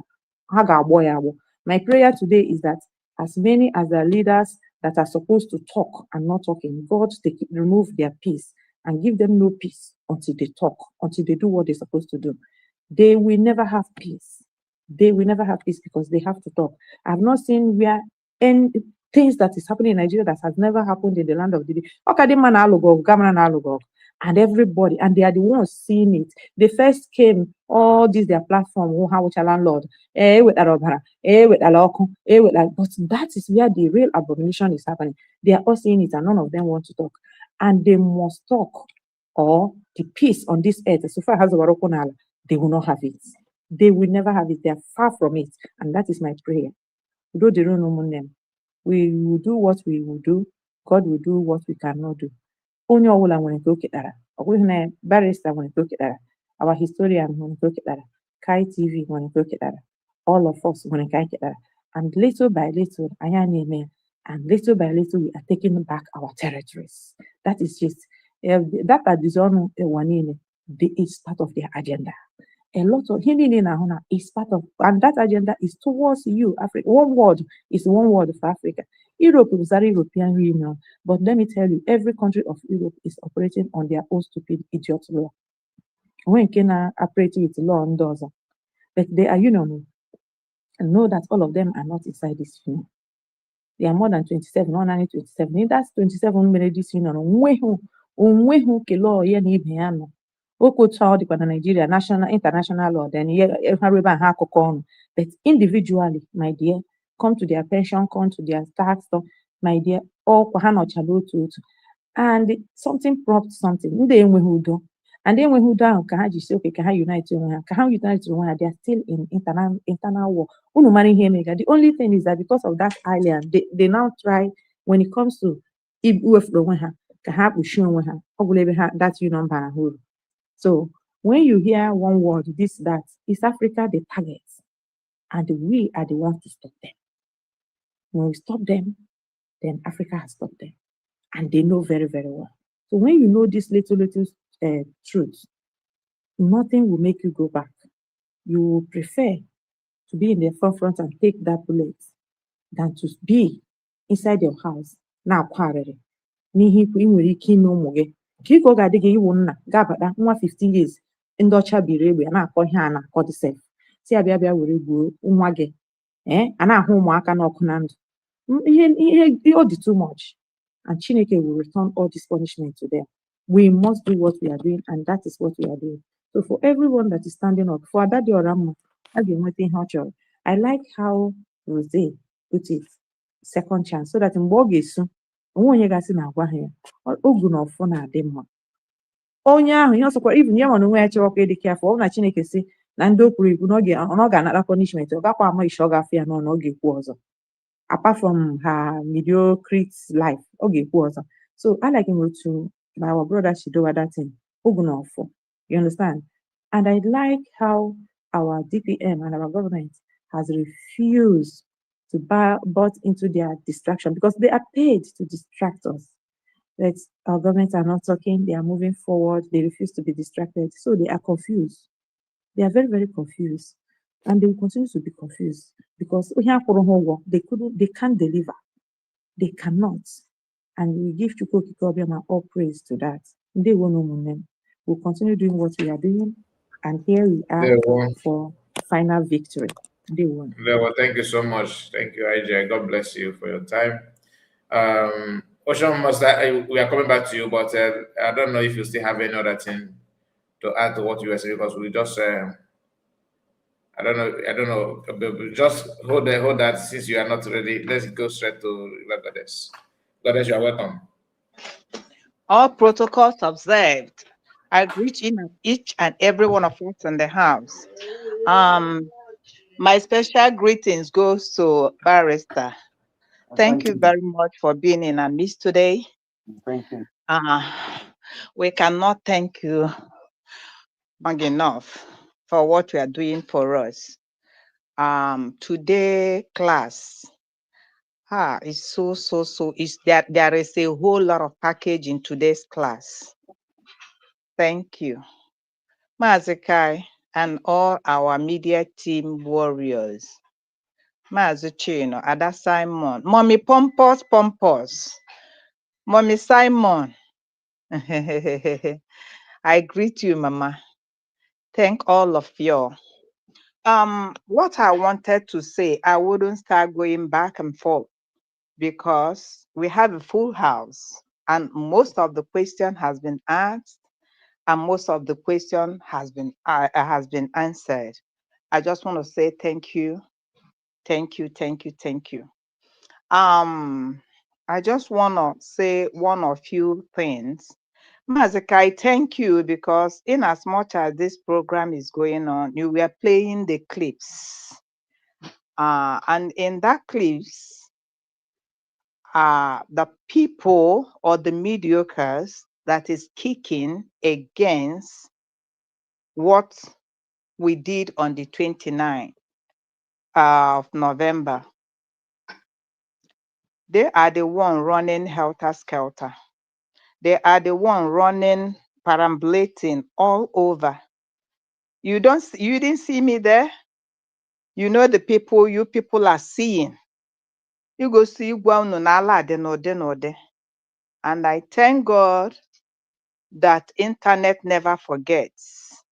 So as we are playing it, they are seeing themselves.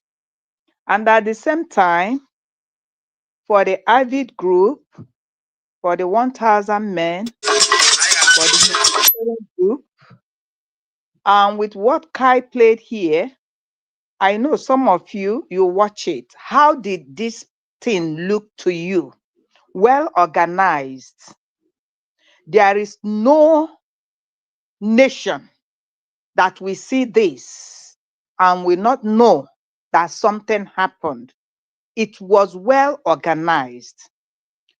During 30th May last month, when Kai brought out USB cabinet officials, how do they look to you? Mediocres, good for nothing. How do those pictures, those personnels, those individuals, how do they look to you? They look officiated. Now, as a mediocre you people are, when the women were dancing, when the women were like, they were happy, look at how they tie their wrapper. Where is your own? You just want to be seen, and you are the same person that is causing havoc to yourself. Let me tell you, Sekura Sera, what is written is written. What is done is done. Thank you, Dr. Ngozo Arabeze, and your crewmen and crew women, your crew members. Thank God for the grace that found you. And thank God you position yourself to answer the call. I just want to say, to God alone be all the glory. All hail Biafra, all hail Biafra, all hail Biafra. I salute you, Mazen Namode Kano. All hail Mazen Namode Kano. I salute you, Simon Ekpa. I hail you. It shall be well. And I believe God, it will end in praise. For with the little things that has happened, the word said that when we thank God for the little he has done, he will do more. Concerning mediocres that is turning things upside down, when they ask you to go to school, you say no, you stand on Ukoda. When they ask you to go to school, you say no, you were doing some other things else. Now it is time you want to be the leader. How can somebody who is an intimpataka will lead people?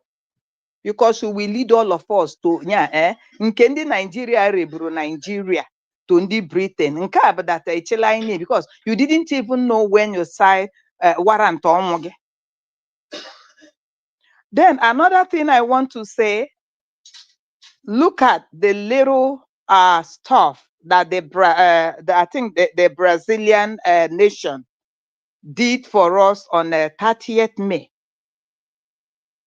It is a very big, huge score to us. It's part of recognition too. Now look at somebody who is not a Biafra. Let me tell you how God is working this. And at times I feel so flabbergasted. I feel like when I'm carried away in my kind of like meditation, or when I'm, alone, I travel so far in my spirit. I say, God, what is happening? I was like wondering, God has placed everything in its place. God has put things in order. How he's going to use it at the time he's going to use it. Look at Miss Rachel Okonkwo in Israel. She is not a Biafran, but by marriage, she is. And I think, and I don't know, allegedly, I don't know that maybe she's a widow. I don't know. But even in absence of the husband, he still have this love. And look at what is about to happen in Israel parliament, bringing Biafra to their table. Then most of you mediocres that feel you know everything, that feel you are on top of the game, I have not seen any parliament, offices, the country you are. I have not seen any message. But the only thing you people do, and we have passed that stage, for you to sit down, making fun, creating content for mediocres like you. That's why you brought out, oh, Dr. Ngozo Arabeze, thank you very much. And our able barrister, I thank you so much for throwing light, the things that, there's a whole lot of things you just unveiled, what the government can do. Because Ngozo Arabeze, Dr. Ngozo Arabeze came out to give a hint of what happened. You are suing somebody, and you are suing somebody, and you didn't get consent of the person you say is your leader, the person you feel that you are like under. And this thing is not something that happened yesterday. Dr. Ngozo Arabeze, thank you, you were smart. Then when you now brought it out, what is about to happen, and you say not under your watch, withdraw it, remove the name of Mazi Simon Ekpa in this. This implication will not continue anymore. But this is the woman mediocres like you. Itibori boy Tim Pataka. Every day, Ngozo Alabeze, Ngozo Alabeze, Ngozo Alabeze. Thank you very much for that tips you have given us, barrister. There are a lot of things I learned, and I know all of us learned something from it, and the steps that could have been the steps we will take, to achieve our goals. And Mazi Rose, I still thank you very much. I don't know why I'm not getting your notification, letting us know when you are online, because you are our own. For this bold step, I've been, Barrister, you could remember there was a time I cried about taking this proactive action. And God does not answer our prayer when we pray it. God is God and we are man. And for you, Mazi Rose, coming up with this, thank you very much. We are in this together. And I say it, mgbe dị egwu pụtara n'ọgbọ, anyị agba ya ọfụma. And the funds, my dear, everybody is ready to fund it, because we are a government. We cannot sit on the fence, watch termites destroy our fence. It is not done. And the barrister was saying something. He said that Isieke, all these people tips. And Mazikai danger. Mazikai say, watch it in the next morning, the next moment, this program now, you will see how she will come out again, telling you that now, Ozuchahu, okay. Then another thing I want to bring in here, this is my own opinion, though. Everybody is entitled to his or her opinion.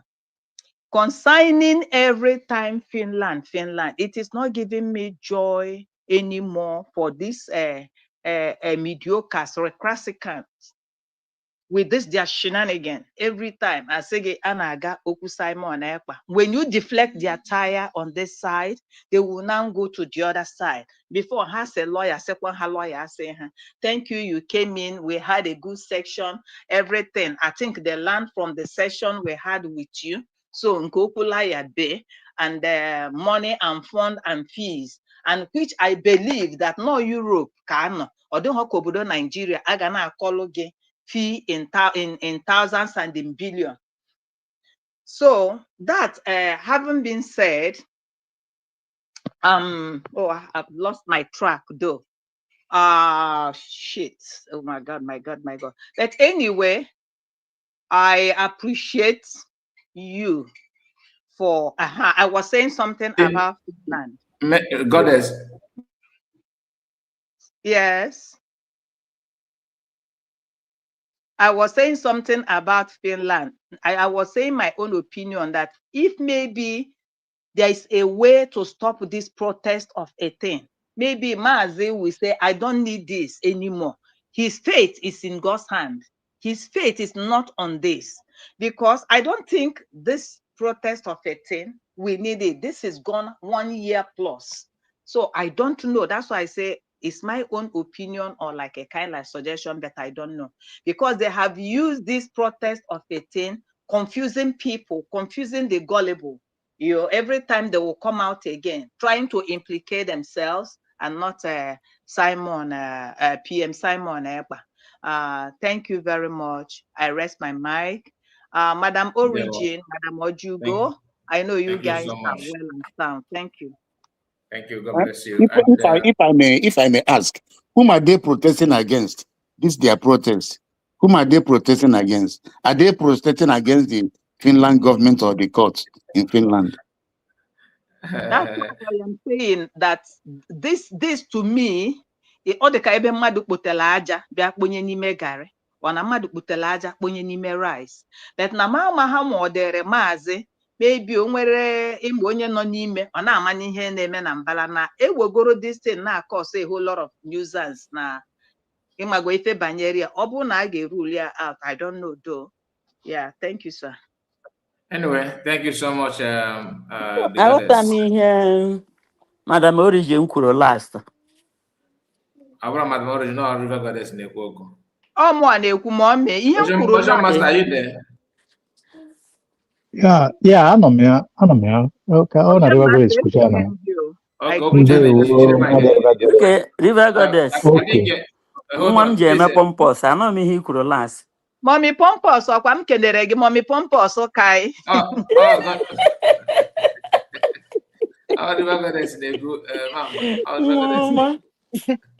Mommy Pompous, asị m na echiche onye adịghị ya njọ, na echiche m na ihe Finland anụnwa na-akpata na ọ karịala onye nke pụta maazị Akwa ma ọ bụkwa aka ịkpọrọ ya maazị Akwa ọpanie Finland. All the ihe niile ha na-aga is dead on arrival.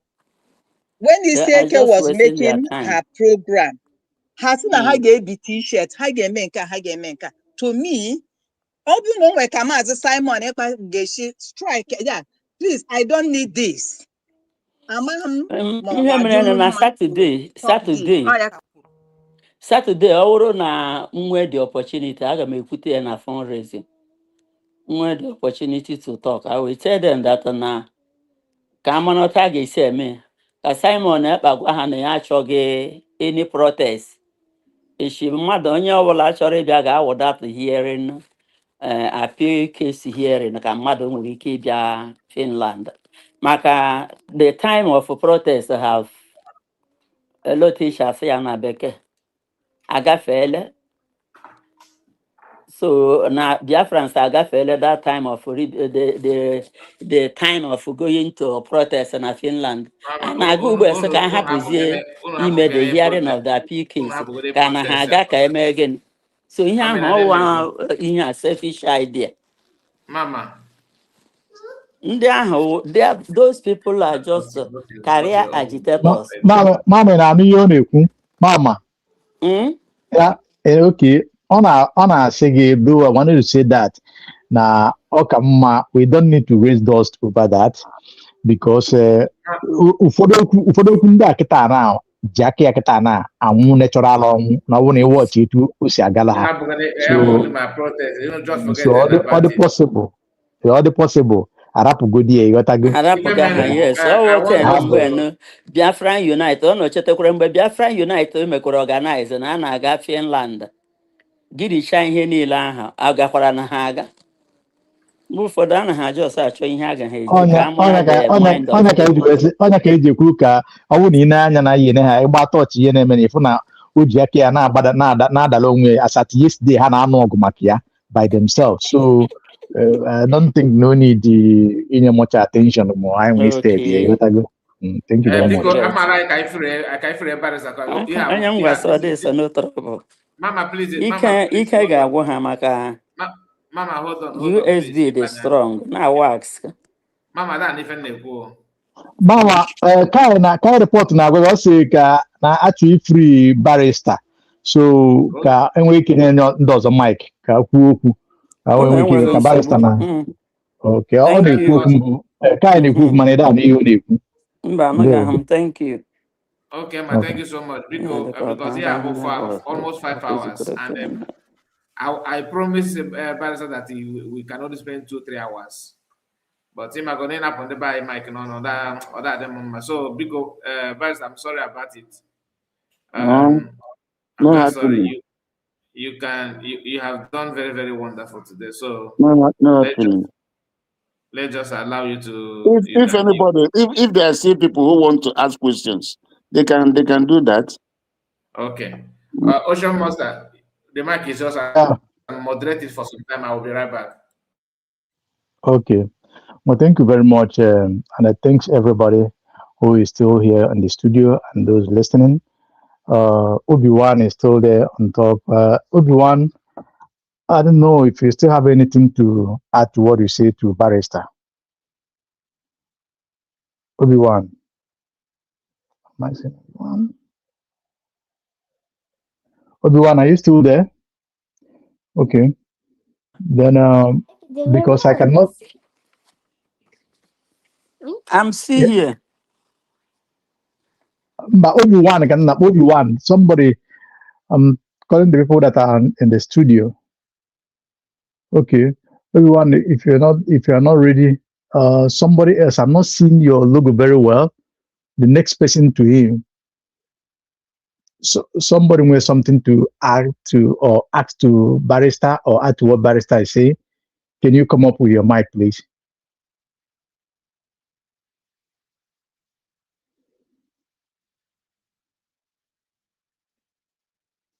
Can anybody hear my voice? Yes, we are hearing you very well. Okay. What Ije? And what he want to add? Udo. No, anyị ekwuchiere okwu ya echikwe ihe a ga-ekwukwe nọkwa na-ekwuchi okwu ekwuche. Barrister, I'll just Ikenya for bringing his time like Mazi Kaiku, 4 to 5 hours is not here. But that is where we are winning. You know, that's part of the sacrifice. Here. And the so for everybody here, thank you so much. And Ocean Master, the real Ocean Master, keep going big. Ocean indeed. Thank you so much for all you do. And everybody now here, Adam Origin, River Goddess, just a Kuchoku, and everyone. And the Ogo Kachama Bogo Chineke. And ọ Chineke nna bụ ihe ga-akwụ anyị ụgwọ ahụ. He will never allow anything to make us cry. That is the best of all. And when we call him, he will not neglect us. He will answer. If we may mind he gave for his project, let him make a name for himself. They won one name. Thank you so much. They were in. While we are still waiting for somebody to pick up the mic, Barrister, I want to add this to what you have said concerning the issue of Mossad. I believe that the government or people in the government that are listening in the USB government, for a number of time, many people who go to Mossad this thing, and you have thrown more light to it today. I strongly believe, even as it was in the Bible, when the Israelites, when they want to move to war, you see, they always sent spy ahead of them to spy the city, know how it goes. And they still work for them this recent day. That is why they are among the best of the superpower in the world. If not, if you calculate by their number, you see that they don't supposed to be or get close where they are today. But because of their intelligence, he positioned them as the best in number one. So I think the government, should do more. We know that it is not easy because of how the government is being run, because of a lot of people creating a lot of katakata and misunderstanding that doesn't supposed to be there. But now, if you ask me my opinion, again, some people, at least not crowd, the government, I believe they are intelligent to understand what I'm saying. Again, with something I got, with some people I got trust really. In fact, we have good trust in them that can, do magics, give necessary information, even if it's 1, 2, 4, 5, 10 people can always, go for a mission apart from the Mossad group. They can go for a good evangelism, and that will send strong signals on the situation at hand between Nigeria and Biafra. So that is a very good welcomed one. I believe that government should look into that side very well, because now sometimes ana salam madaka ubuaka onebu mmadụ ubuaka ọ da-adịcha mma ọ bụrụ sa ayọ, but I know that the government will do something better than that. Thank you very much. Because onwe ọzọ nwere ike take mic now, because I cannot see your name to call them. The logos are very tiny here.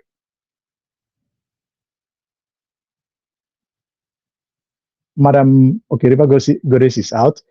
Ojuga, I don't know if you're here. Or Greg is not here. Legend, are you here? No, Greg is not here. I don't think so. Okay. Barrister, Amama, they pick mic to. Okay. Let me just highlight this matter. And about their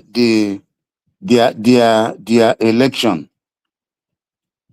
Biafrans, this one requires members, our people in the media.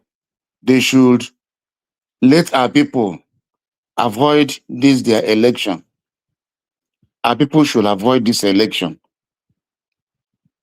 Our people should avoid this so that the whole world will know that we did not take part in that election. It's very, very important. Another thing is our people should intensify the sit at home. Sit at home is important, because sit at home will give us the leverage to know what is happening on that Monday. When we sit at home, we get information. We get information, because it is when you withdraw from the public that you from their safe place, you be monitoring what is going on. They should highlight sit at home, because sit at home is a continuous referendum. It is a continuous civil disobedience, you know, in terms of defined territory in the elements of state Montevideo Convention, defined territory in terms of government that has control over the territory. So we should continue to sit at home. And again, I want to let our people know that we are the people God had covenant, that Abrahamic covenant of circumcision. If you go to the Old Testament, you will see circumcision. It is there. But before Christianity came to Igbo land, our people, we are doing circumcision. Our people were doing circumcision. In my village, the Anglican Church came into my village in 1910. But before that time, even before 1900, our ancestors, they were doing circumcision. So that shows that Abrahamic covenant where God told Abraham to circumcise every male child on the 8th day. That is a custom. That is a custom that has been so many thousands of years before Christianity came into Igbo land. So we are the people that God had that covenant. So we should know that we are the original people God created. The people that did that pyramid, in Egypt. See, all the Igbos. So we should know who we are and defend that heritage. Defend that heritage. We should defend that heritage. And these people that are disturbing us, these are brothers that are people like Udele, people like Ikengurago, Ujovika, and all those guys that are disturbing us. We should not allow them to be just moving about freely like that. Let some guys organize themselves and deal with them. Organize yourselves and deal with them. Deal with them. So thank you so much. Yeah, Barrister, what you said about sit at home is very, very important on this journey we are today. Not just only sit at home. You see, there's this thing that is on social media now about how a black person refused to stand up for a white man to sit in America. 4 of them was on the seat, were in that seat. But when they are asked to stand up to give the seat to the white people, 3 stood up, 1 refused. And that started the journey of liberation in America. Yes. And that journey took them 366 days. No matter where you are going to work, you trek for that. That is black people. That is the people our ancestors are. They took it upon themselves. Now, bring it down to what is happening in our home. I want to connect it to make it 2 in 1. Talk about the election as I've called for our people to be very conscious and stay at home. Do not participate in that election. Yes. Maka na ndị Igbo si na nwa mbụ ejeghị ije, nwa mbụ adịghị ọdụ, nke Igbo ada agba ọsọ. Ịnata ndị agụ ibe o ji n'aka mgbe ọ nọ na koma. Ọ bụzialụ mgbe ọ mụ anya ka ị na-eji nata ihe ọkpụ n'ọnụ. How possible is that? We have played this game. They have played this game on us. While this man, Tinubu, was not the president, our brother won clear election and he was trapped off his hand. He couldn't do anything. We fought. What do we get? Destructions, buying our people, taking down our businesses, our means of livelihood, and destroying our properties. It goes first, second time. And again, this man have said, after he have said, grab it and run with it. He's on it now. Is it this time that you're going to play in their hand to get that thing that you want. Play wise. So, will you allow these people to lay this ambush on us again? Because this time, they're not going to deal with us only in Lagos. Many people did not come out of what happened a couple of years ago. Many people, their life, they played with their life on that, including our brothers that returned home. Many of them. All these things I'm telling you, I'm not making it up. They are all on social media. Today, it has started again. 2027 is around the corner. Biafrans, Ndi Igbo, the old Eastern region, be very wise. Nobody who have hated you, nobody who wants to, to be taken out at all cost, will come back to pretend or loves you today. It cannot be possible. There is an agenda. Do not help them to achieve it. Let us stand on one occasion, on one side, and say, you see this election? No, in Biafra land. We cannot take part in this election, honestly. People should never take part, because we have redeclared. And the world will be watching. The world is watching. We have redeclared. We are now a separate nation. We are no longer part of Nigeria by that redeclaration and by what we have been doing. Anambra, Ikemba, Odumegu, and the other Omambara did their election. So we saw. This is a very good opportunity to demonstrate to the whole world that we are not part of this election. And the best way to do it is on that day, everybody should sit at home. So let there be more media awareness.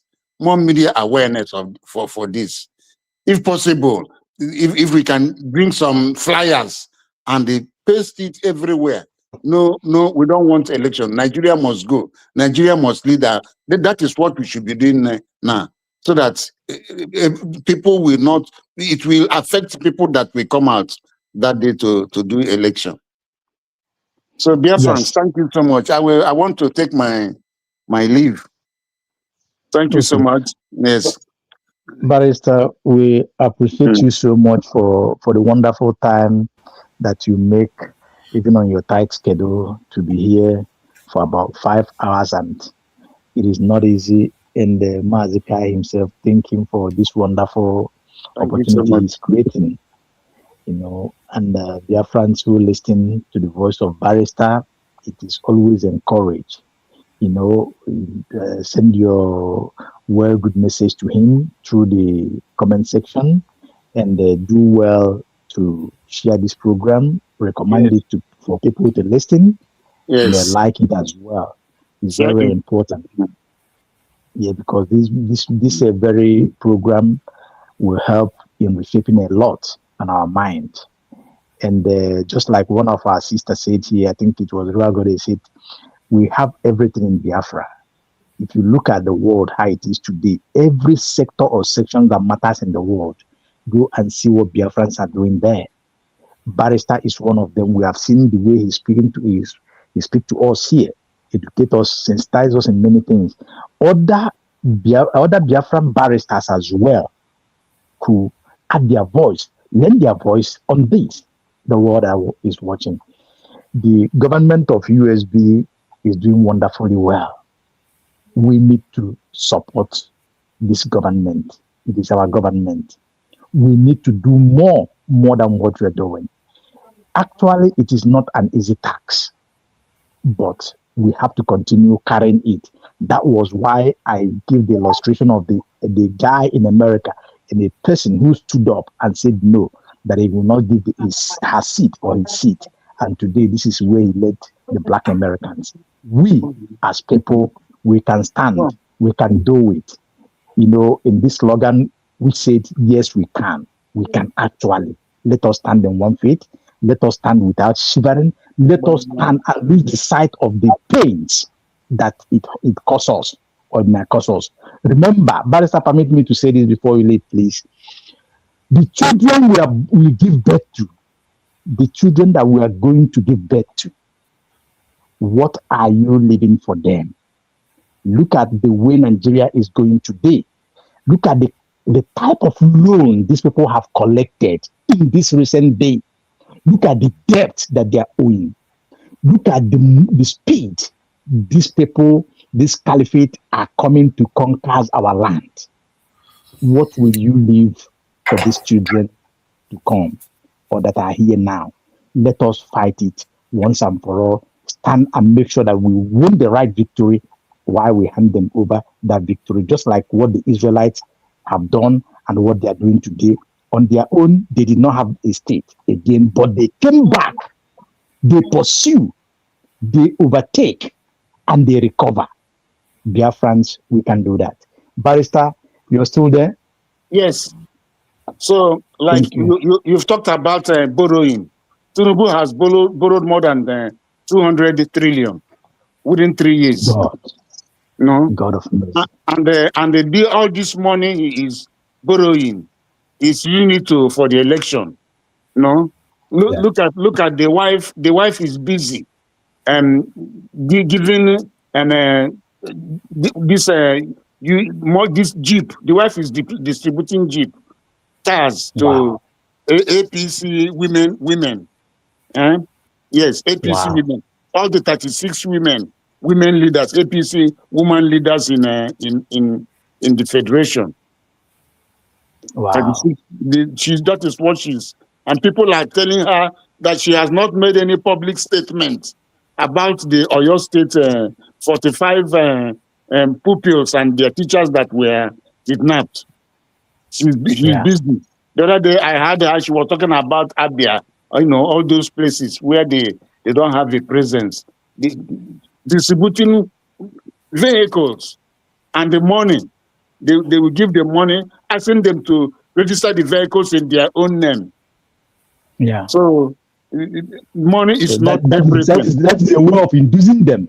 Yes, look at the kind of money. It's inducement. Inducement. Yes, they're spending so much money. And the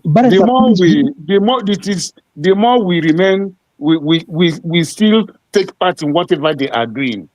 The more we are jeopardizing our freedom and our future. And people should know that it is high time they stopped joining Nigeria to do anything. And the best way to do it is total sit at home, total lockdown. Yes. Total lockdown. Like I was trying to use a coded word to say what I wanted. These places, these their offices. These their INEC offices. They should do something about those offices so that those people working there will not go there to work again. So that we don't want to take part in this election. They should do something about those places. But Barrister, it's not a call of war. It's a call of right, human rights. I have the right to say no. I don't want to vote. I don't want to be part of it because I've been marginalized. My parents have been subjugated in the country whereby we are not accepted. I have the right. Everybody will have the right to say, no, take this your property, go to the country you belong. We are now a free nation. We have redeclared. All hands must be on deck to continue to support USB government, United States of Biafra government.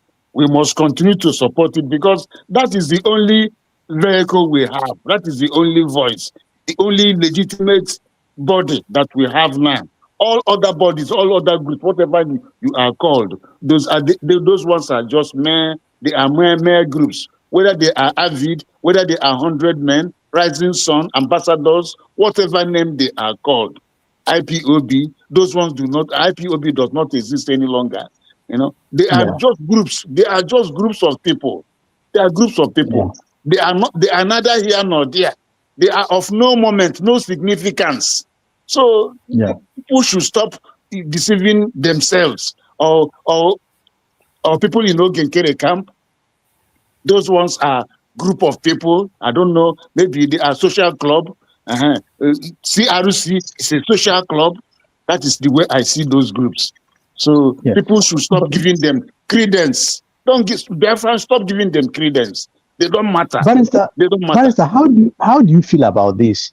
You see, our internal leader, Ojukwu, declared Biafra. He fought for Biafra. He stood for Biafra, standing until his passed on.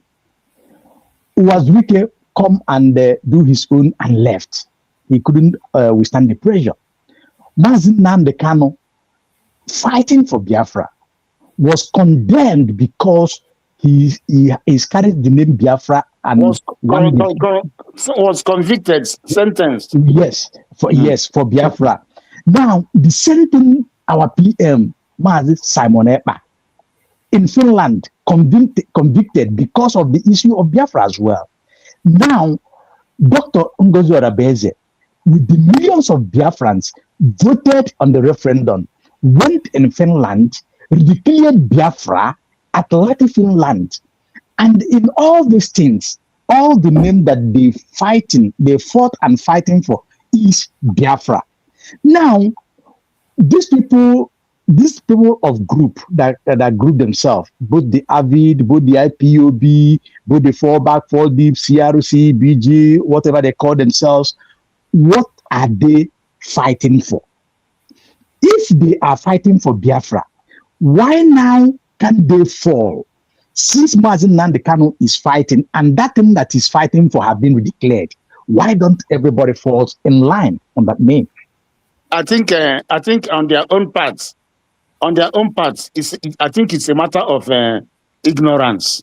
Because when they come, they say they are supporting Mazi Nnamdi Kanu. If you are supporting Mazi Nnamdi Kanu, Mazi Nnamdi Kanu is Prime Minister Simon Ekpa. Mazi Nnamdi Kanu is Dr. Ngozi Orebeze. That is that line. That is that spiritual number 3 I spoke about. That is that triangle that has now completed. It is not complete. Anybody that is supporting Mazi Nnamdi Kanu should support Dr. Ngozi Orebeze. If you are supporting Mazi Nnamdi Kanu and you are not supporting Dr. Ngozi Orebeze, you are not supporting Mazi Nnamdi Kanu. You are just deceiving yourself. Because Mazi Nnamdi Kanu cannot come out now and start doing another Biafra. Mazi Kanu cannot do that. And I've said it before that a nation, no one single individual is greater than a nation.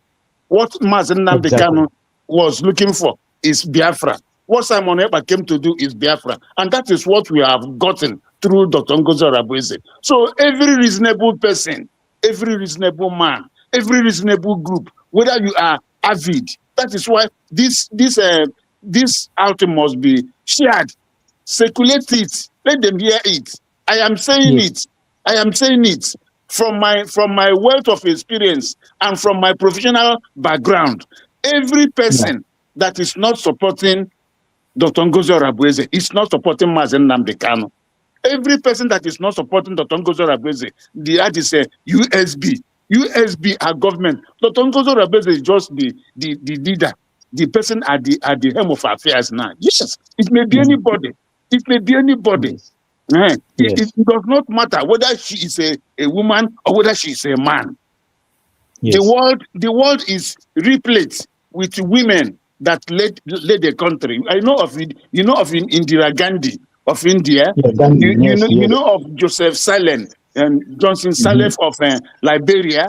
You know of Margaret Thatcher. Even I think Britain has had about 2 or 3 women prime ministers of late. Yes. I think there are about 2 or 3 of them. Yes. Germany has had also about 2 or so. You know. So women are good. Women are even Germany. Yes, Germany have even Germany, they have had 1 or 2. You know, if you go through, if you make research, you can find out other places where women are leading countries. So it is ignorance. It is ignorance and sign of backwardness for anybody to say because this person is a woman, I will not. That is you. It means you are a foolish person. It means you are not educated and you are not exposed. So please share this. Let fellow Biafrans let this thing, give this wide coverage. Give it wide coverage. So whether you are in AVID, whether you are in 100 men, or whether you are an ambassador, rising sun, whatever name you are calling yourself, or whether you are calling yourself IPOB, and you say you are looking for Biafra, and you are not supporting USB government, you are not looking for Biafra. You are telling yourself a lie. You are not truthful. You are a liar.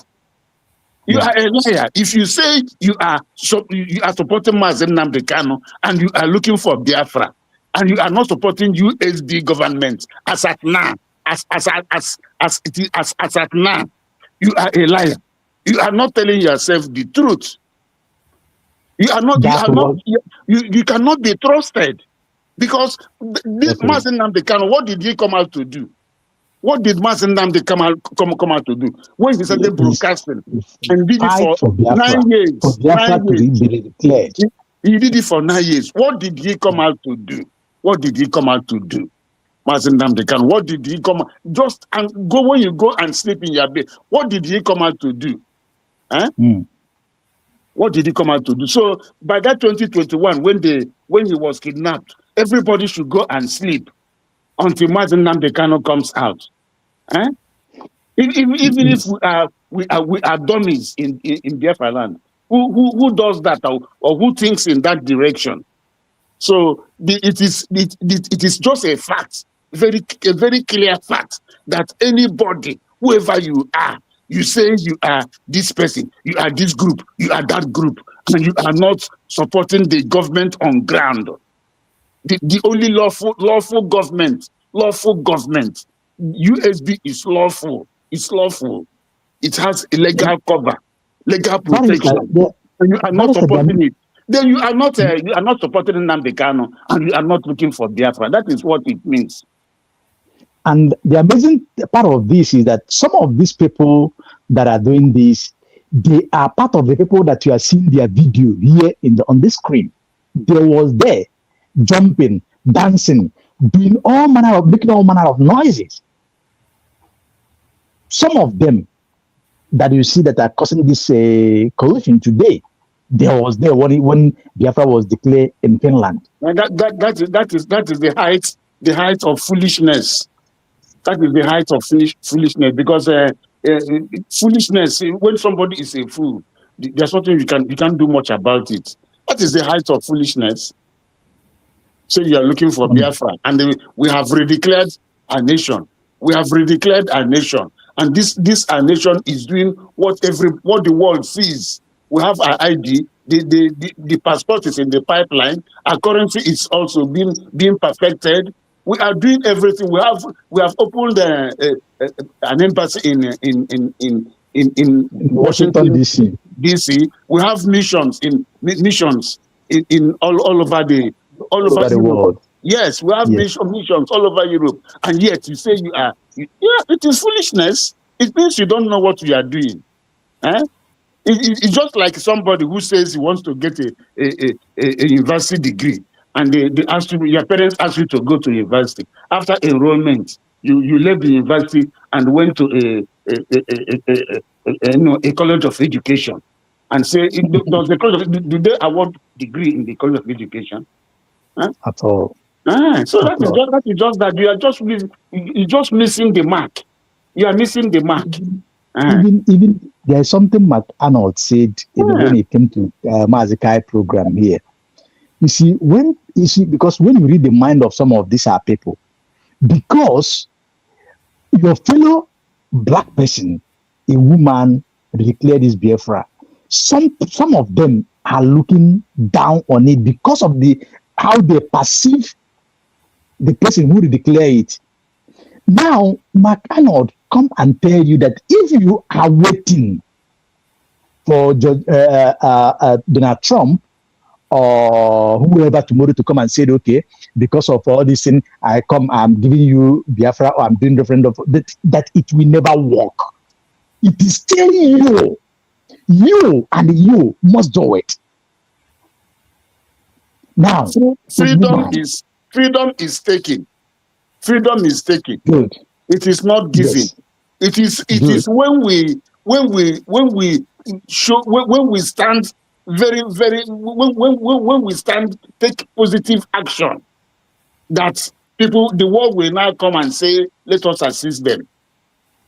It is not when you are forming groups, people are just going helter-skelter. This person will go towards the east. This person will go towards the west. This person will go towards the south. This person will go towards the north.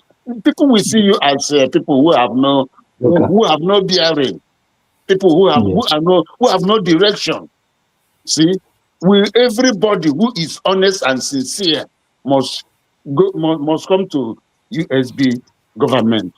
Because we are all citizens of USB. You must go and get your ID. The only people that I can say yes, these people they are free to do what they are doing are only these people in politics in Nigeria, because I know exactly that is the only people I can. That is where their food come from. Yes, that is where their food come from. That is the only people I can excuse their own ignorance or foolishness. Because they know what they are getting from Nigeria. But if they are still wise, those people that are still in government, they can still support the government through the back door.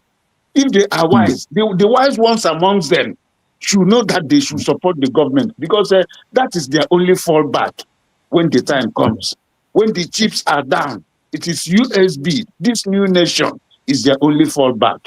But these other ones that say they are 100 men, 100 men doing what? What are you doing with 100 men? You are 100 men. Nothing. Absolutely nothing. Absolutely nothing. You see, Barrister, before you leave, I don't know if any person wants to pick the mic so that it will not be that somebody is being jumped here. Can you all hear me? If anybody wants to make another submission or add some little voice before Barrister leave. If not, I know that Mama is, I think our camera is on. And Barrister, there is something that is this little observation I have for the 30th May. You see, before, I've watched Wazirike when he said he did 30th May, and Bianco was there. But this past 30th May, I, carefully watched to see where they do it, and if Bianca will be, found in any of the gathering of that, I have my reason of observing that. I don't know if you get my point.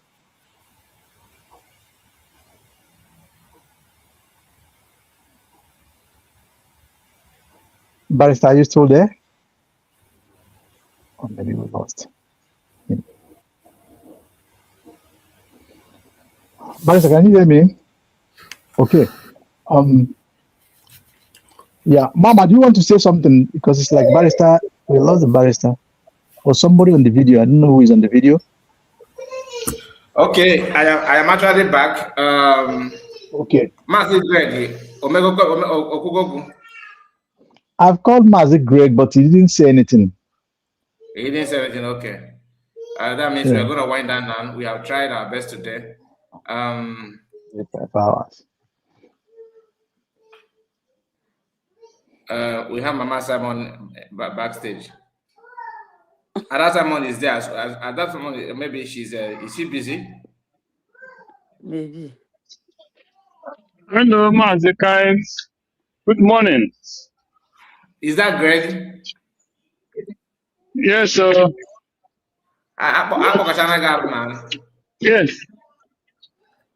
I did not see myself because I came in when you left, so I don't know if my brother will be able to bring me out. That's why I didn't talk. So I didn't want to commit. I saw you now. I came back. I saw you that you're on backstage. I sent you to the stage. Greg, I called your name. Okay. I said I don't know if you're there, and I called for anybody to pick the mic.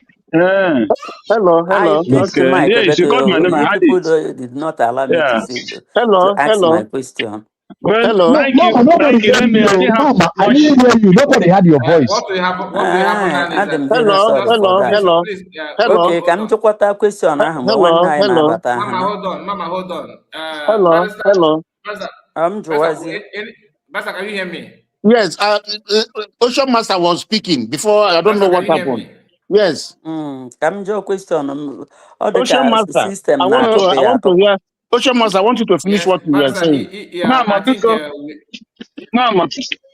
Mama, baby, Mama, I has a said, key. I just need 1 minute. Mama, hold Ocean, on. How Ocean can I Master was and eventually everything went blank. Let him Okay, I don't know. continue. No, I was thinking that that he was taken down. I said I don't know what. I was asking you if you observed what happened on 30th May, because in the past I've saw Bianca Ono Yes. went to Wazirike where they performed some certain some respect. But at this time, I carefully tried to observe to see if such will repeat itself, but I couldn't find anything near that. I don't know if you observe it that way or if you have anything to say about that. Yes. I didn't I didn't observe. I've not observed it even in the past. But what I have to say is that this last May memorable day, this last one that was observed was very nice. It was there was a very great improvement in this last Memorial Day observation, because because we had other foreign speakers who, like Robert Spencer, I think I'm correct, the one from who said the parents immigrated from Turkey to US in 1960. No. Yeah, yes. Yes, I think you heard him when he said it. That I don't know whether he was born here or whether he has been born before that 1960. But he said the parents immigrated from Turkey to the United States in 1960, and that is you either convert or they kill you, and the parents left. So that is the same thing that is happening in Nigeria. They are coming gradually, and they are increasing their speed. They are increasing their speed. Yet some Nigerians are still sleeping. They are doing election. They are deceiving them with election until one day they will be in the election ground, and they will just rout them off. You see, even those in the media, in their media, they are all believing a lie that everything will be all right. The government we don't know what the government is doing when the government is complicit. They don't want to believe that. And when you tell them that, they say it is not true. So that is just that. So Bianca should be ashamed of herself, because she should be in the forefront. Hello. Yeah. But we are listening to you. Okay. Yes, your voice is out. Yes, Bianca should be in the forefront of the Biafran actualization. But I don't know what has become of her. She's not representing her late husband well. I don't know what has become of her. Exactly. It is very unfortunate. It is very unfortunate and shameful that she should. Oh, that is the Afria Ogodiagaba, which is very wrong, very painful. Go ahead, barrister. So that is the situation. We should avoid anything to do with Nigerian election. Let our people know that it is not in our own best interest to do that. It is not. What we should do is to fully stand out, come out en mass and support our government. Exactly. What I have to Mazi say. Greg, Mazi Greg, I don't know if you have to pick before Mama will speak, and then why one as barrister is back. Greg. Greg is no more here. Greg is no more here. So let Obi-Wan make his own contribution and Mama, so we can now wind down. Mama, let's hear from you. You said you have a question, right? Mama Nararola. Mama, can you hear Mazika is asking you to ask your question or make your submission? Okay. I was not hearing Mazika. I want to come here, Mama Chow, Mama Chow. So we have to do here, we have a USB and the Biafra Nation. Dika Ebiana, this Richel Ngosu na Israel mgbe ọbụla ọ na-ekwu okwu Biafra ihe a naghị ekwu owu Biafra nation. Israel na-ekwukwa na ha na-ekwu okwu Biafra. So ma na-ajụ ajụjụ ma sị this Biafra nation they are working with the United States of Biafra or how a different fracture? That's my question. Okay. Barrister, is there any group called Biafra Nation? Yes. A group? I don't know if that is a group. No, I don't think there's it. Maybe the people that are talking, they're talking about the Biafran Nation. So anywhere nation. I said the nation. That's what I'm saying. Anywhere people are talking about Biafran Nation in the international community, they are referring to United States of Biafra. That is what it means. Okay. Thank you. Obi-Wan, are you there? So, Mazi, can we just say hello 1 minute? Okay, go I've been ahead, please. listening. My greetings to Obi-Wan, mute your mic. my greetings to Greg is back. our Let's hear barrister. from Greg. My greetings to our barrister. You have done so well, and I greet all the brothers and sisters here. You guys have done wonderful this morning stroke, evening stroke, morning. You have done more than 6 hours. That is wonderful. If I can check your hours. Yes, my only contribution, because everybody you guys have said everything. My only contribution is just as the barrister said about the protest, which I don't think is necessary in any way. But if we can encourage that people be in the court on that particular day that our PM will be going, that will show that he has people and his people that is governed is behind him. But not all those protests, all those mediocres are propagating everything. So what I want Biafrans to support is people to be on the court to stand for our PM. That will show more respect than going for just waste of time protest. For me, it makes no sense. But let every Biafrans who are able organize themselves and stand with the PM in Finland on that particular day of the appeal. So that is my only contribution this hour. So may God bless Biafra and bless you guys who have done wonderful this morning and this yesterday evening. Thank you for your work and God bless you. Mazi Greg, can you now pick the mic? Greg, if you're back, pick the mic. Greg may comment now. Oh, okay. Thank you. So, Obi-Wan, let's hear from you. Let me greet my honorable especially because I did not greet him. Honorable Ocean Master. I salute Greg, Mama, Ada Simon, Kai Report, and Barrister. Amaz Monday also, I'm on my River Goddess not here. But I have been in and out.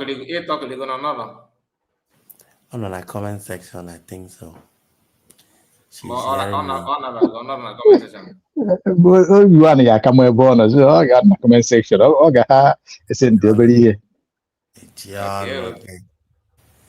okay. Can help Palmer my little bit on her question. In as much as some of us are too ignorant to understand what is going on, United States of Biafra government is the only platform that is ready, because some of them buy our that now when the world is about to recognize you, you should have a platform that you can anchor on. When you look around, IPOB and DOS, IPOB DOS, because we all are IPOB, they don't have that platform. and every other people that are talking about Biafra, CRC and others, Brigi, they don't have that platform. So some of them got the importance of why it's important to make sure that I build the USB government to be strong.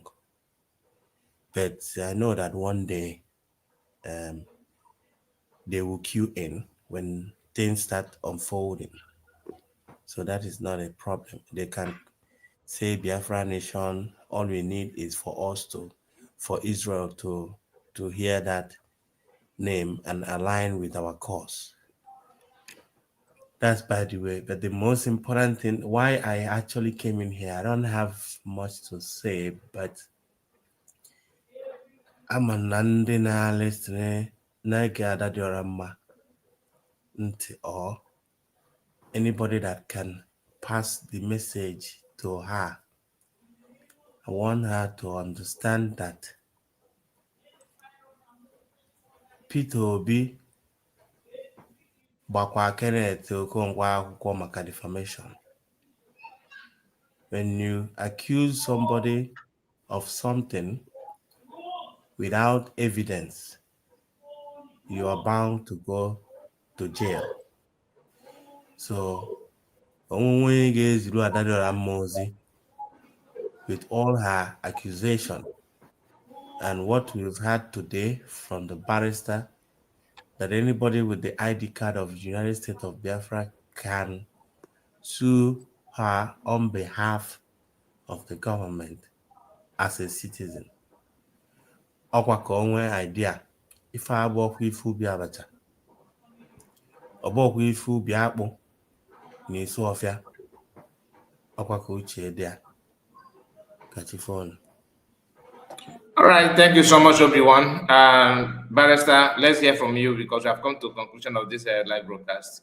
I thank all of you. Let's hear from Barrister first before we can then wind down. Thank you.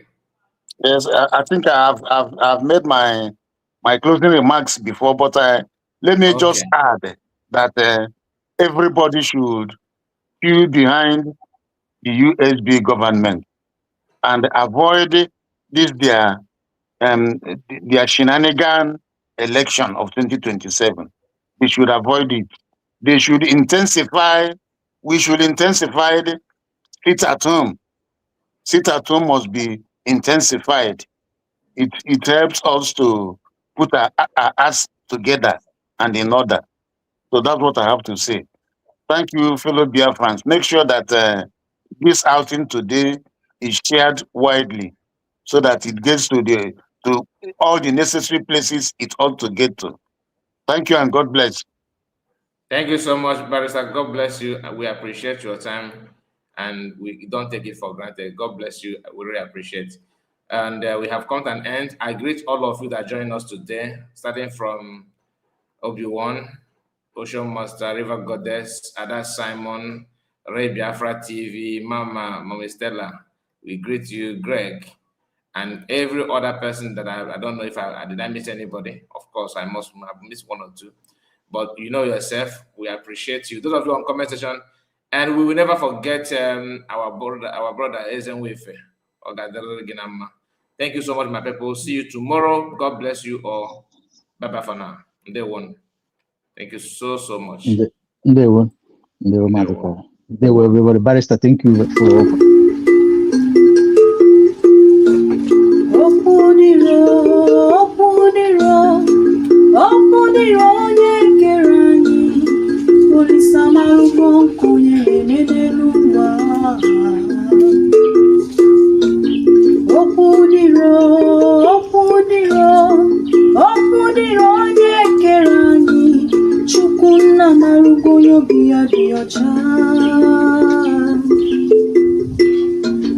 Ọganyara chọrọ ogbenye biri, ọganyara chọrọ ogbenye rie nri, ogbenye chekwugozie Chukwu. N'uche Chukwu abụzi ka eme, n'uche Chukwu abụzi ka eme n'ụwa, ihe o soro n'iru ya si arịbazi ya. ogbenye bebe ọganyara nwụrịba ogbenye nwụrị ọganyara jadi ya soro ya mana ọganyara nwụọ ogbenye abịa bebezi akwa ọganyara chọrọ ka ogbenye biri ọganyara chọrọ ka ogbenye rie nri ogbenye chekwubezi Chukwu ọ dịrị m mma ya dịrị ibe m ọ dịrị nwoke mma ya dịrị nwanyị ma na-anọkwa m n'ebe bere ugo bere ọ dịrị m